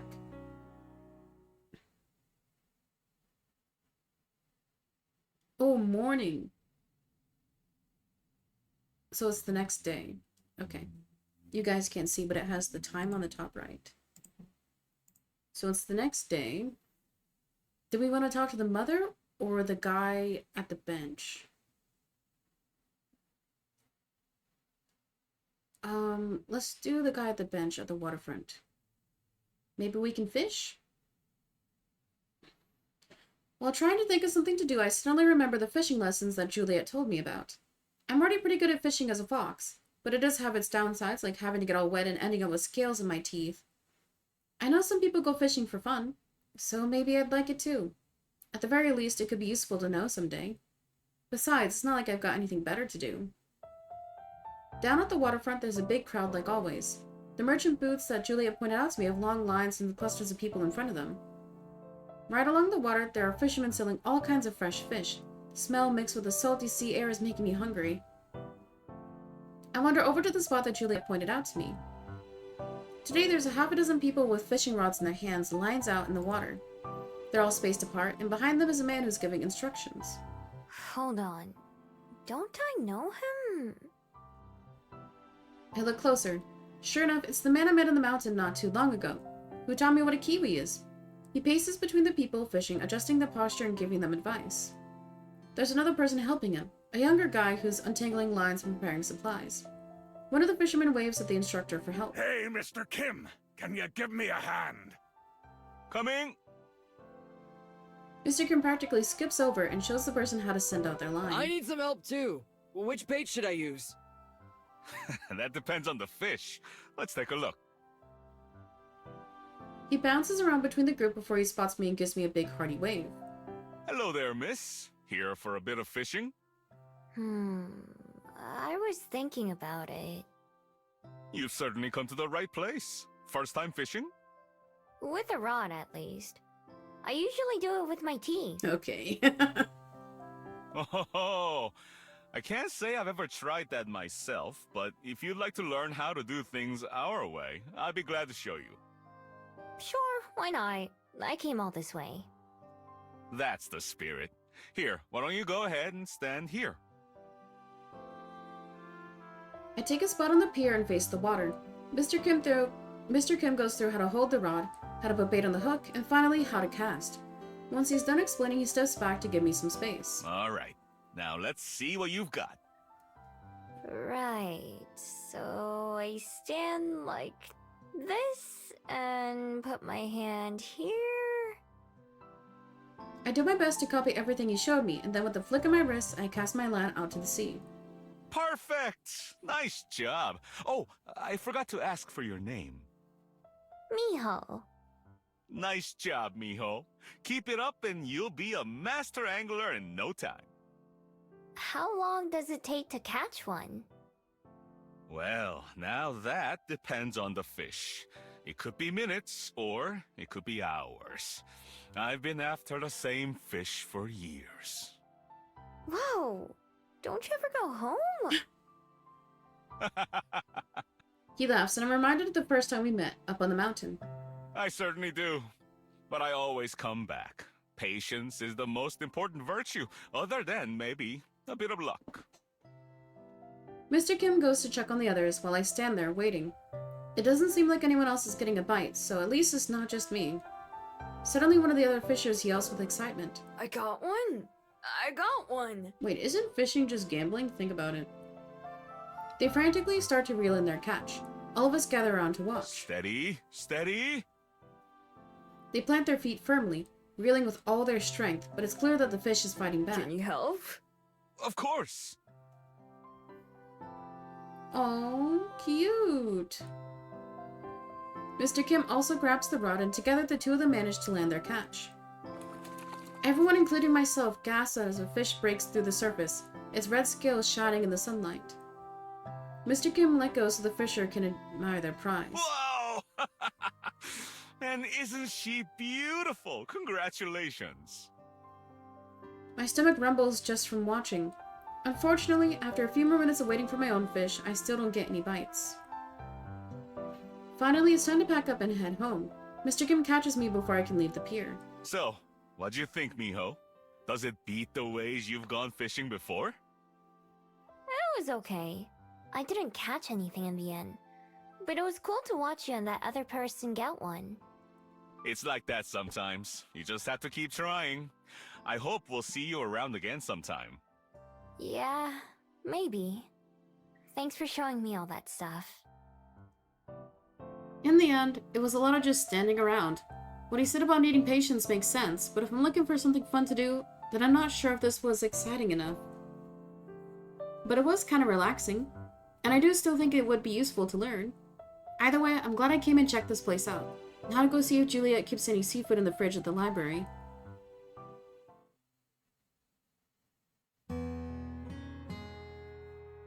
After another day spent entertaining myself around town, I decided to take Aspen's advice and ask Juliet about a TV. The light is on in Juliet's study, meaning she is in there. I knock on the door and get an instant response. Come in. The study hasn't changed at all since I was here a couple days ago. Except there aren't any bats in the corner this time, it's just me and her. Hi. Good evening, Miho. What brings you here?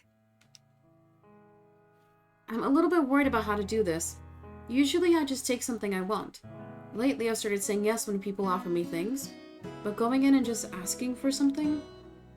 Well, I'll have to do it sometime. I had a question. Yesterday, Aspen said I should ask about getting a TV in my room. That way, I'd have something to do. Oh, that is a good idea. I take it today wasn't particularly exciting either. Oh. Not really. It was fine. Nothing bad happened. I'm just... I don't want to say I'm bored. What if she thinks I'm blaming her? Or ungrateful? I bite my lip, trying to think of a better way to put it, but she seems to read my mind. Bored? It's all right, you can say it. An empty room would be boring for anyone. I believe there should be a television somewhere around. Let's take a look.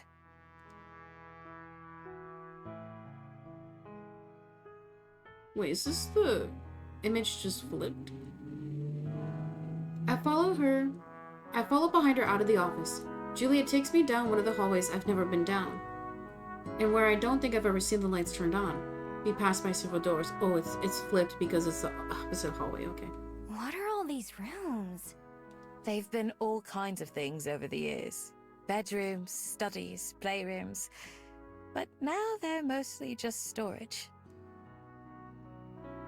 We stop in front of one door, indistinguishable from the rest. I believe this is the one. It's not locked. Juliet just opens it normally. Inside is dark and dusty. The window is covered with heavy curtains that don't even let any light in. In other words, what you'd expect from a vampire's house. There's tons of junk leaning against the walls, like some faded bicycles, and a dresser that's missing a drawer. Ah, there it is. Juliet points and I see what she's looking at. There's a TV in one corner, with its cord wrapped around itself in a thick blanket of dust. We both walk over and wipe some of the dust away. It immediately blows into my face. Miho, are you alright?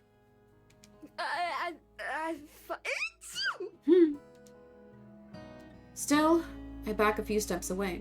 As you can tell, it's been a while since I've come in here. Much more carefully than me, Juliet cleans off the TV. I believe it should still work, though.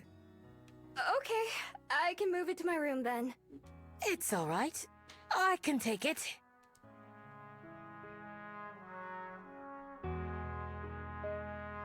Juliet effortlessly lifts the TV up and begins to carry it to my room. Whoa. Yeah, she's strong.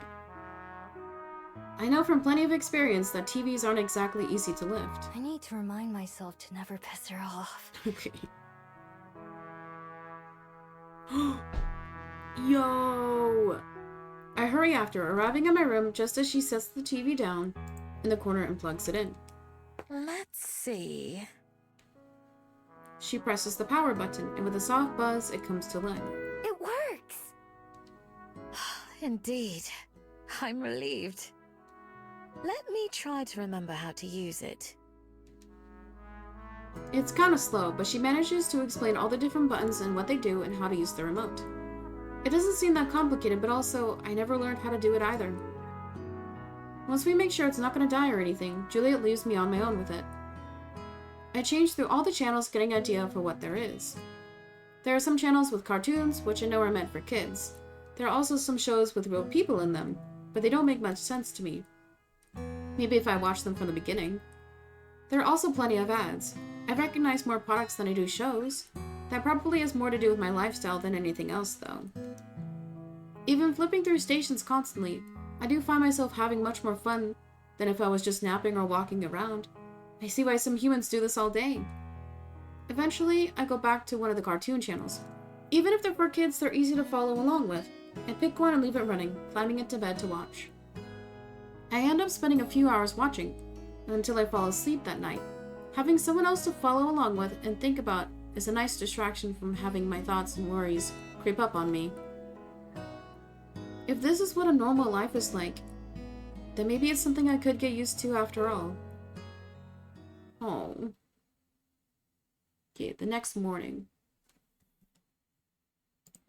The only dialogue option we have is a Tai Park again. I assume if we go to the other areas, like, it's just us thinking to ourselves, which is good. Self-reflection is good, but, like, I want to get closer to characters. During a conversation with Aspen, she told me about what Lena's next adventure would be, an outdoor painting class. When that time rolls around, I decided to go check it out. Just like the other activities I've tried with Lena, it'll be happening in the park. When I arrive, I don't even have time to look around. The class is right next to the entrance. The group is bigger than the one for tennis and tree planting. Everyone has a big canvas on a stand in front of them, and there are a bunch of paints and brushes in the middle.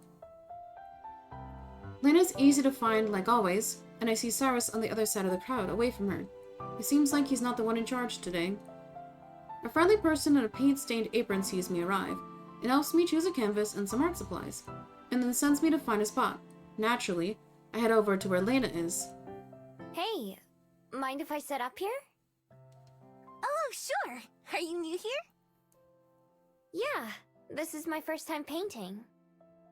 Me too. Wanna have a Actually, maybe you shouldn't race when you're painting. I take a peek at what Lena's been working on. It doesn't seem like there's a particular topic, so everyone's painting is different. Lena's painting is a picture of a young swan with a pink flower on its head. It's surprisingly great. This is amazing for your first time. You think so? I mean, of course it is. What are you gonna paint? I don't know yet. Let's see. There are a bunch of different sized brushes and a variety of colors. Having so many options to choose from makes it harder, not easier to decide. Maybe I should go for something simple, like a tree. Choosing a brush in a shade of brown, I get to work. Alright everyone, warm-up's over. Go ahead and find a partner. We're going to work on portraits today. My tree is mostly done by now. It's not very detailed, and it doesn't look like any tree I've seen in real life, but at least I can tell what it's supposed to be. When the instructor says to choose a partner, I instinctively turn to Lena, pretending to ask her. But of course she's looking over in Cyrus's direction. I sigh to myself. You should go ask him before he ends up with someone else. Dude, W wingman. It'll mean I have to partner up with a stranger, but as far as Lena's concerned, she and I are already strangers, so it shouldn't make that much of a difference. Lena jumps in shock. Whoa, are you a mind reader? Something like that. That's so cool! You're right, though. But what if he says no? Then he says no, I guess. Nothing would have changed, right? You're right. She taps her chin. You know, you kind of remind me of someone I work with. Anyway, wish me luck. Good luck. I watch as Lena goes up to Cyrus and talks to him, too far away for me to hear. I guess it must work out, because they soon set up their canvases facing each other. Aww. Unfortunately, watching them means that I missed out on my chance to find a partner. When I look around, everyone else has matched up with someone. That's more than fine with me, but unfortunately, the instructor comes over and invites me to partner up with her, which I begrudgingly accept. For the next little while, I struggle to make something that resembles the woman across from me. This would be a lot easier if she looked like a tree. After 10 or 15 minutes, she claps her hands to get everyone's attention. Time to change things up. Show your partners what you made, and then go find a new partner. A new partner? While everyone gets to that, she brings her canvas over to show me. Whoa. It's definitely me. My tail is fluffier in real life and my ears aren't that big, but I can still recognize myself. Mine's not even close to that good. I turn around the canvas so I can see the results. Compared to the painting she made, I'm kind of embarrassed to share. Still, she smiles at it. I think it's lovely. Painting is like anything else. The more you do it, the more you improve. And I've been doing it for a long time. We all have to start somewhere, though.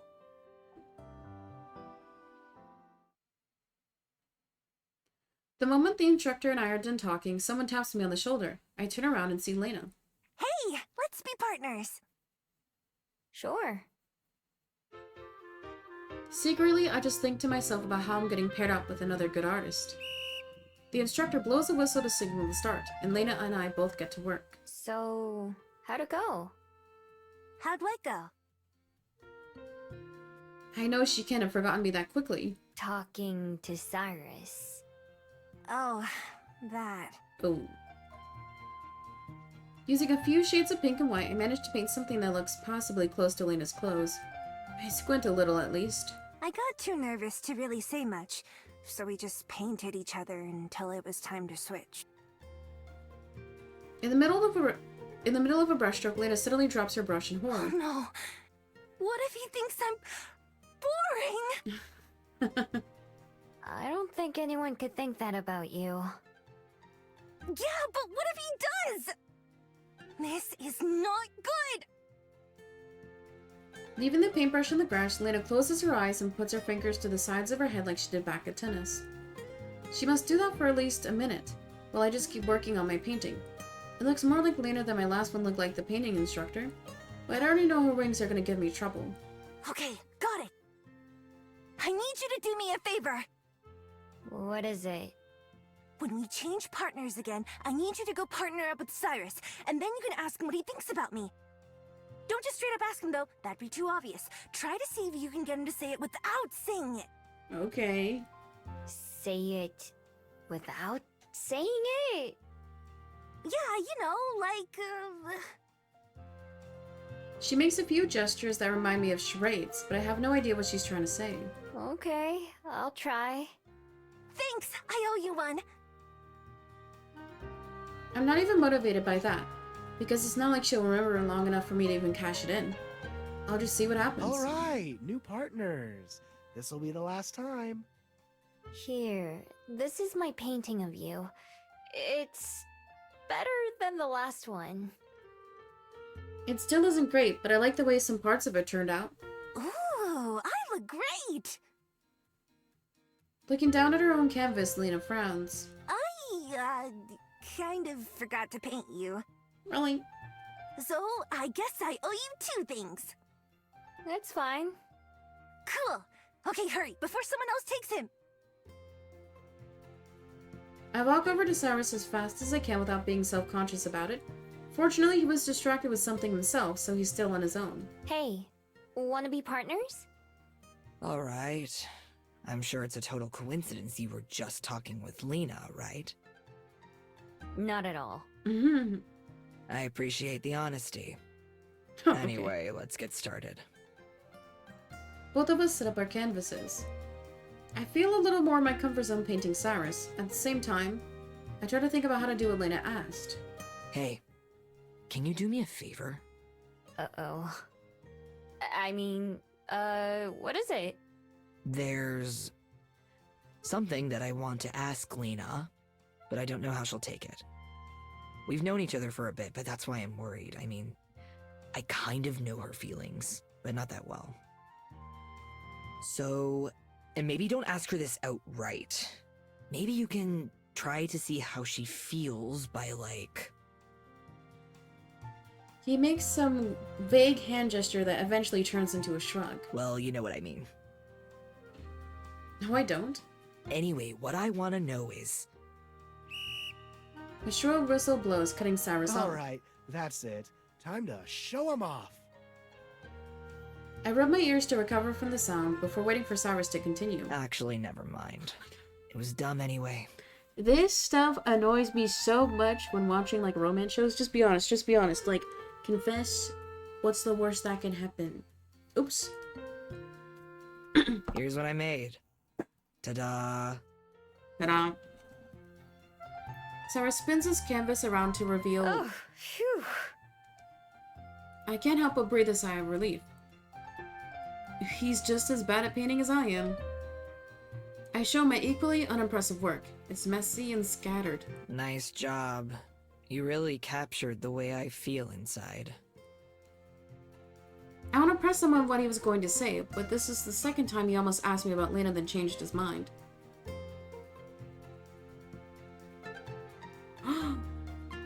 Before I can ask though, Lena herself comes hurrying over, carrying her canvas. She walks up and shoves it into Cyrus's hand before he can even react. I made this for you so you can have it. Okay, bye! Oh. Immediately, she zips back off the way she came.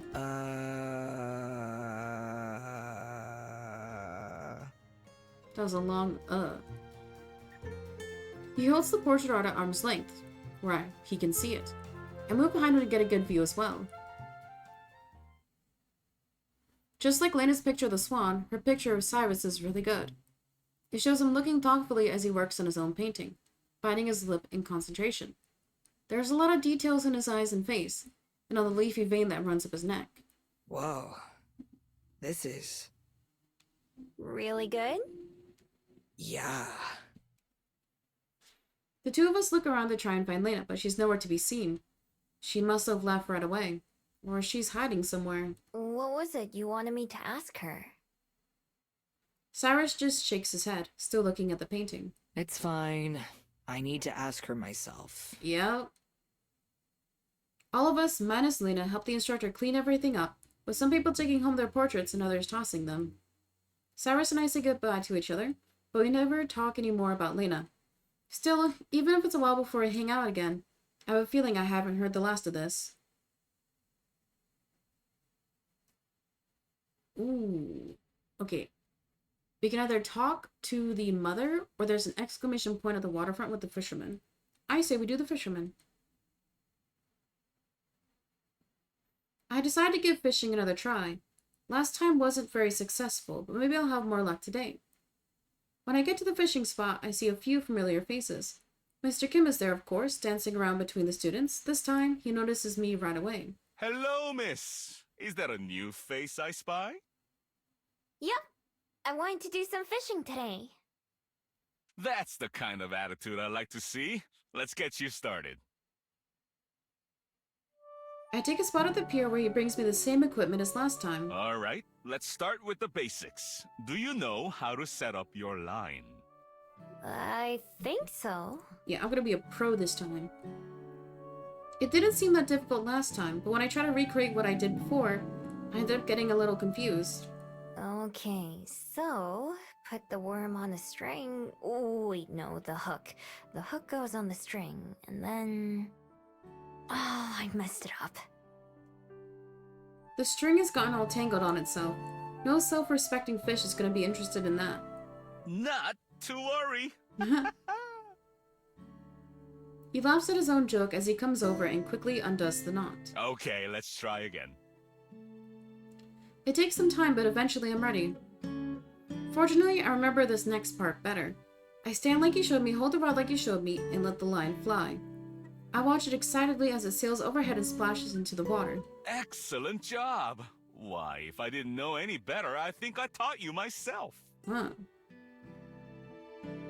I just smile in response. With my problem solved, Mr. Kim goes off to assist someone else, while I turn my attention back to the scene. Here, fishy fishy. I'm ready. No fish will be getting away from me today. The instant I feel a tug, I'll be reeling it in, just like the other person who came here before. I just gotta wait. And wait. And wait. Nothing's biting. It happens. Mr. Kim pops up seemingly out of nowhere. Just give the fish some time. You'd be shy too if someone started offering you a meal out of nowhere. Wait, he's right. Well, he's got me there. I nod and keep waiting, but I can feel the boredom sinking in.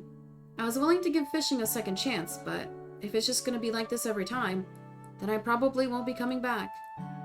Suddenly, I feel the fishing pole jerk in my hands. It takes me by surprise and I almost let go, but I manage to hold on tight. Oh, I think something's biting. Reel it in! You can do it!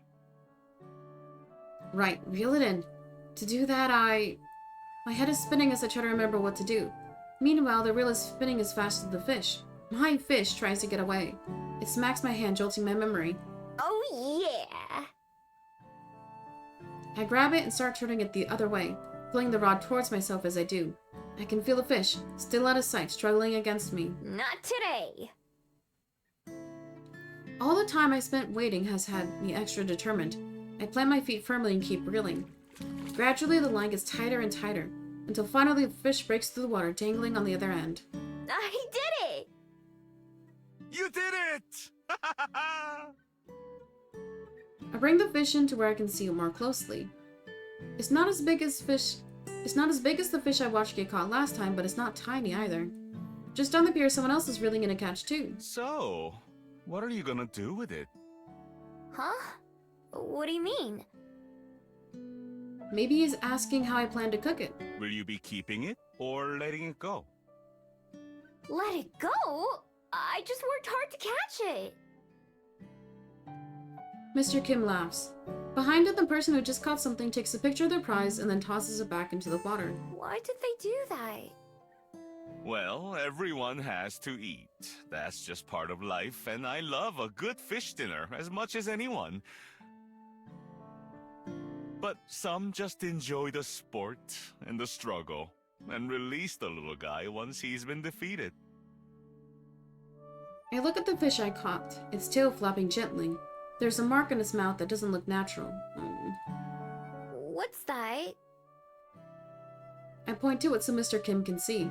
He only has to glance at it. Looks like it isn't this fellow's first time being caught. That is a battle scar. Dang, he fell for the bait twice? Okay. Dude, elfish. A scar. So he's been caught before, and either got away or was released. It's up to me to decide if his luck runs out or not. Sighing, I unhook the fish, and then toss it back into the water, where it instantly swims down and out of sight. Try to be more careful next time. If I was hungry, it would be a different story. But my belly is full, and Juliet just went shopping, so there's plenty of food at home. So I figured I might as well let this one go. Walking up beside me, Mr. Kim looks out at the sea. You know, maybe that kindness will come back to you someday. I'm sure the fish appreciates it. Yeah. I'm not sure how useful it is to have a fish owe me a favor, but I know what Mr. Kim means. I hand him back the fishing pole and box and lures that he gave me. Done for the day? Yeah, now that I've gotten to see what it's like. Well, if you decide to join us again, the fish will be here. And so will I. Maybe I will too. Thanks for the help. Of course, of course. The pleasure is all mine. Have a good day, miss. I wave and head back up the pier. After having dinner and saying goodnight, I head upstairs and get ready for bed.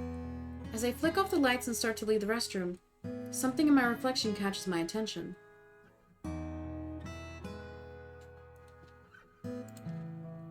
Uh-oh. My bead is glowing slightly. You know what else could be glowing? My pockets. Because, chat, we are 5 hours in, so it's time for me to run some more ads. You can avoid that ad by subscribing for $5.99, just $6. Skip your coffee and get ad reviewing all month long. Or you can link Amazon Prime to your Twitch account and subscribe for free every single month. Click it right now and see if you got a free subscription available. Get gold.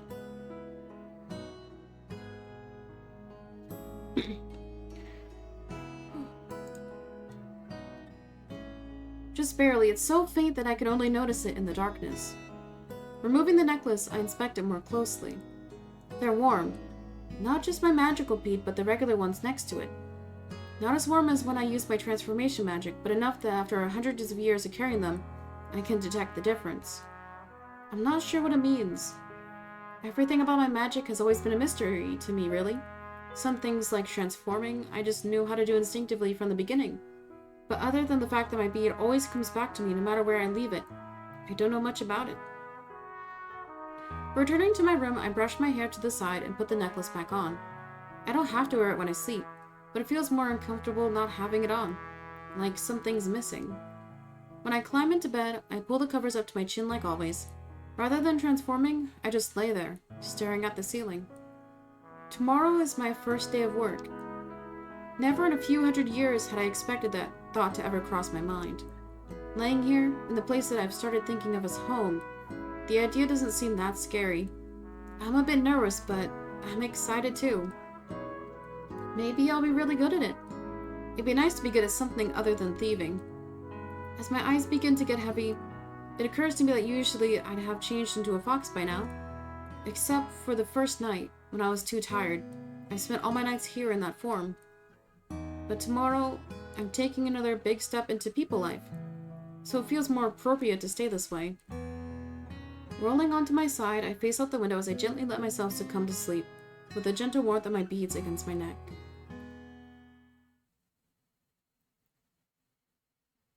The morning of my first day of work, I wake up extra early, at least an hour before Aspa would get here. I creep through the house so Juliet can't hear me, and I slip out the front door. Outside, it's wet. I don't know if it's rain or just the morning dew. There's more dark than sunlight still, but I can already see that the clouds overhead are gray. Just 2 weeks ago, that would have been a cause for concern. Now it's barely worth thinking about. I have somewhere warm to go back to. I start walking, taking a familiar path. Has it really only been 2 weeks? I feel like I've done more living in the past few days than in all the years before then. Every day something new, and every evening something secure. It's a life I could have only ever dreamed about. It scares me how fast I've slipped into it. I spent my whole life alone. I devoted my entire existence to keeping it that way. But now, ever since meeting Aspen and Juliet, I'm not sure if I like being on my own quite as much. It feels like I'm losing a part of myself. My armor, my defense mechanism. Like I'm getting weaker. And maybe that's true, but also, maybe that's okay. Maybe it's okay to let myself be a little more vulnerable. Just a little. There's no one else to be seen on Mount Victoria as I make my way up the path. Instead of going straight to the top, I veer off into the underbrush. I haven't been back to my den since Juliet came and found me. I haven't forgotten the way, though. All the rain since has done a number on the den. It's barely recognizable, since most of it has collapsed into mud. In other words, it hasn't changed much since the last time I was here. Overheard the birds chirp in the trees. Maybe they're the ones I've fed before. Morning, birdies. Sorry I don't have anything for you today.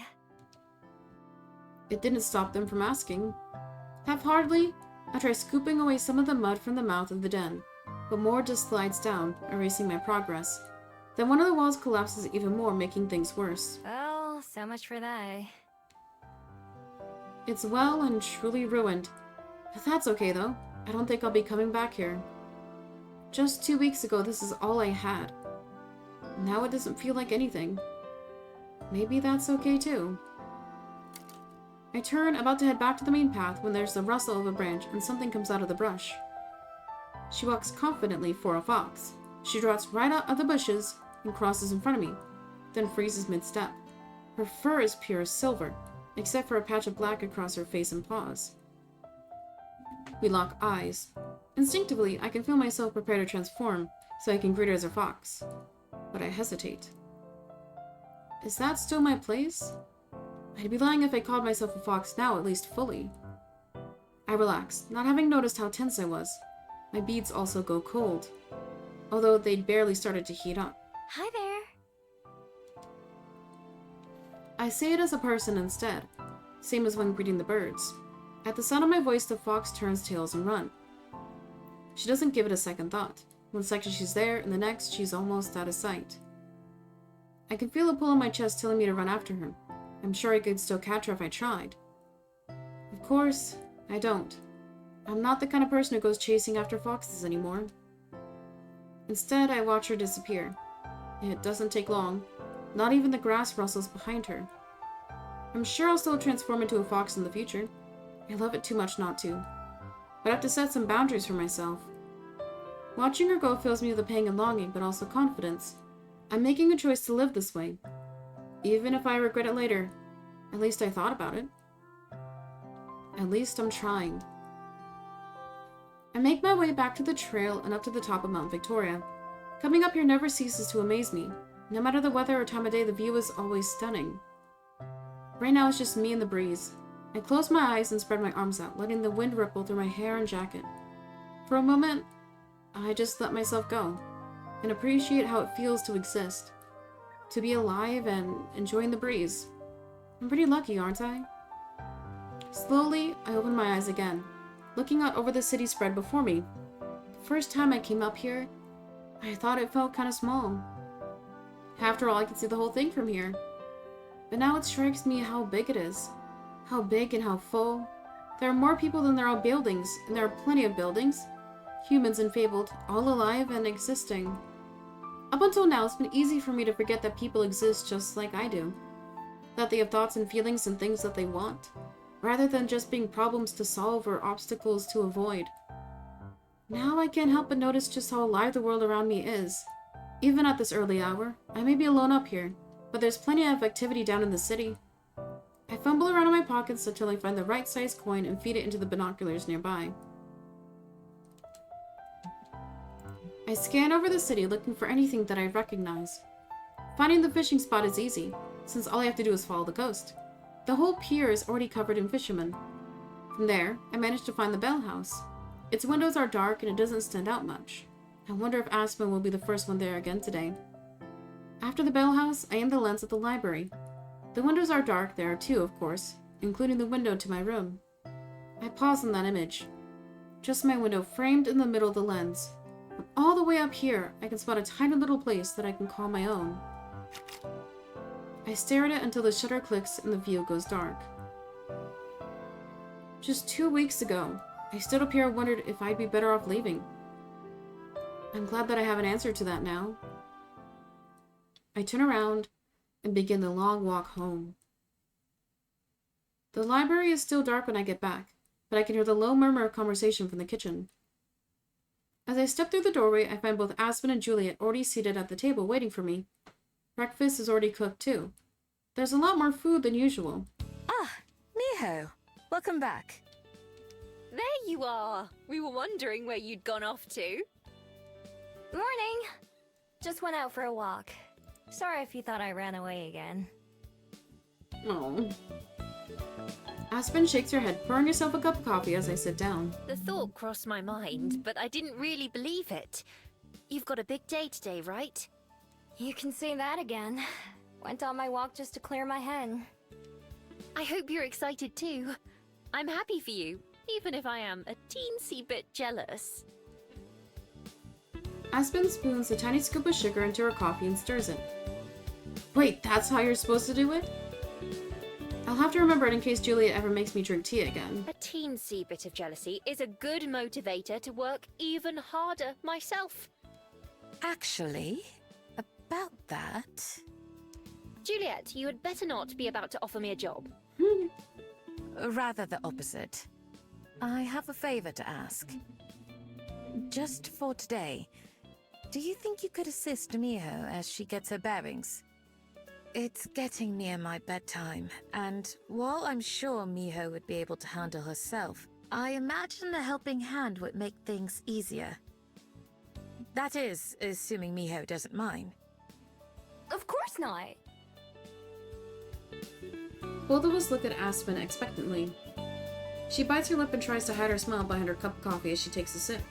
Well, I suppose I could spare the time. Great! But what about the Bell House? You didn't get fired, did you? They'd go out of business the day they fire me, and they know that. But I enjoy how that's your first assumption. No, I simply swapped shifts with someone, so I don't have to go in until later. Wow, that's convenient. And much to our benefit. Thank you, Aspen. Oh, don't mention it. Then, shall we turn our attention to breakfast instead? Oh, I thought you'd never ask. There's the usual eggs and toast and fruit, but there's also pancakes and hash browns too. You really went all out, huh? I felt today merited a bit of a celebration. Of you, and the start of another chapter of your life. Aw, thanks. It's really all because of you two, though. I'm just... Oh, quit saying that. You need to give yourself more credit, Miho. We can only try to help show you the path. You're the one who has to follow it. Whoa, who wrote that? Nobody. I do occasionally have my own thoughts, you know. Anyway, just accept the compliment and let's eat. Fine. We all fill our plates and start to eat. Breakfast is as delicious as always. The pancakes are still warm and dripping with melted butter and syrup. And the hash browns are nice and crispy. How is it? Great! I've never had hash browns that weren't soggy before. Sometimes that's because they were leftovers I scavenged, but sometimes even when they're fresh. I'll be sure to remember you like them this way. Oh, and the pancakes you made are delightful, Aspen. You made these? Don't sound so shocked. I have to do a lot of baking and prep work at the Bell House. They're really, really good. Thank you. I'm glad you're enjoying them. As tasty as they are, there ends up being more food than I can eat. I force myself to finish the pancakes even though I'm full by the time I'm halfway done with them, because I don't want Aspen to take it personally, but eventually I have to throw my fork down in defeat. Did you get enough to eat, Miho? More than enough. I think I'm set for the rest of the day. I'm sure you'll feel differently by lunchtime. And there's no greater compliment to the cooks. The three of us start to clear away the dishes, and I start to feel a little apprehensive as opening time draws near. I've spent enough time in the library to know I don't need to worry too much, but I can't help but be anxious. There are lots of details to remember, not just which books go where, but stuff like names and special requests too. I already know that I'm not going to be the fastest, since I'll just have to copy words and see which ones match, instead of being able to read them. With all the practice and memorization I've done, I'm as ready as I'll ever be. So instead of dwelling on it, I make myself focus on rinsing the dishes, making sure I don't miss any spots. On the other hand, Aspen is positively buzzing with excitement, although I can tell she's trying to hide it. She flits from task to task, straightening things that don't need to be straightened and tidying up parts of the kitchen that aren't dirty. She hums to herself as she goes, sometimes popping up beside me or Juliet. And of course, Juliet herself is the same as ever, calm and stoic. I thought she might be a bit worried about leaving the library in our hands, but considering she leaves it unstaffed most of the time, maybe not. At the very least, I'm determined to not leave the library any worse than when there's nobody running it. Finally, we finish all the cleanup and chores. Thank you for your assistance. Are you two ready? Yes, whenever. Yep. Let's get the two of you set up then. Juliet leads us to the front desk, where there's a fresh stack of checkout sheets and a jar of pens, plus the computer for looking things up. I did a once-over before breakfast to make sure everything was as it should be. I'm sure the two of you know your way around the place by now, and that's really all there is to it. And if you feel the need, don't hesitate to wake me. Don't worry, we'll be fine. I'm like Cinderella. I intend to live my dreams for the precious few hours that I can. Do you have any questions, Miho? Or anything you'd like to go over again? I'm fine. I've done all the prep I can. All right then. If the two of you are all set up, then I'll be off to bed. I'll see you in a few hours. Have a good sleep. Good night. With a final wave, Juliet goes upstairs and disappears into her room. From behind the desk, Aspen places her hands on her hips and looks around like a queen surveying her kingdom. And now we wait. I take a seat in one of the two chairs and kick my feet back and forth. After pacing around a little bit, Aspen sits down too, twirling a pen between her fingers. Nervous? A little bit. It's understandable. I was nervous on my first day of work, too. I'm sure everyone is. I just don't want to mess anything up. Especially not on my first day. Relax, it'll be fine. Not that I think you will, but even if you do make a mistake, that's natural. It's how you get better at things, by doing them wrong until you figure out the right way. There's not much that can really go wrong, either. It's not like at a restaurant where there are customers paying money and with all kinds of different orders. If it takes you some extra time to find a book or put one away, that's no big deal. Yeah, I know you're right, but I still worry. I don't want to do such a bad job that Juliet changes her mind about me or something. Are you still worried about that? Juliet adores you. You could burn the whole library down and she'd still let you live in the ashes. That'd be closer to what I'm used to, at least. Is that jealousy I'm getting from Aspen right now? Right, you and your dramatic backstory.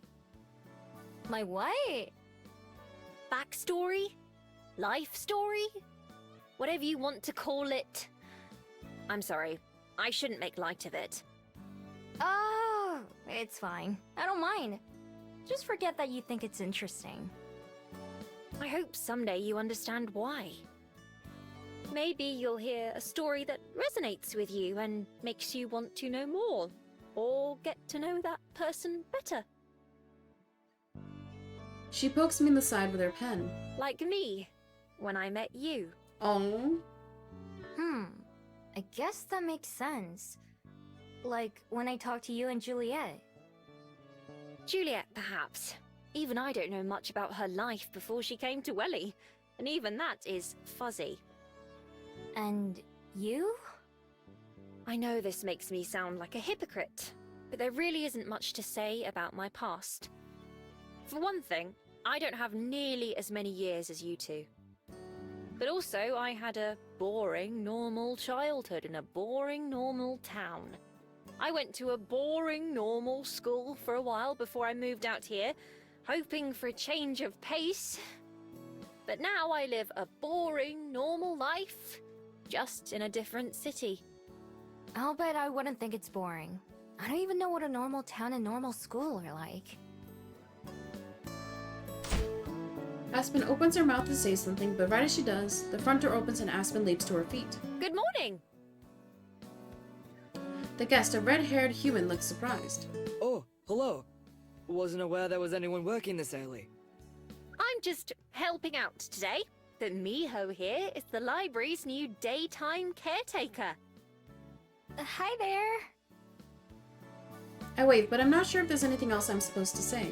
Luckily, Aspen seems to have it covered. Let us know if there's anything we can do to help. Cool. Congrats, Miho. I'm just here to browse. Thanks, though. Enjoy!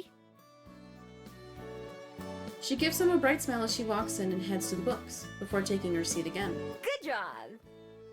Thank you. Why don't you greet the next guest? Oh, about that. Do I have to do that for everyone who comes in? No, but a smile and greeting never hurt. Although we'll have to keep the volume down. Right. The door opens again and a pair of twin dryads enter. I stand up, my legs feeling just a little shaky. Hi! Let us know if we can help. Neither of them speak, but they both smile graciously and nod in acknowledgement as they walk past us. See? That wasn't so bad, was it? No, but so far no one's needed any help.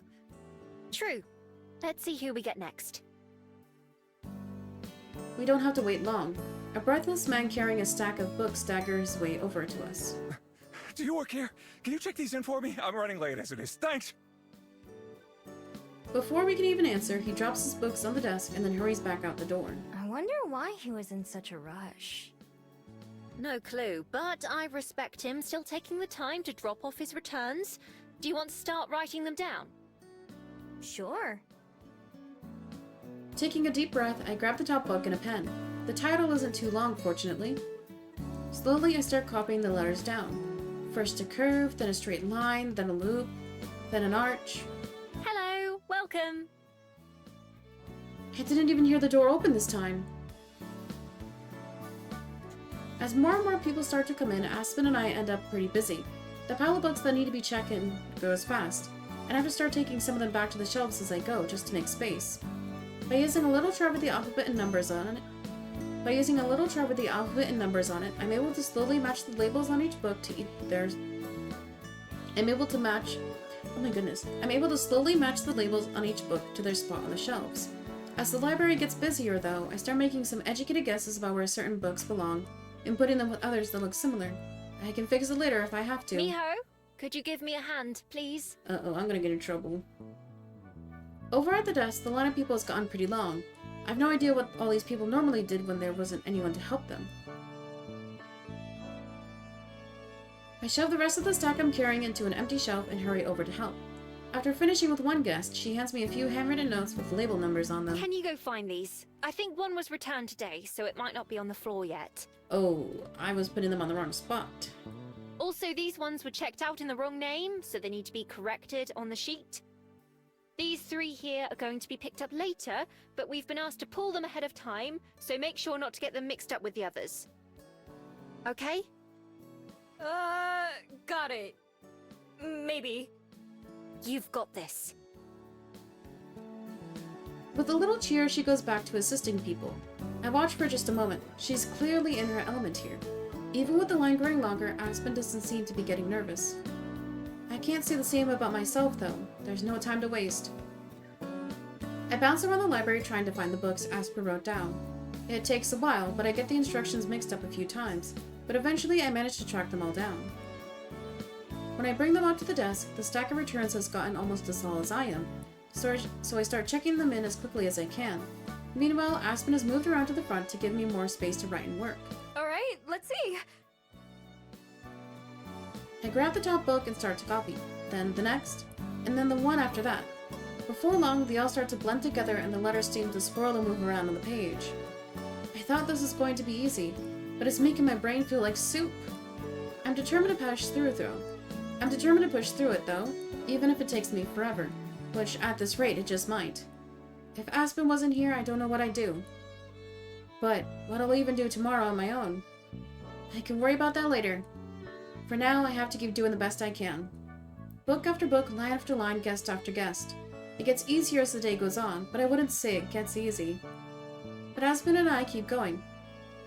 Especially we do start to get things under control and keep the chaos to a minimum. It's tough work, but it's not too tough. Maybe Aspen was right about something. The more I try, the more I feel I can do this. Oh.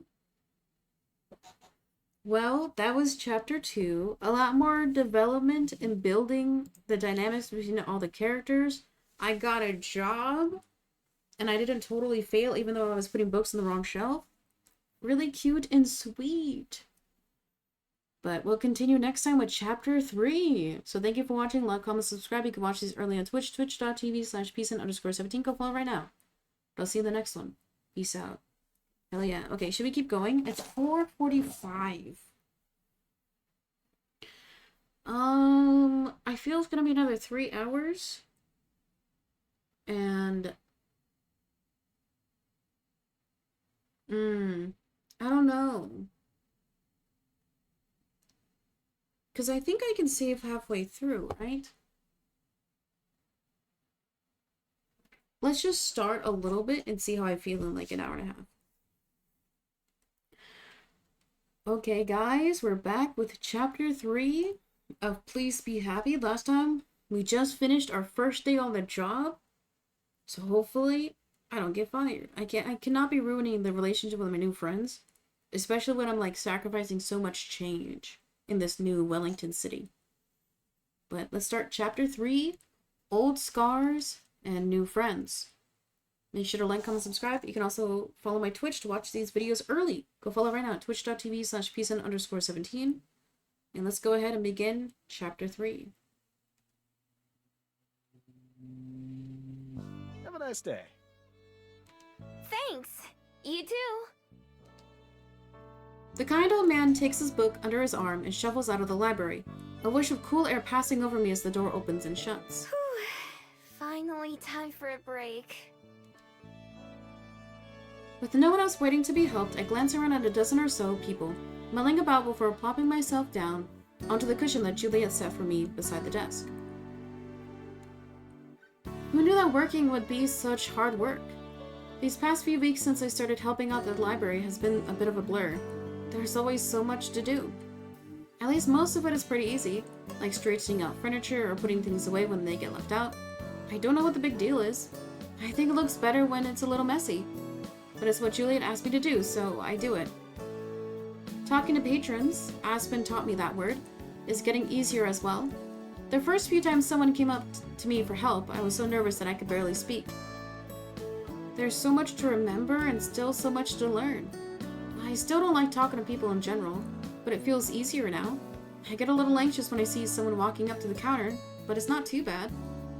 Of course, everyone who comes up thinks it's my first day there.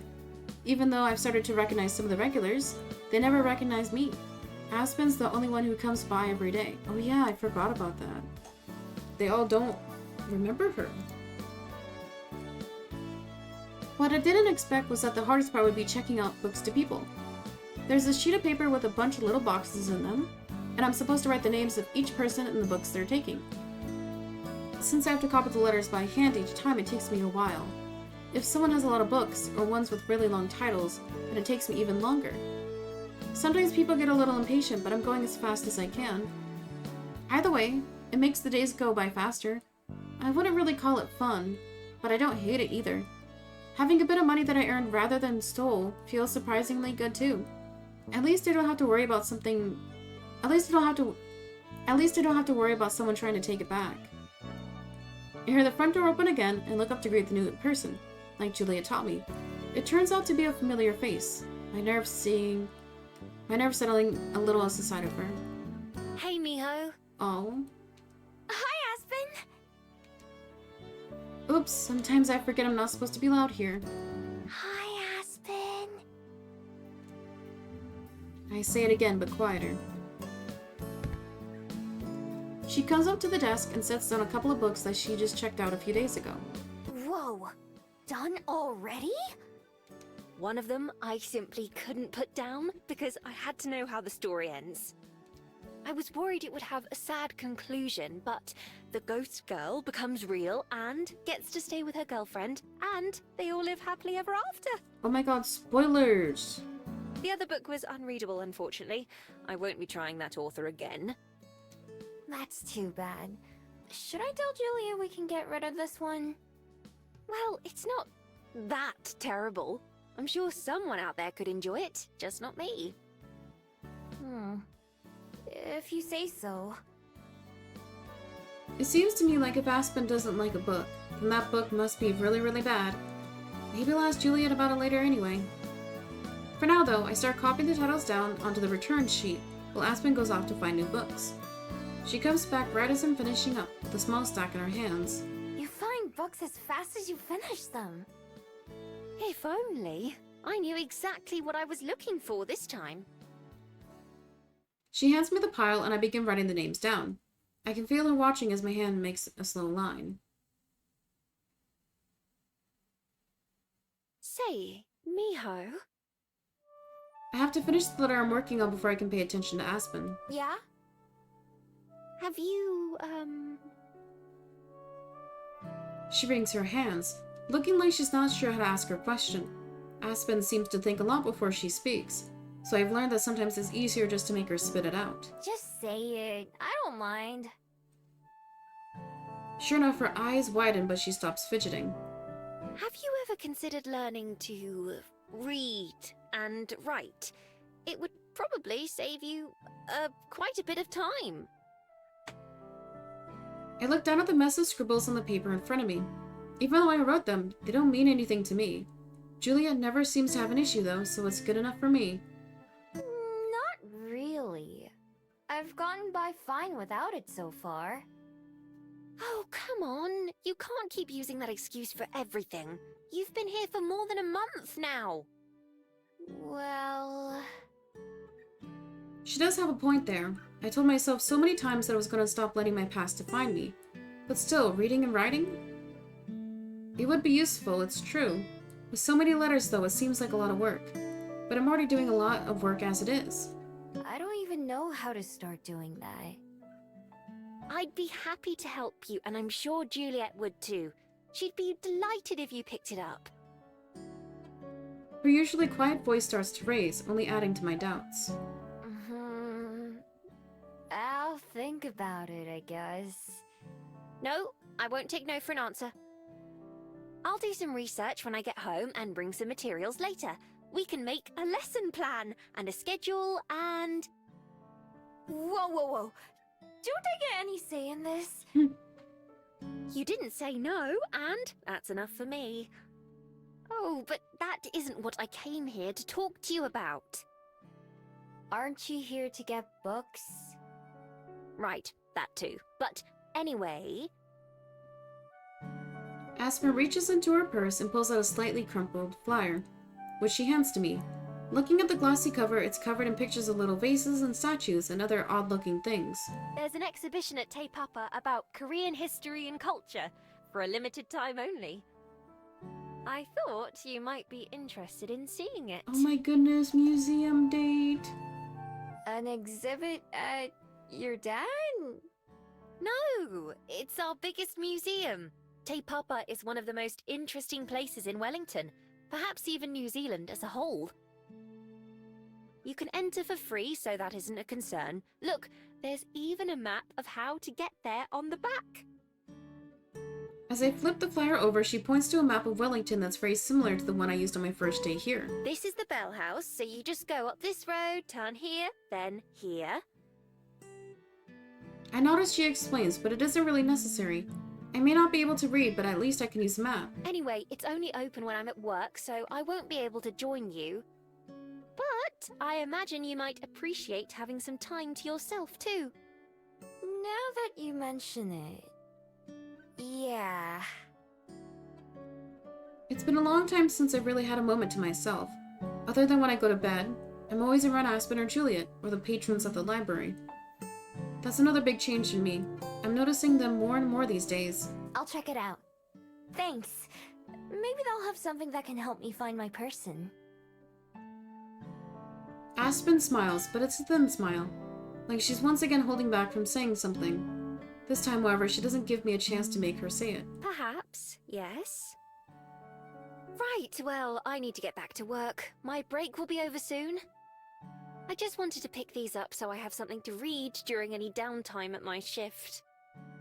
I'll see you this evening after I look up some reading resources. Tell Juliet I said hello. Will do. Bye! With a smile, Aspen blows a kiss, then quickly spins around and heads out the door, leaving me standing about with the flyer in my hands. Blows a kiss? Holy! Without any patrons waiting around, I take a closer look at some of the artifacts on the pages. Most are cracked and worn with age, but still have a little color to them. A couple of writing on them that I can tell is a different language from the one I've been used to write. A couple of writing on them that I can tell is a different language from the one I've been getting used to copying here. In a way, they seem kind of familiar.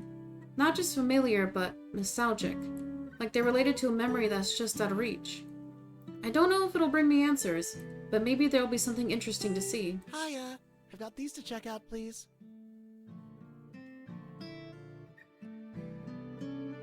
I quickly tuck the pamphlet into one of my pockets, turning to greet the young boy eagerly waiting at the counter with several books to check out. You got it!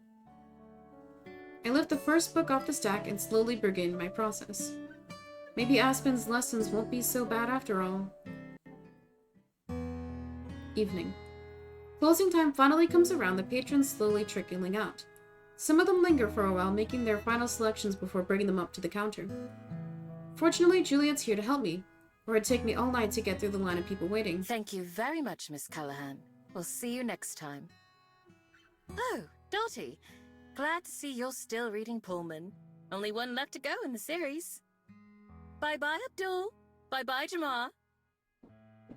The time it takes me to finish writing down one person's checkout, Juliet can get through 5. She even knows everyone by name as well as their reading habits. That always impresses me. How does she keep track of them all? We finally managed to get through everyone, a sigh of relief escaping as the last patron heads out. Oh, thank you. My ears prick up at the sound of Aspen's voice as the patron holds the door open for her. Sorry, we're closed. Aspen hesitates for a moment as she walks up to the desk, but then she laughs. You almost had me for a moment. I collapse onto my cushion while Juliet puts everything away under the desk. Excellent work today, Miho. You're getting better and better. Am I? It doesn't really feel like it. It can be hard to notice your own progress sometimes, but I promise it's there. And it's only going to get better. Look what I brought. She raps her knuckles against the pile of thin books she brought with her. There's also a small bag that rattles when she moves it. Are those? Yes, they're the phonic books I said I'd bring by. Phonics? Why, Miho, have you decided to learn to read? Well, Aspen decided for me, but I guess so. I pick up one of the books from Aspen's pile. The words on it are big and written in a very simple style, and so are the pictures that go along with it. I spent enough time in the library now to recognize that these kind of books are meant for little kids. But I guess that's what I need, isn't it? It's embarrassing, but maybe I can use that as motivation to learn faster. And if I end up hating it, I could just quit. Like always, I have the option of running away from something I don't like. Still holding the book, I look up to see Juliet and Aspen both watching me, waiting to see what I'll say. I take a deep breath and then smile. So, how do I start? Both of them break into a grin as well. I have just the thing. Come with me. Aspen's so eager that she barely waits for Juliet and I to step out from the counter before leading us to a table beside the aisles of books. Guessing that I'll be here for a while, I pull up a seat while a curious Juliet hovers over my shoulder. She sits down and begins unpacking the bag that she brought onto the table, turning out to be a bunch of pens and pencils. She hands me one before placing a small workbook in front of me. Let's start with the alphabet. Juliet, would you mind? Your handwriting is much better than mine. Ah, gladly.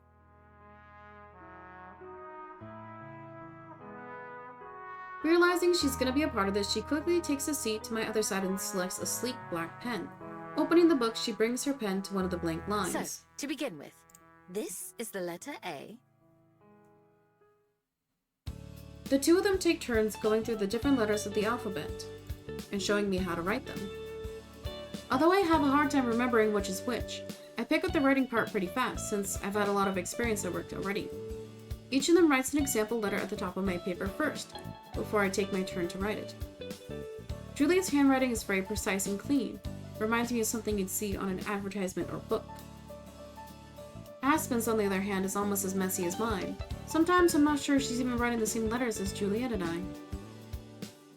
After we get through the whole alphabet, they quiz me about holding up cards with different letters and asking me to name them. I get a lot of them wrong, but I do get a lot of them right too. When Aspen finally calls it quits for the night, I'm a little bit disappointed. So, how do you feel? I think you made very good progress for this being your first night. Indeed. You should be proud of yourself, Miho. I can't keep a little smile off my face. Maybe I am a little proud. It was more fun than I thought it'd be. It was tough at first, but I think I'm getting the hang of it. You certainly are. Yes, if you work on it a little bit each night, I'm sure you'll make great progress. The workbook that Aspen gave me already has a few pages complete, because of how fast we were going. Do you think I could learn to read by the end of this week? The look that the two of them exchanged tells me my answer. Well... Not that quickly, I'm afraid. Even for the fastest learners, it still takes a few months to make much progress in reading. Going by how quickly you picked this much up, though, I think you'll do just fine. Oh, I see. I've been expecting this to take a few nights at most, but months? That's a lot longer than I was anticipating. I must look disappointed, because Aspen frowns and leans forward. Don't worry, I'm sure that time will fly by. As long as you're getting a little better every day, you'll be able to notice the results soon. Here, why don't you try this?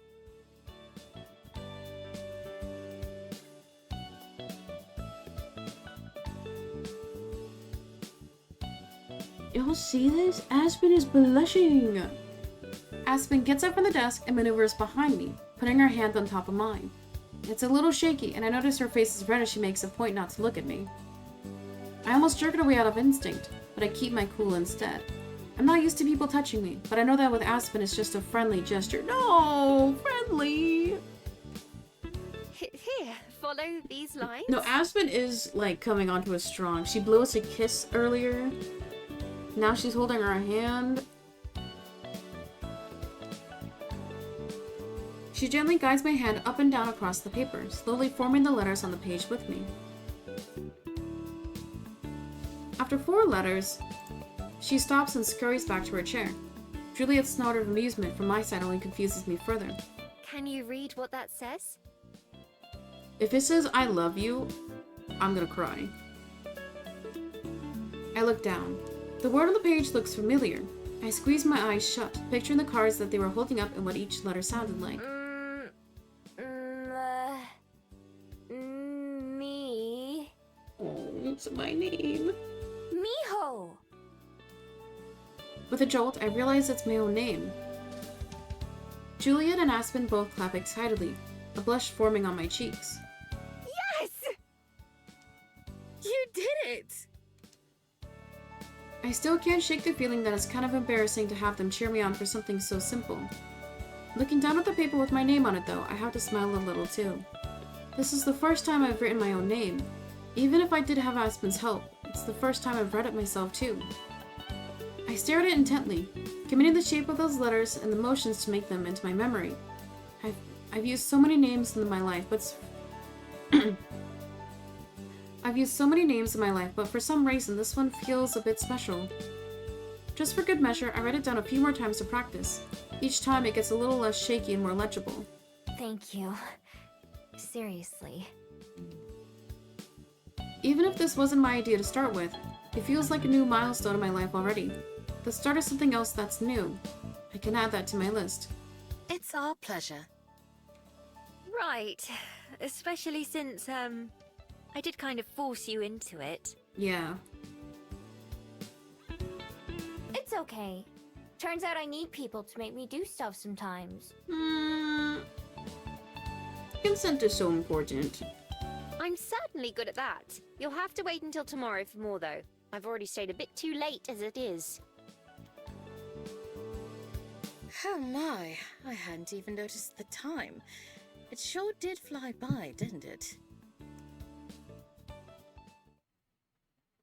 As she gets up to leave, Juliet and I take to our feet as well. Before realizing it, I let out a yawn. I'll leave all this stuff with you, Miho, so you can study at your own pace. I'll try to come by at nights as well to help you practice. And you're always welcome to ask me for advice too. Thanks. I'm gonna practice during work too, when I don't have anything else to do. That sounds wonderful. Good night, you two. Thanks for having me over. Bye, Aspen! Good night, Aspen. We'll see you soon. With her trademark smile and wave, Aspen leaves the library. The two of us watch her go as she heads into the night's darkness outside. I imagine you must be tired too, right? Yeah. Now that you mention it, I really am. My hands are sore from all the writing, and my palm is colored gray with smeared pencil lead and ink. Can't believe that wore me out. You had a full day of work too. You should get some rest. I'll finish cleaning up and preparing for tomorrow. Are you sure? I didn't really do many of my chores today. I'm certain. Go on, go to bed. Secretly glad to be heading to bed rather than doing more work, I start to head out. As I look back, Julia playfully waves me out of the room. Good night. And thanks again. You're always welcome, Miho. Have a good night. With a pause for another yawn, I stretch and head up the stairs. I'm going to sleep well tonight. As I lie in bed and wait for sleep to take me, I reflect on my day like always. Today was a good day. I accomplished a lot, and I feel proud of myself. I can tell that Juliet and Aspen are proud of me too. That's taken some getting used to. It still feels weird me out. It still weirds me out to think that people care about me, that they think of me even when I'm not around them. They're excited for me about things that don't affect them. It's weird, but in a good way. Now that I think about it, it's been a while since I've had a bad day. The shock and uneasiness of having a safe place to live and a stable life has worn off, and my daily routine has just become that. Routine. I thought I'd never get used to things like this, that they'd never be real for me. Well, it turns out I was wrong. Rather than constantly overthink everything, I've gotten better at just going with the flow. I think that's something to be proud of too. Rolling onto my side, I look around my room. It hasn't changed too much since I moved in, but it still feels distinctly mine. This isn't just a space that I happen to be in. Smiling, I close my eyes and roll onto my other side. Just when did I become so sentimental? It's hard to say, but maybe that's okay too. I don't mind who I am right now, and my friends don't either. That's enough for me. With peaceful thoughts like that drifting through my mind, I also drift off to sleep. Morning. Work's been quiet today, with only a handful of patrons coming in at all. The few still here keep to themselves, quietly reading and browsing the aisles. I'd normally be bored on a day like this. It's a good thing that I have something new to keep me occupied during my downtime then. A few of the worksheets and books that Aspen gave me yesterday are spread out on the desk, out of the way of our guests, but still where I can see them. Whenever I get a few minutes to myself, I practice writing letters or memorizing their sounds. When I have to write down titles that are being checked out, I pay more attention to what exactly I'm writing. I'm pleased to notice that it goes faster now than it did before. I still have a long way to go, but I can feel myself making progress with every word I finish. That sense of pride helps motivate me to keep trying. Even when I'm away from the desk, tidying things up or putting books away, I try to think about letters and words. It's nice to have something to focus on, rather than just trying to find ways to fill the hours. Just as I settle back down to work after a quick lunch, Juliet comes down from her room with a folded parasol in hand. With a calm nod of greeting, she walks up and joins me behind the desk. Hey! You're up early. Yes, I had some daylight errands to attend to. How are you doing, Miho? Great! Check it out! I show her one of my worksheets, which is really just a blank piece of paper. On it, I've written my name over and over to practice. The first few, most of them, are fairly messy. I think I get the hang of it by the end of the page, though, and those ones are more legible. I offer the paper to Juliet, who looks it over with a smile. Great job! I'm very proud of you. Thanks! I'm proud of me too! What kind of errands are you running? Need any help? Not this time. I'm just making a couple deliveries that can't wait until the evening. Will you be alright here by yourself? Yep! I think I've got the hang of everything by now. I'm pretty used to handling my duties on my own. If there ever was a problem, it wouldn't be hard to go find Juliet to get her help.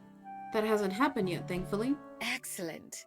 I know I've said it before, but you've been a great help around the library. I appreciate your hard work. Oh, it's not that hard. Besides, it gives me something to do. That's nice to hear. Don't forget to take some time for yourself, and have fun every now and then, though. I think that's some advice that Juliet herself should follow more often, but I keep that opinion to myself. I will. Actually, I'm going to the museum after this. Aspen told me there's an exhibit all about Korea going on there. So, I'm hoping maybe I'll learn something useful. Useful? Yeah, like about my person. Oh, I see. Ooh, Juliet does not like that. Juliet gives me the same small smile that Aspen did when I mentioned my person yesterday. I know they probably think it's hopeless, but I can't give up. I don't understand how they don't understand, since both of them always talk about caring for those close to you and making lasting bonds. Still, Aspen and Juliet have both done too much for me to hold that against them. Well, I wish you the very best of luck. You know you can always ask me for help if you need any. I know. Thanks. Anytime. I'm going to head out now, but I'll make sure to come back early enough for you to go to Te Papa. Sounds good. I'll keep studying and working until then. Bye! Goodbye, Miho. As Juliet goes out the front door, she pops her parasol open to protect her from the sun, then strolls out and joins the day crowds. I stare at the now closed door, thinking, I wonder if Aspen or Juliet have ever felt the same way about someone as I have about my person. It's a hard feeling to describe. It's something warm. I may have forgotten a lot over the years, but I'll never forgotten their face or voice or the way they smelled, like charcoal and paint. All those things are too important to forget. It kept me going my whole life, been my entire reason for existence, at least until arriving in Wellington anyway. Even with my new life here, I just can't abandon my old one. Not entirely. Maybe they just don't know how much it means to me. I couldn't blame them, since I've told them all about how little I cared about everything else. Maybe they think it's like a hobby, something you pursue when I have nothing else to do.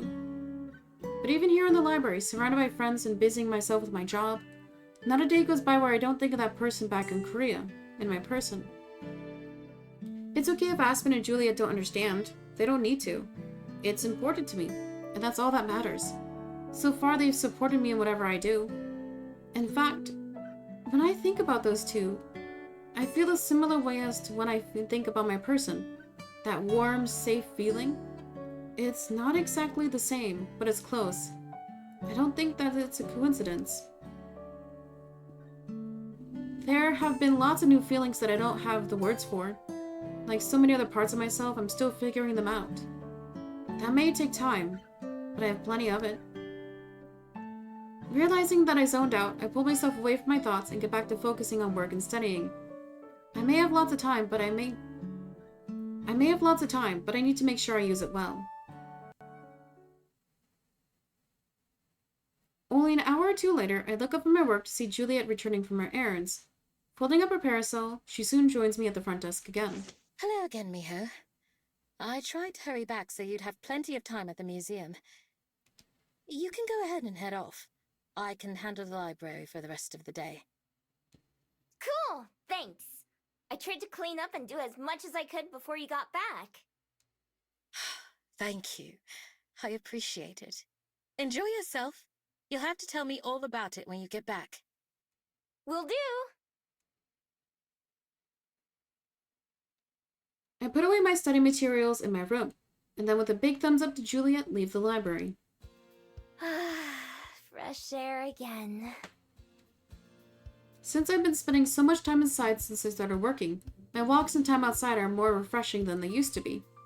The birds singing sound prettier, the scent of food wafting up from town smells tastier, and I'll bet even the grass would feel softer if I was in my fox form to feel it.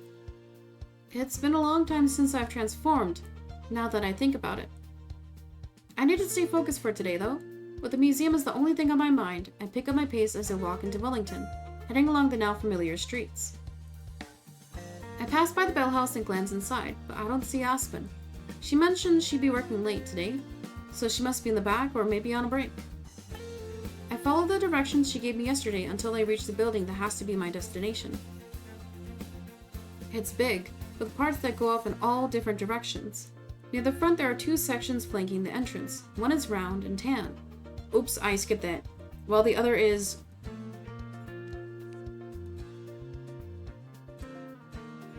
while the other is made of darker stone and looks more blocky.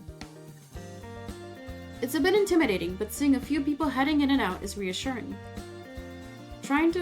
Taking a breath to steady myself, I stride on up. The entrance has a huge glass ceiling with glass doors that slide open when I approach them. I don't even have to pay or sneak in.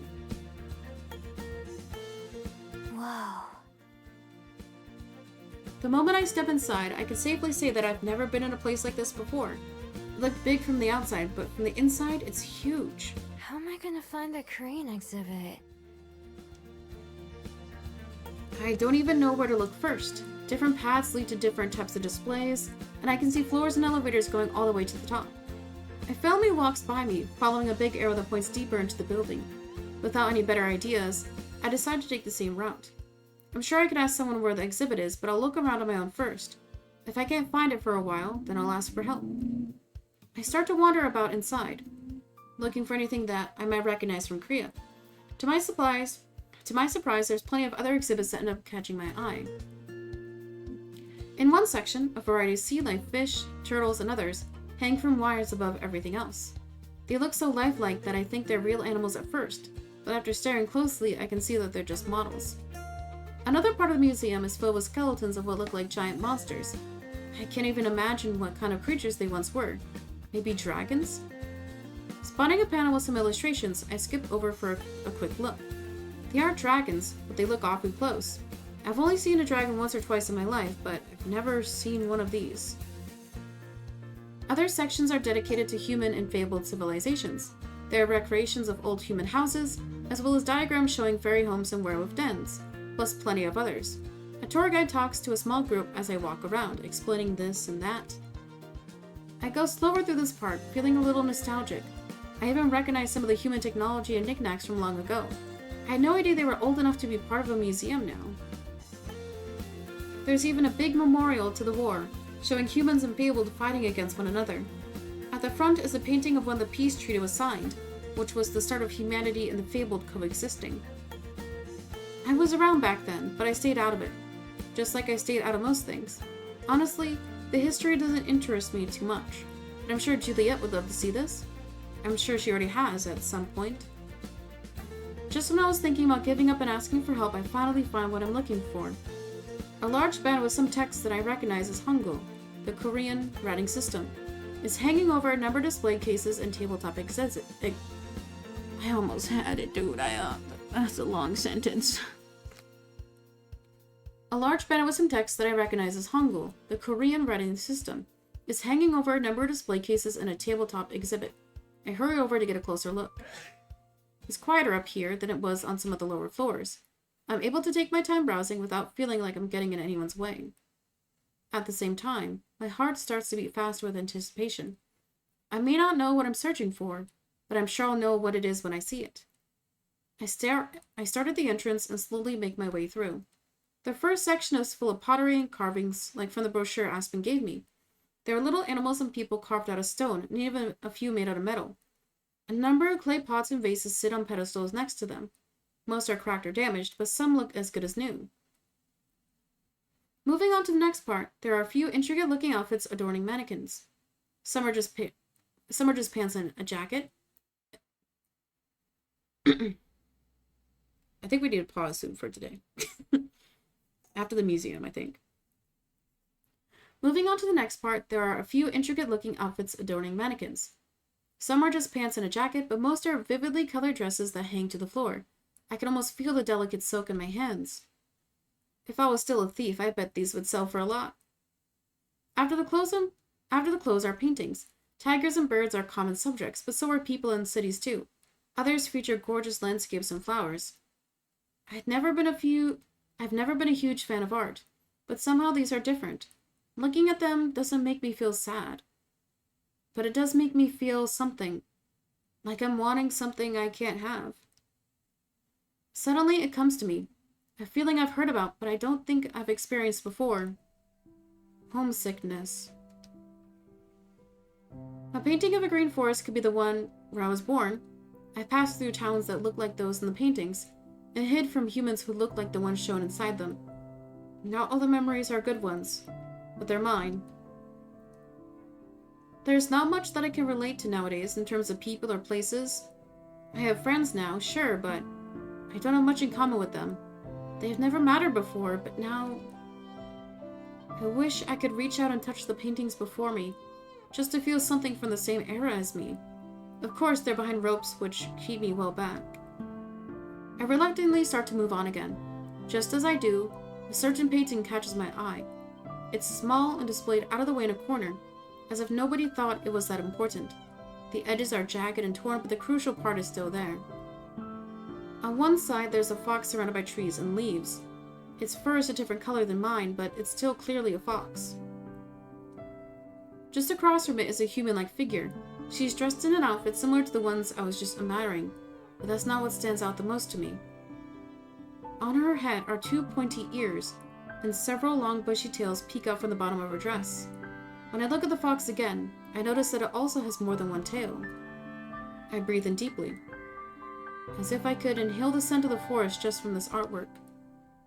Another Gumiho? I take in all the details I can. She's smiling, but a sharp fang makes her smile look sinister. The hand at her side has long claws instead of regular fingernails.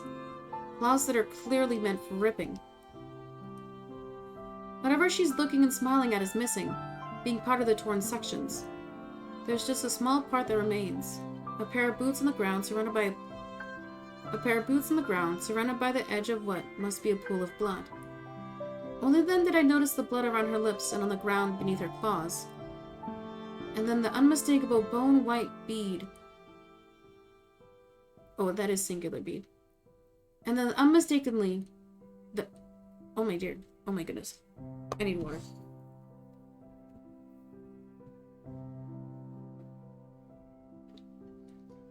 And you know what else I need to do? Run an ad. It's been 6 hours.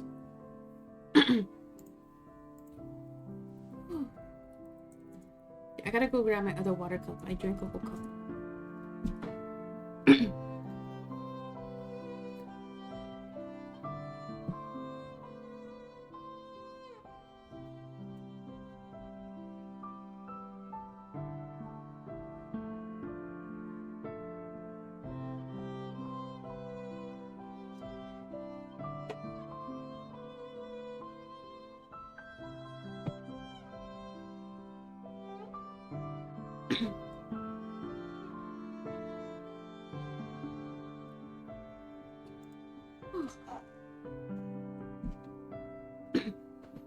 And then the unmistakable bone-white bead, hanging from a string around her neck. It's glowing like the moon. I instinctively raise a hand to my neck, feeling my own bead. It's reassuringly warm to the touch. Somehow I get the feeling that the one in the painting would be ice cold. This portrait of a Gumiho leaves me conflicted. There's the same longing I felt looking at the painting of the forest, but those claws and the blood, they feel foreign and detached. Is this how most people view Gumiho? It would explain the fear and terror that seemed to follow me wherever I went when I was younger, the curses and threats from farmers and townsfolk whenever they saw me. It wasn't until after the war, when the fable became more common in human lands, that I felt comfortable without my tail and ears hidden. Even then, I'd sometimes get dirty looks just for existing.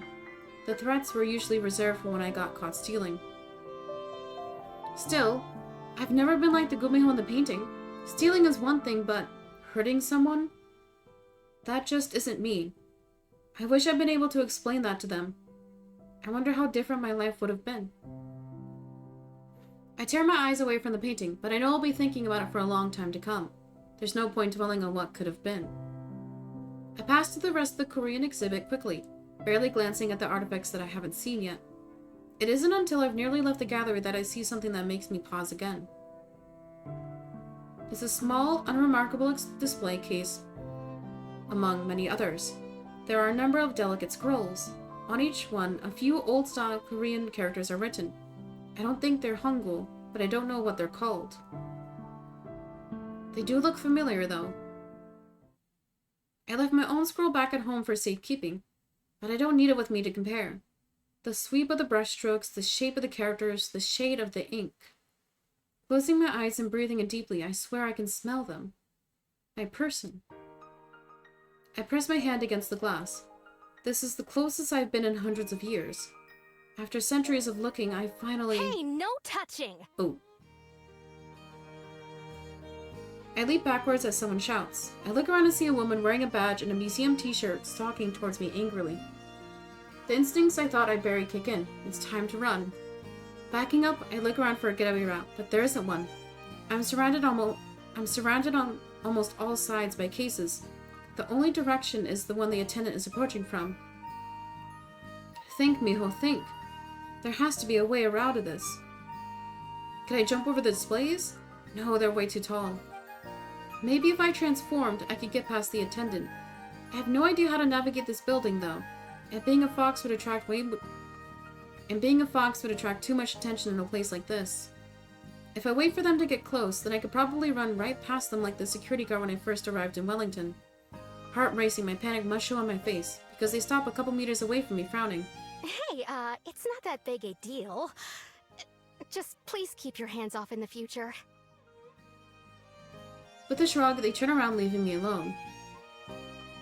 That's it? My hands are shaking as I watch them retreat, expecting them to snap around and come after me. Of course, that doesn't happen, and I'm very slowly able to relax. All I'm left feeling afterwards is a lot of embarrassment. Looking around me, I'm glad that there aren't many people in this area. Nobody's looking at me either, whether out of politeness or because they just didn't notice. My face is burning red, and I look down at the scrolls again just to hide it.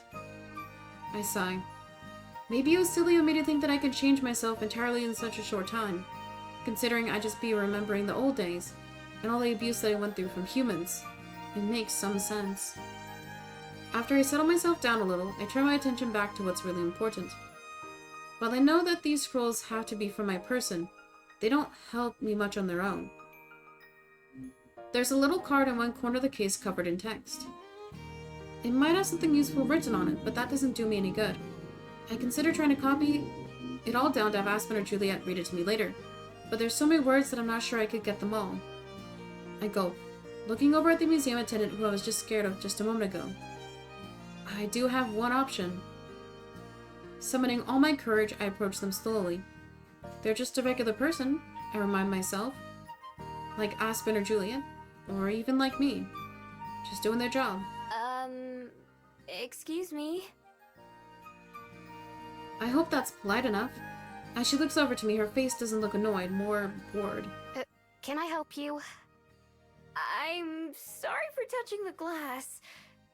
I was wondering if you could tell me a bit about those papers, like who wrote them. Like I said, it's no big deal. It's just a safety precaution so nothing gets damaged.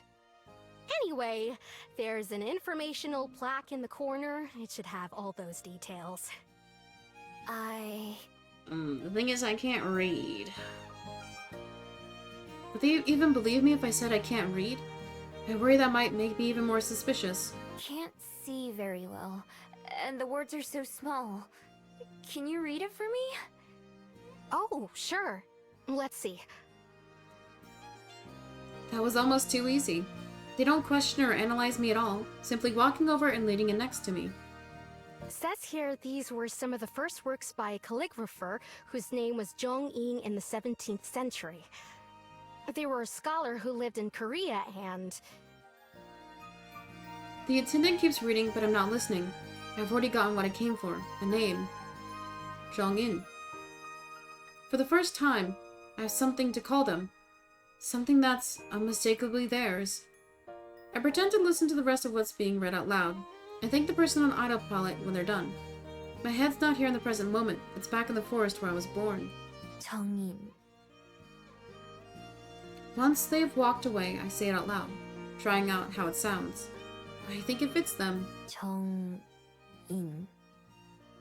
정인. I say it over and over again, making sure I'll never forget it. Finally, I have something to go off of. Feeling a little bit dazed from the enormity of the moment, I find my way downstairs and wander out of the museum. I can't wait to tell Juliet and Aspen. I'm so excited that I end up missing my turn to take me back to the library, lost in my thoughts about what'll happen when I get there instead.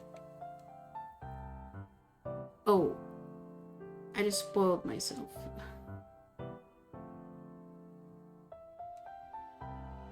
I just realized I didn't save this game at all.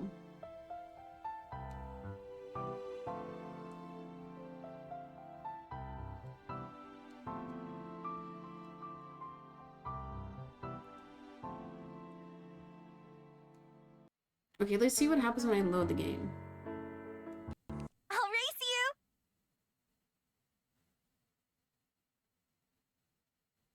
Oh.